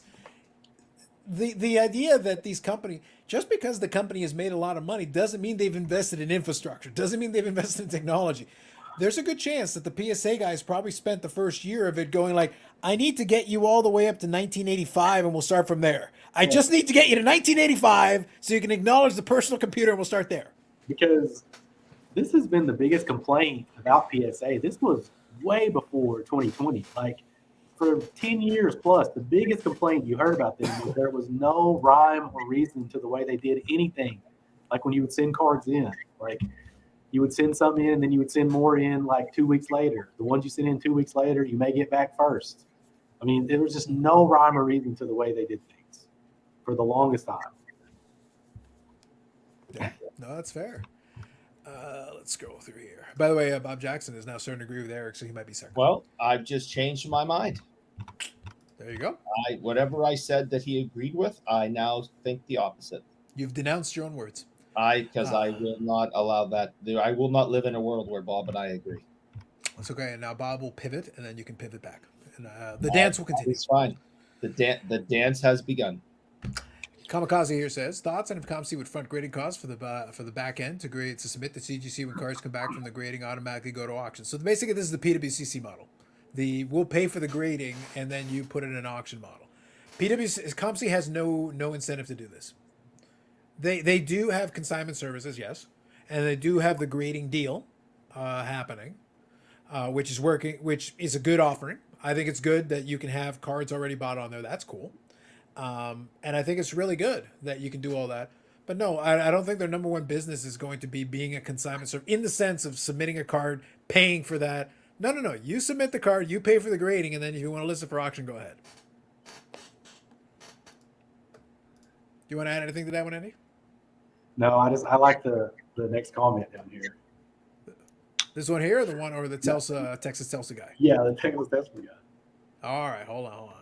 All right, I agree with Eric at grading conventions. Fuck the dealers, a common man, grade on site. You see? The dance continues. I'm all about the dealers. Dealers should get first pick. They're the ones that invest in all their money. It's all about the dealers. That's how I feel for this next few minutes. There you go.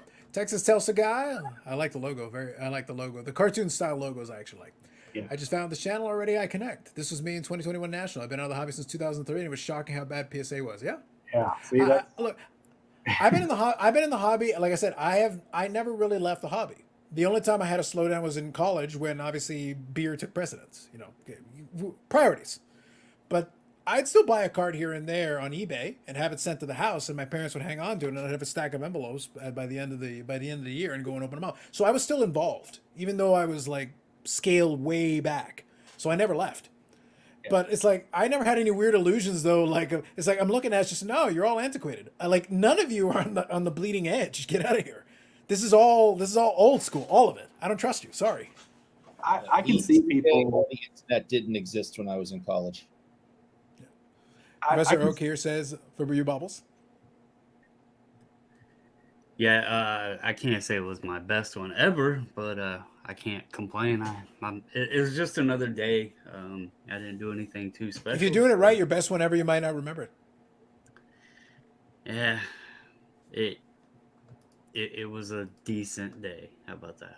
When you've had as many birthdays as you've had, they all went together anyway. That's what I'm saying. Like tomorrow, it could be the same thing. But I'm actually going to hop off for the evening and go spend the rest of the evening before my old ass passes out with the missus and enjoy the rest of the day. But I wanted to hop on, have a little fun, bring my autographed rock. Nice. You did. So Bobbles does not. So this might surprise folks. I was a smoker for a very long time, but I have not smoked in about 2 years. I think October will be 2 years, and I don't miss it one bit. I'm glad it finally happened that I was able to quit. One of the do not ever, if you're young, do not ever pick those damn things up because it sucks. Waste of money. Yeah. Anyway, Eric had that too. The problem is he was supposed to be smoking turkey and the chicken legs. Like, we don't even want to discuss it right now. But I don't drink. I don't do none of that shit. So, and nothing against anybody that does. It's just never been my thing. I'm a pretty boring person, so that may surprise folks. But so Baubles, I drink 1 week out of the year, and it's going to be here in a little over a week. Yeah, I mean, I'll tell you, if I do drink, I have to have shots of like whiskey or something. I can't do beer and all that stuff. Oh, I got that too. I grabbed that for my birthday. Yeah, if I do, it's got to be the hard shit. So, but it's I'll buy you a shot for your birthday. What's that? I'll buy you a shot for your birthday. Yeah, Fireball's pretty good. Okay. That's There you go. but anyway, guys, Bobbles, have yourself a good night. Happy birthday as well. Happy birthday. 550th or whatever it is I'm now. glad it was hobby eventful. Mm. It blessed the hobby. The content gods blessed the hobby. So. Sure did. And Ty, if you're listening, don't be stupid like that again. I know it was an innocent mistake, but come on, man. So. Oh, he gave him the come on, man. I love it. Bobbles, have a good night. Eh? Take it easy. Good night, guys. See you later. Good Mike, stuff, I'm gonna go good too, stuff. guys. It's starting to storm here, so I don't know if you can hear it, but Well, you're causing storms now? What are you doing over there, I mean, Andy? we have had so much rain over the last month or so. There was, let's see, I think it was maybe like 3 days ago. We got like 5 inches overnight, which is a lot for us. So were you building an ark in the back? Like, were you preparing? Like, what are you doing over there? We had like a good amount of like flood damage throughout the city. Like it's because we don't like everything's flat here. There's no drainage, so it's when it rains a lot, it's pretty bad. Fair enough. But thanks for having me on, guys. It was fun talk as always. Of course, sounds good. seeing Yeah, you. we'll chat a little bit more as you get closer to national. Guys, have fun. Have fun with your sure. stuff. I'll kind of keep tabs from this side. I'll be chatting with some of you guys that are out on the ground and stay out of some of the trouble. Stay out of some of the I'll trouble. try to stay out of summer. No, I didn't tell you to stay out of all of it. I just said stay out of some of it. At least be picky in the trouble you choose. I'll do that. Yeah, sounds good, Andy. All right, Take it easy. See Have a you, good Eric. one. See you, Carlos. Have a good one. Adios. Bruce Oaks is bullish on Bobbles. There you go. Good stuff. All right, folks. So it's been a good show tonight on our Bobbles birthday extravaganza and other topics. Other topics. No, there was some topics. Oh, there were. There really Yeah. were. There was some good coaster slander in there too. I always like that. Oh, good Lord. I don't know what you're complaining about. Like, not most people watching don't even know what I'm talking about. Eric, do you want to tell them what the coasters are? What do you think the coasters are? I don't want to have What this. am I referring to? What am I talking about? I'm not having this discussion. Mm-hmm. All right. So with that said, anything else you guys want to chat about? Otherwise, we'll start winding her down a little bit. I gotta refill my beverage, and I might just go for my whiskey. I'm feeling like it. I might just do that. But at the same time, I'm not gonna. We already had a pretty eventful show. To be honest, we already had a pretty good discussion, and I had my cookie already. So now it's like, so what else do you want to talk about? You cause any trouble at the card shop, Eric? Or is it still quiet? Or are you still off at the card shop? So earlier, I'll tell you this. So I haven't been to work in 3 weeks. I'm very happy to report that my mother, who's a frequent contributor in the chat, she was here earlier tonight. Yes. Yeah. She has been suffering immensely for months with arthritis in her hip and needed a hip replacement, much like I had a year ago. And she's been absolutely miserable and suffering, and it's been really hard to watch. And I've been giving her, all of my attention because she really has not been able to do anything. And I'm, happy to do it. Well, Tuesday she was able to get her hip replaced, and she's now back home. She is not in agonizing pain anymore, and she's starting a rehab, and she's doing really, really well. So I'm hopefully maybe in another week or so she'll be on the road to recovery, and maybe I can get back to work. But I've had to take a hiatus from selling sports memorabilia and cards to focus on stuff here. So I haven't been there. And I haven't really even checked in too much. Only a couple of times I've checked in. So thanks, Bob. I appreciate that. I don't know if she's probably asleep at this point and probably not watching the show right now, but I appreciate thanks, name, appreciate it. I'm sure she'll appreciate people's well wishes. I know she loves watching this every Friday and interacting with people, and she gets a kick out of it, and tells her friends all about it and everything, and she thinks it's a riot. So No, and I know, Carlos knows all this already, of course, and it's yeah, she's doing well, but I haven't haven't done much lately, and except hanging out with her, so which has been great, but it's just seeing her in just agonizing pain 24/7 for the last 2 months has been really hard. Fair enough. And best wishes to Kathy and speedy recovery to her as well. So thank you, Lapper. Thank you, Name. Thank you, everybody else. Yeah, Paul, she goes well soon to harass the hell out of you. Facts. Oh, like I said, I've been, attached to her hip for, quite some time now because, she's been in such bad shape. So we've been harassing each other. There you go. Let me quickly touch on this one. Again, this isn't live. So how are we even I thought he was ridiculous. He's live. What? I don't How is he doing both? No idea.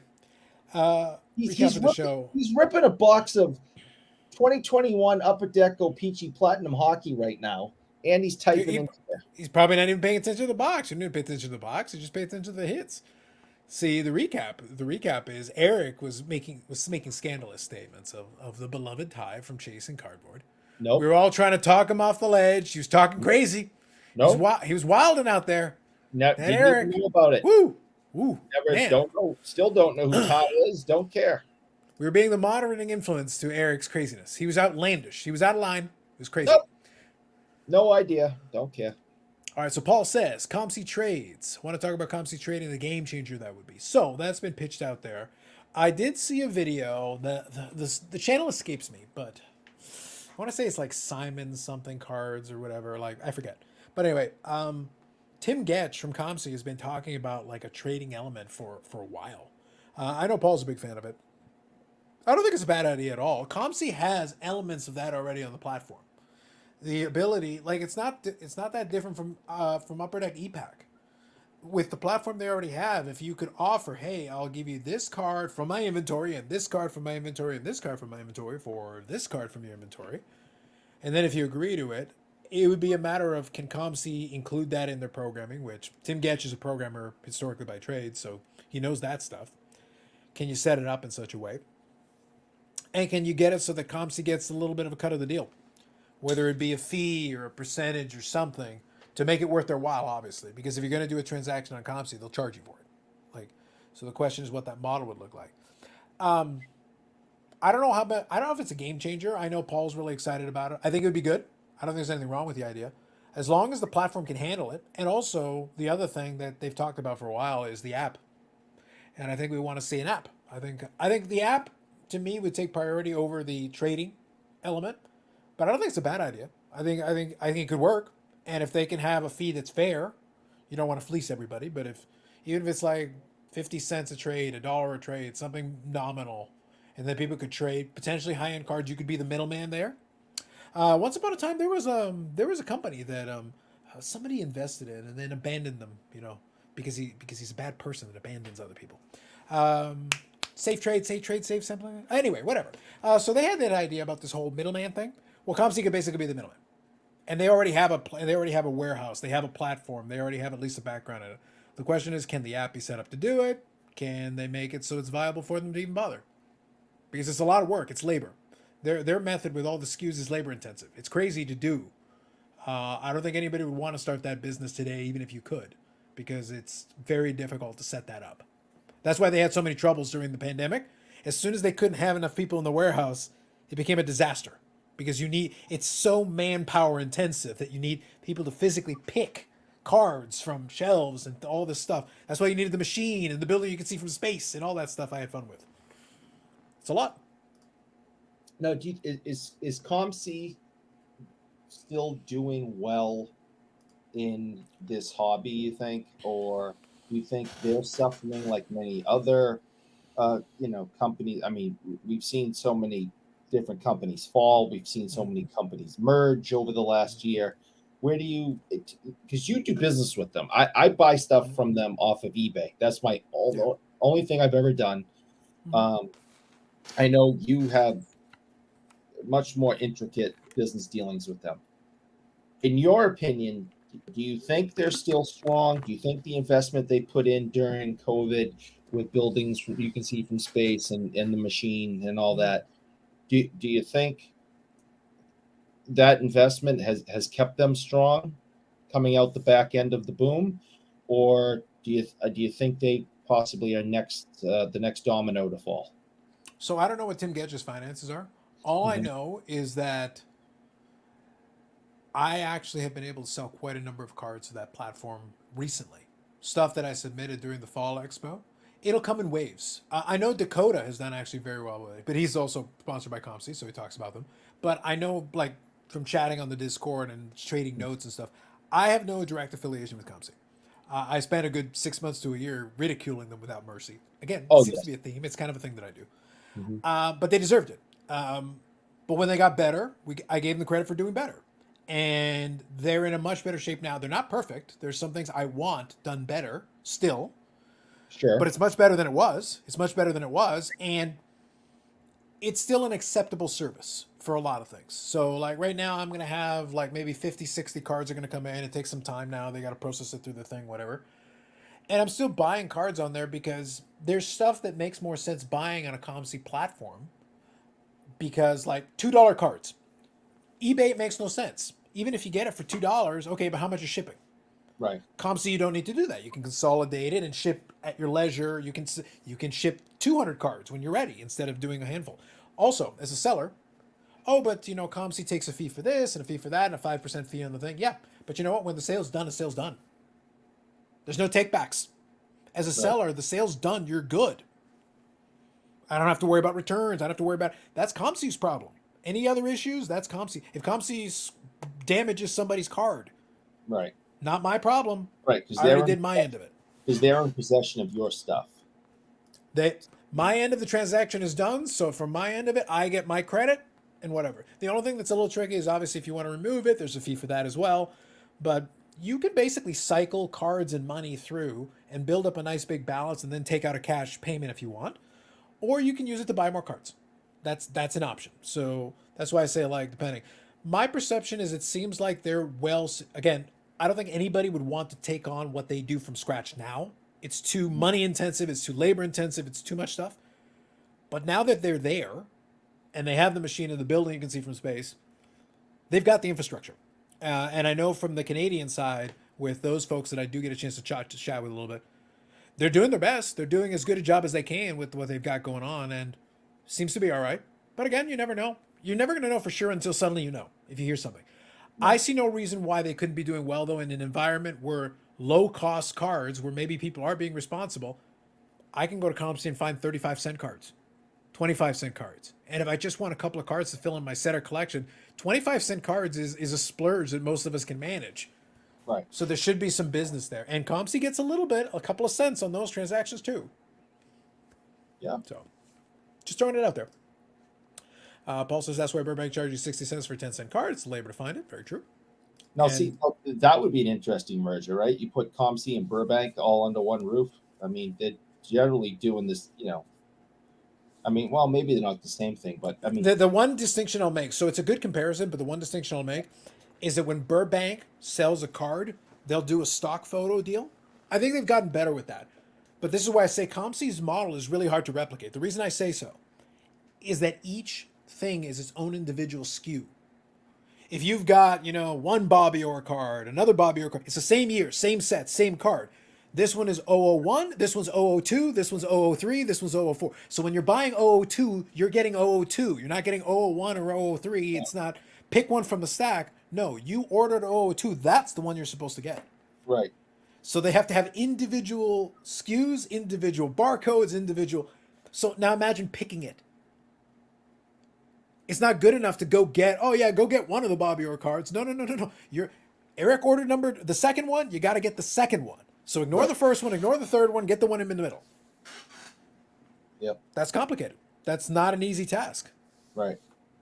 So that's a complicated model. Burbank has their own system and they've done well with it, but that's a different system. I've bought tons from them too. So yeah, and they do a good job for what they do. So credit to them. ComC is a good position. Small cards always move. Very true. Hard to sell slabs and such on eBay, but people always buy my $5 to $30 cards. I have to assume ComC is small cards moving. Yep, and that's been my experience. I'll have waves, and sometimes I'll get stuff from ePack. The stuff from ePack I'll transfer over because it's free to transfer, and then I'll sell some cards that I otherwise have no use for. I can put them right on the platform for no extra charge and just sell them, and I'll put them for like 30 or 40 cents just to get rid of them. Well, that's a hell of a lot easier than it is trying to do. I can't do that on eBay. It's not going to work. It wouldn't make any sense. It would cost me more to ship it. I've had cards in my ComC account for like 2 years. To see how they organize all their cards would be fascinating. True. Having said that, the total prices are down, and less market participants have to mean it would equal less significant increase in gross volume. Probably. Yep. ComC has higher condition standards than Burbank. That is true as well. That's one of the criticisms I've seen of Burbank. That's why I say, like, Burbank has its way of doing things. It's not perfect. Sometimes they're a little slow to respond, but they've got this whole big mechanism they've got going on. Sometimes it works, sometimes it doesn't. Anytime you deal, Burbank has like 40 million cards. That's what they say. So like 40. So just imagine the logistical. That's why I say ComC has a logistical nightmare. They've got millions and millions and millions of cards. Burbank has like 30 or 40 million cards. That's a logistical nightmare.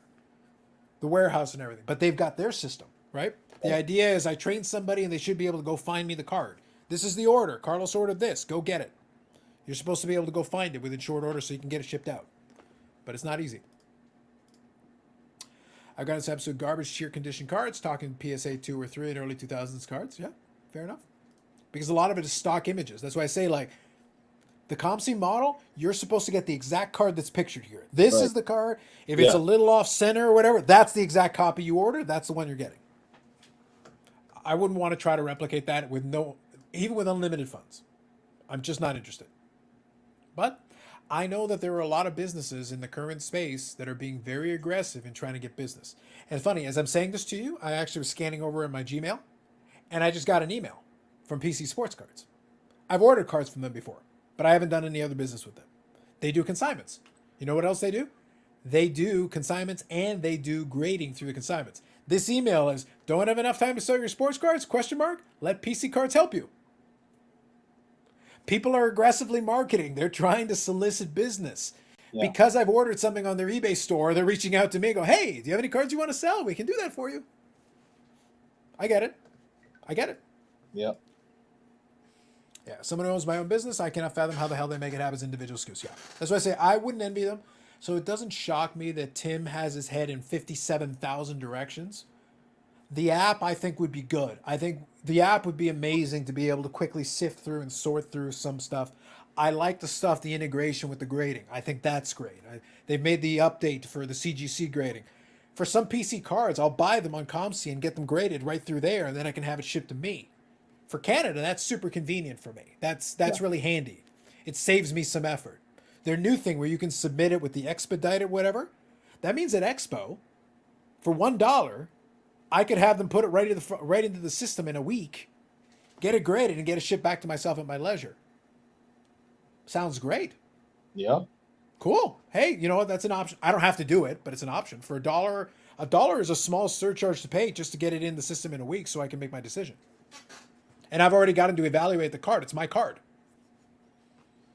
So that's just grading through a third party, and there you go. For CGC, it might make sense. Right now, our options for CGC in Canada aren't great. We don't have a Brad and that kind of a setup over here for that. We have to do it elsewhere. But yeah, so that'd be my answer to that. Now, we didn't get into it. I'm not going to touch the Collector Coalition thing tonight. I'm tired. I'm good without that one tonight. We'll leave that one be. Anything else you guys want to touch on real quick? We'll start winding her down. We're right at about 4 hours anyway. We'll get just over that mark, and then Carlos has a whiskey with his name on it and a sandwich. I have a bed with my name on it because I'm mountain biking tomorrow morning. So you already talked about 30 miles. We expect 31 and a half miles, Eric. No, tomorrow will probably be somewhere between 5 and 8. I go mountain biking, not road riding. So we'll probably bang out somewhere between 5 and 8 tomorrow morning. Look at you. Look at you. SKUs in numerical order in boxes every set period of time. No idea. I would be curious. I would love for ComC to open the doors and kind of give us, you don't have to give all the secrets away. I would just love to, conceptually, I would love to know how the hell you do it. Just a little insight. I'd love to know. Yeah, sort them as they come in by SKUs. Yeah, no, I get it. Like I said, they have to have a system that makes sense for them. No pickups this week from Eric. Did you actually pick up anything? Yeah, I don't know. Here's a couple. Yeah, here's some things I haven't posted yet on Instagram because who has time. But I thought this was kind of cool. I got this stuff relatively cheap. PSA 8 Ray Bork Gold 97 SPX. I thought these Oh, so cards. it's gold version. Yep. Yeah, I thought these cards were kind of cool back in the day with the hologram in them, and I really liked these when they came out. But I wasn't really collecting them then, and I'm only collecting Bork and Neely cards through through their careers. This one's out of 56. This was a 98 Pacific Omega opening day issue, number 49 out of 56. That's a PSA 8. I thought that was kind of neat. Okay. Yep. And then I got some Neely cards. I'm still waiting for a couple of more, but this is on card. And I got this for $4, and it was a double swatch of Neely. And I think this one I had maybe the week before, but this was National Treasures. I thought this was really cool. I got this Okay. at a show at some time ago, but I thought I did because I don't collect stuff like this. This really, with the name, cut out of the card and the two colored jersey on the back. I just thought that was really cool. I don't know if you can see the yellow and the black. Mm-hmm. Yep. You can see the multiple colors. Yeah, Yep. I thought those were kind of cool. Then another little project I started. I don't know what I'm gonna do with it. These are all like $2-3 a piece. I wanted to get like the top 10 toughest hockey players, best fighters of all time. This is Joey Koser right there, his rookie card. Dave Brown, his rookie card. Tony Twist, rookie. Is Donald Brashear, rookie. Big George LaRocque, rookie. A mainstay of the expo. Yeah, I have him sign it. Derek Bugard, the boogeyman, R.I.P. He's passed away. Plus, I have, I already had other ones, more vintage guys. But, if you Googled like, best fighters, Knuckles is in the other box. Knuckles is from Boston. He's a local guy. And he's also friends with my boss. So anytime he's in town, he's usually around. So I thought you were going to show a card of the raccoon you always fight. I just assumed. Who the hell has time to take a picture of him? All I'm doing is fighting him. The thing's rabies infested, jumping all around crazy. So this is one of the pickups I got. I grabbed this one for the 53 Bowman color set. So I got the Bauer Baron Mantle. By the way, my favorite thing about I love the 53 Bowman color cards and the pictures. But my favorite thing about this one is if you look, Mickey Mantle looks like super excited to be there. That's my favorite part. If you look at Mickey Mantle over on the right. It looks like he's watching the game and the other guys are screwing around. Yep. That's the best part. It's like you got Yogi Berra and Hank Bauer and they're like chilling, having a good time. And then Mickey Mantle's like, I am excited. I am here so I don't get fined. Yeah. Right. Good times.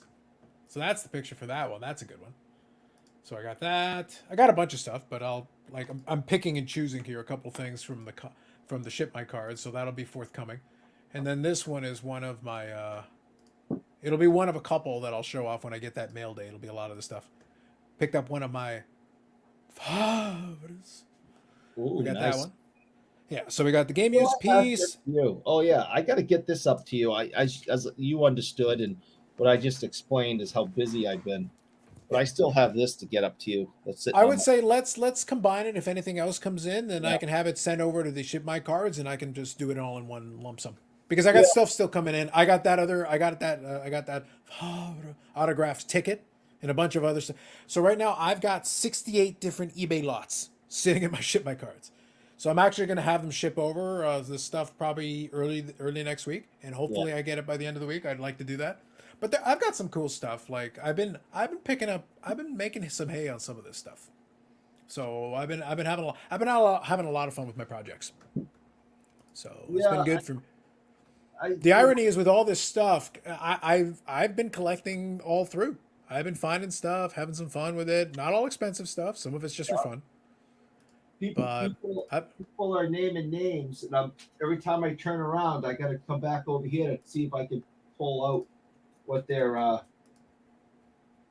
told you I had a bunch already. yeah. Well, if you want, grab a couple. I'll tell you what. So we'll wind her down on Oh, this. Grab a so, couple. Grab so a couple of your favorites. And okay, I'm just gonna refill my drink while you're doing it. But grab a so couple. Show off a couple. I'm keeping up with the names that people have in there. So Yeah, there's go ahead. Proby. All right, there's Probert's rookie. I'll share you on the big screen while you're doing it. So go ahead. Yep. There's Semenko's rookie. Stan Jonathan for name. And name, as name knows, Stanley is a friend of the shop, and I think we discussed a week or so ago that name had to admit that I have Stanley's phone number in my cell phone. I think that hurt him to admit to everybody, but he did admit that a couple of weeks ago, I think. Here's a couple of Knuckles right there, his rookie. Anybody else have any suggestions for toughest hockey players of all time, best fighters? See if you can challenge me to grab their rookies.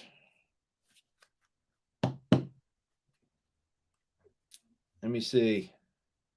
Yeah, I already showed his, Bob. His is right here. There's Big George right there. Yeah, I do, and I'm right, and he doesn't like admitting it. Yeah, that's true. I had to really, really, really rub name's nose in it. I had Stan do a video to name, and that really burned his ass. So he said I had him send name a hello video, and that really, really burned name's ass, which I just obviously loved. Let me see.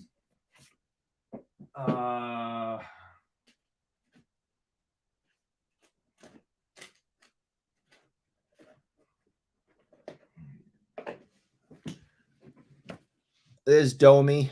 That's Domi's rookie right there.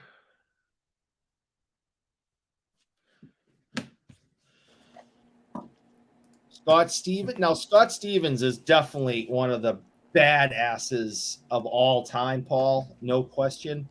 I wouldn't put him up there as one of the toughest fighters, but definitely one of the toughest hockey players. I would say Stevens would qualify as one of the biggest hitters. Oh, Stevens' thing is that he's more of a you better not put your head down or he'll take your head off. Well, he'll just decapitate you. He literally killed Paul Correa. So yeah, so that would be I think the category that I would put him under. That would be me. That would be my angle on that. There's Marty. Yep. Who just he came to the Bruins and ended his career because he almost killed who was it, Brashear, I think, that he hit in the head with a hockey stick when he was playing here in Boston. It was so embarrassing, and it was horrible. And Brashear's head bounced off. It was so bad. And I'm glad that he never put the jersey back on. Just so glad to see him go. Let me see. Where's Tiger? I like when you guys get into it and start naming names. Good stuff. This is fun. I like this. Yeah, we'll give it a couple minutes of this. So if you got some names you want, go for it. Now's a good time. I'm just gonna chill here and have my drink while you're doing it. I'm trying to remember. Here we go. We're getting closer. Tiger's in here somewhere, I think. He's going to the boxes. He's going to the boxes. There we go. There's Tiger. Yep. Yep. That's So what, we got 76, him. 77? 76, 77? 76, 77. So we I have still him. remember it. Who else do we have? All right, that's No. cool. Main's World of Wax. Good stuff. I like it. Cordic. You see the DeSalvo one? I like when Paul brings it in. Got a DeSalvo rookie? No, I do not have a DeSalvo. All right, so real quick, while you're doing that, hold on. Zach's got a question here. Carlos, All who's the QB you were picking up for not a couple of dollars? My good buddy, Josh Rosen. Uh-huh. So you already saw that one. I'll actually show you one from eBay. I can show you guys one from eBay here. Just while we're doing a little show and tell thing, while Eric's grabbing his tough guys, I'll grab one here.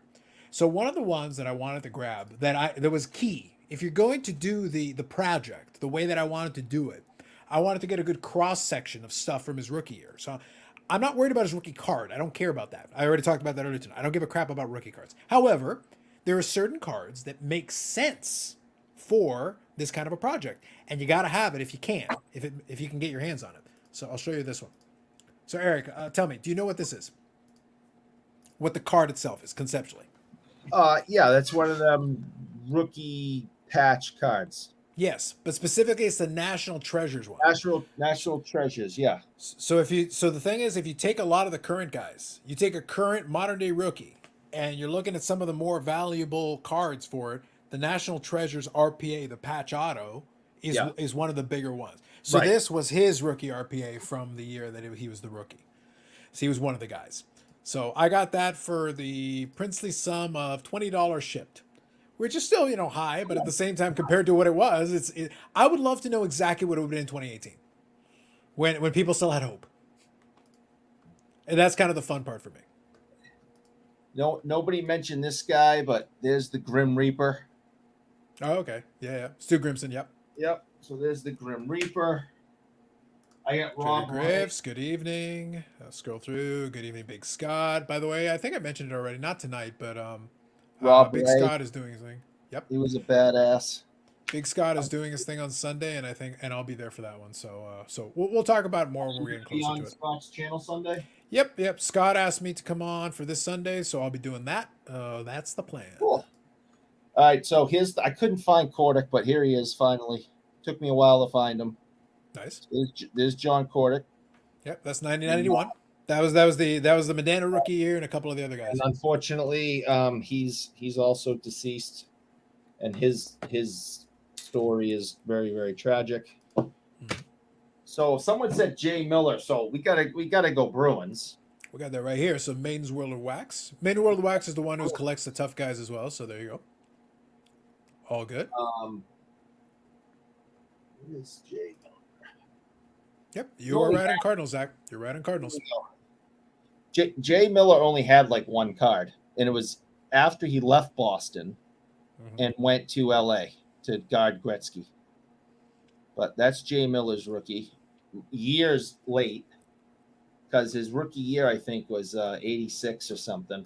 And this was 90, 91. So, but Jay Miller, oh boy, was he a badass here. Nice. Who? Oh, Dave the Hammer. Okay, hold on. Yeah, while you're doing that, name says being an Oregon Ducks fan, I pay attention to a lot of Pac-12, and it was a huge deal with USCLA to get Rosen. Yeah, like I said, at one point people had hope. It's fun for me. Like for me, it's mostly for the lulls. I'll give you a quick background on it. So go ahead, do your thing first, and I'll give a little background. I got two Schultzes. There you go. So there's the Hammer. That one is 74, 75? 73, 74. Damn, I was close. Yeah, you were. I knew it was the year. I used to be able to know those ones just from sight because there were a lot of those ones. That was an ugly design though. I really hate that design. That's the and they're tough because they chip, but there's the O'Reilly rookie, which he was one of the toughest son of a guns in the league during his day. Taz, who I just saw 2 weeks ago at a show. So there's his rookie sitting here on my desk, autographed. So here I have his police pre-rookie Eric. So there you go. Nice. Son Avery, Barnaby. Yeah. Nah, I would Matthew. No, that they're not. Avery's a pest. He's a rat. He's not a tough guy. Fair. You do have But- that distinction. So I was going with, I was looking so like I said, I Googled toughest players, greatest fighters, goons, all the different things these guys were called.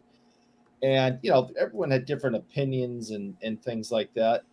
Something? I have Gino's somewhere.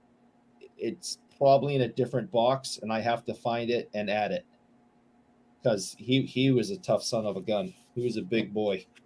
But I don't think I ever saw his name on any of the lists. And I definitely appreciate his contributions. I know his teammates did.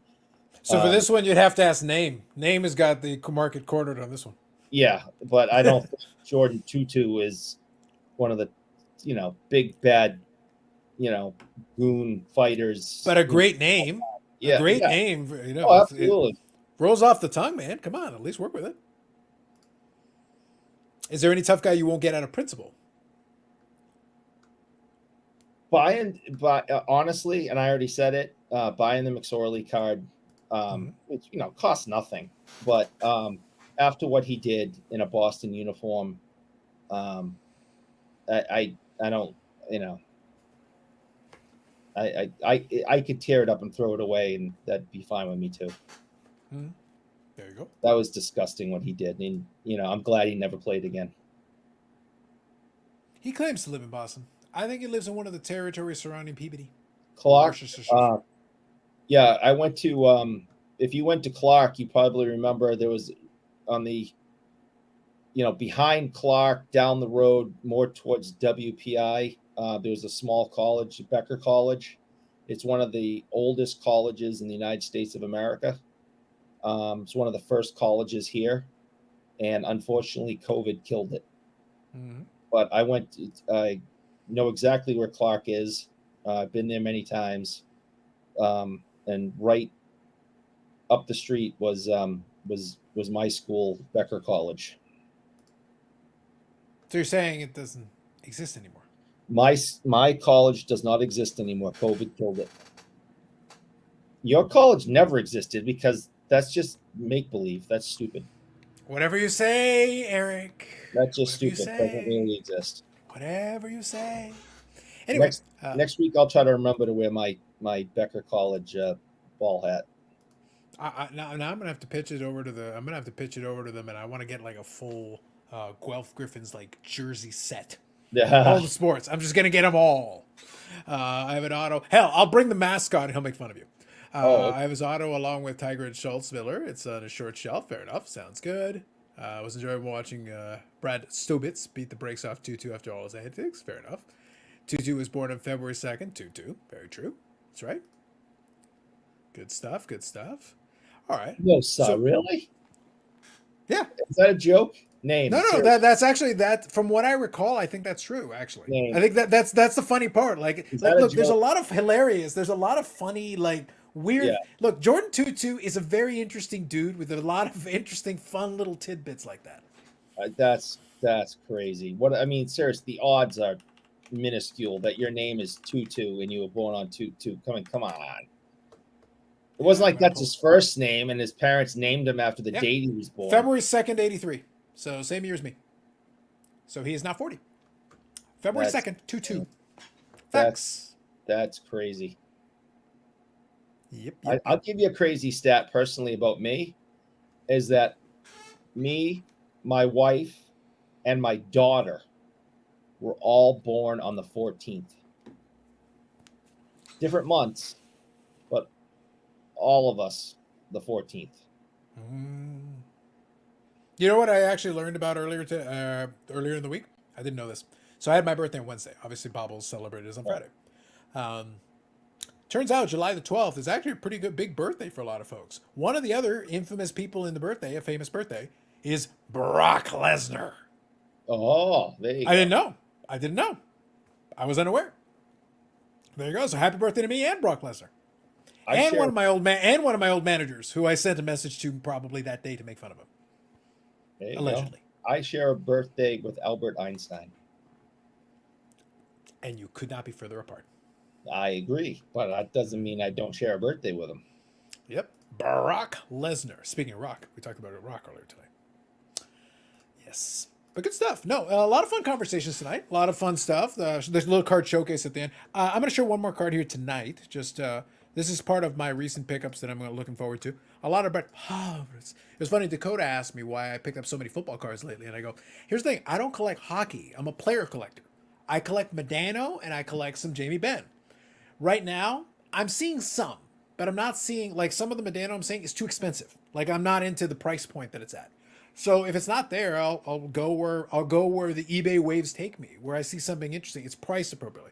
So this is a 2002 Stadium called Lone Star Signature. Brett. On card auto, I like it. Early 2000s, I like it. Cool. It's already graded. I don't care. The 9 makes no difference. Whatever. So to me, it's just an add-on.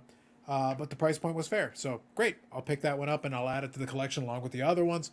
I probably got about 7 or 8 new autograph photos that I'm adding to the collection, including that ticket. Now, I don't know if I mentioned it. One more thing about the ticket. That ticket, in addition to being in this weird plastic case that I mentioned, is this strange thing, plastic case around it that gave me comfort when I purchased it. Tony Twist, nice. Well, somebody. Yeah, I got it right here. Yep, there you go. So there's Tony. Yep. But one more thing about the photo ticket. That was actually the last playoff game that he played as a Packer in Lambeau, and his last playoff win before he went over to the Jets and then the Vikings. So they played that in Lambeau. So it actually was the game. That was his last win as a Packer in Lambeau. So it actually is a good, appropriate like bookend on his career. It's like, that's not just a random ticket. Actually, that's a good ticket that corresponds to a segment of his career. I go, hey, that's cool. That adds a little fun little twist to what otherwise is just an autograph ticket. So it's fun when you can add a little something extra, and it gives it a little something with that. So that's cool. Nice. Good stuff. Check out some of the name stuff. He's got some good videos on it. All right. So tonight, we've had a lot of fun. We had the Baubles birthday extravaganza. We haven't had Baubles on there.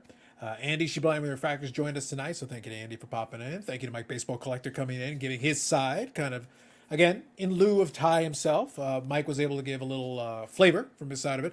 And thank you for him to being a good sport and coming in and having a nice conversation and engaging with us on it. So that was good. Of course, thank you to Burrell for hopping in tonight and Brad as well. And I want to make sure, I think I've got everybody. Did I miss anybody? Well, you had Mike, you had Andy, you had Brad, Yep, Andy. Yep. The Burrell, Baubles, of course. Burrell Baubles, yeah, for his birthday celebration bash. Yep.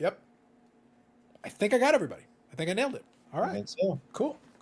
But yes, and thank you to the chat. We had a record number of people in the chat tonight. Obviously, they seem to be engaged by some topic or other. Yeah, I think we had the high of 76, if my numbers are right. Something like that. Something in that range. Which, great. Fantastic. Appreciate it. And I thought it was a good discussion. Here's the key. I thought it was a good discussion. I thought it was a fair discussion. We covered a lot of ground. Gave everybody a chance to say their piece. We don't have to agree with everything that is said. We gave our reasons why. We let other people have their piece as well. So, like I said, my opinion is if they just move on from it, more than likely we'll be on to national stuff and wear comfortable shoes by nightfall. Like by the beginning of next week, we'd be on to something else. We'll see. But in theory, if y'all chill out, we'll be on to national tips and comfortable shoes by next week. Comfortable shoes. Like, I got nothing to add. So like, unless somebody does something wild and crazy, or Ken Golden sets himself on fire, I got nothing for you. So that would be interesting. Look, the dream lives, Eric. I still hold out hope. To this day, right from my heart, my soul, I hold out hope. Someday Kenny will deliver for me. Someday Kenny will deliver. In the meantime, thank you all for joining in. Appreciate you as always. Great comments from everybody as well. One other thing is, like I said, I'll be on Big Scott's channel on Sunday. I'll probably do some kind of a video between now and then once we're fully confirmed on it and get a link. So hopefully that'll be a thing. When Scott, do you remember what time Scott goes on? I think it's 8 p.m. I think it's 8 p.m. Eastern, if I'm not mistaken. But I'll double check. I will confirm for sure. I will make sure we get the right info.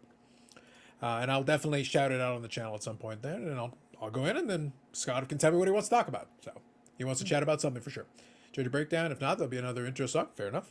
I'd also like to mention that I was nice to Name tonight. I did not say anything disparaging to or about him, and he was very kind in wishing my mother good health, and so he gets a night off from me attacking him, but I wouldn't hold your breath next week. Both barrels next week. That's fair. That's fair. Yeah, I think so. It works out. It is what it is. But good stuff. All right, folks. So on your way out, if you can hit the like button, that is always appreciated. It helps. It supports the channel. It does all that good stuff. Plus, I will charge air for it appropriately in the morning. Oh, wonderful. Oh, of course. Listen. Well, why do you think I got the good stuff out at the end of the show? Yeah, there you go. Thank you for your patronage, as always. Those of you on the West Coast, still a little time left on Friday. Those of you on the East Coast, it is now Saturday. Enjoy the rest of your weekend. Have yourself a good one. We'll be back next week. We'll be on our last phase of the road to the National. Mm-hmm. Who knows what we'll be talking about next week? Who knows? No idea. Got nothing. Could be anything, man. Anyway, have yourselves a good one. We'll talk to you later, and we'll catch you in the next one. Take it easy.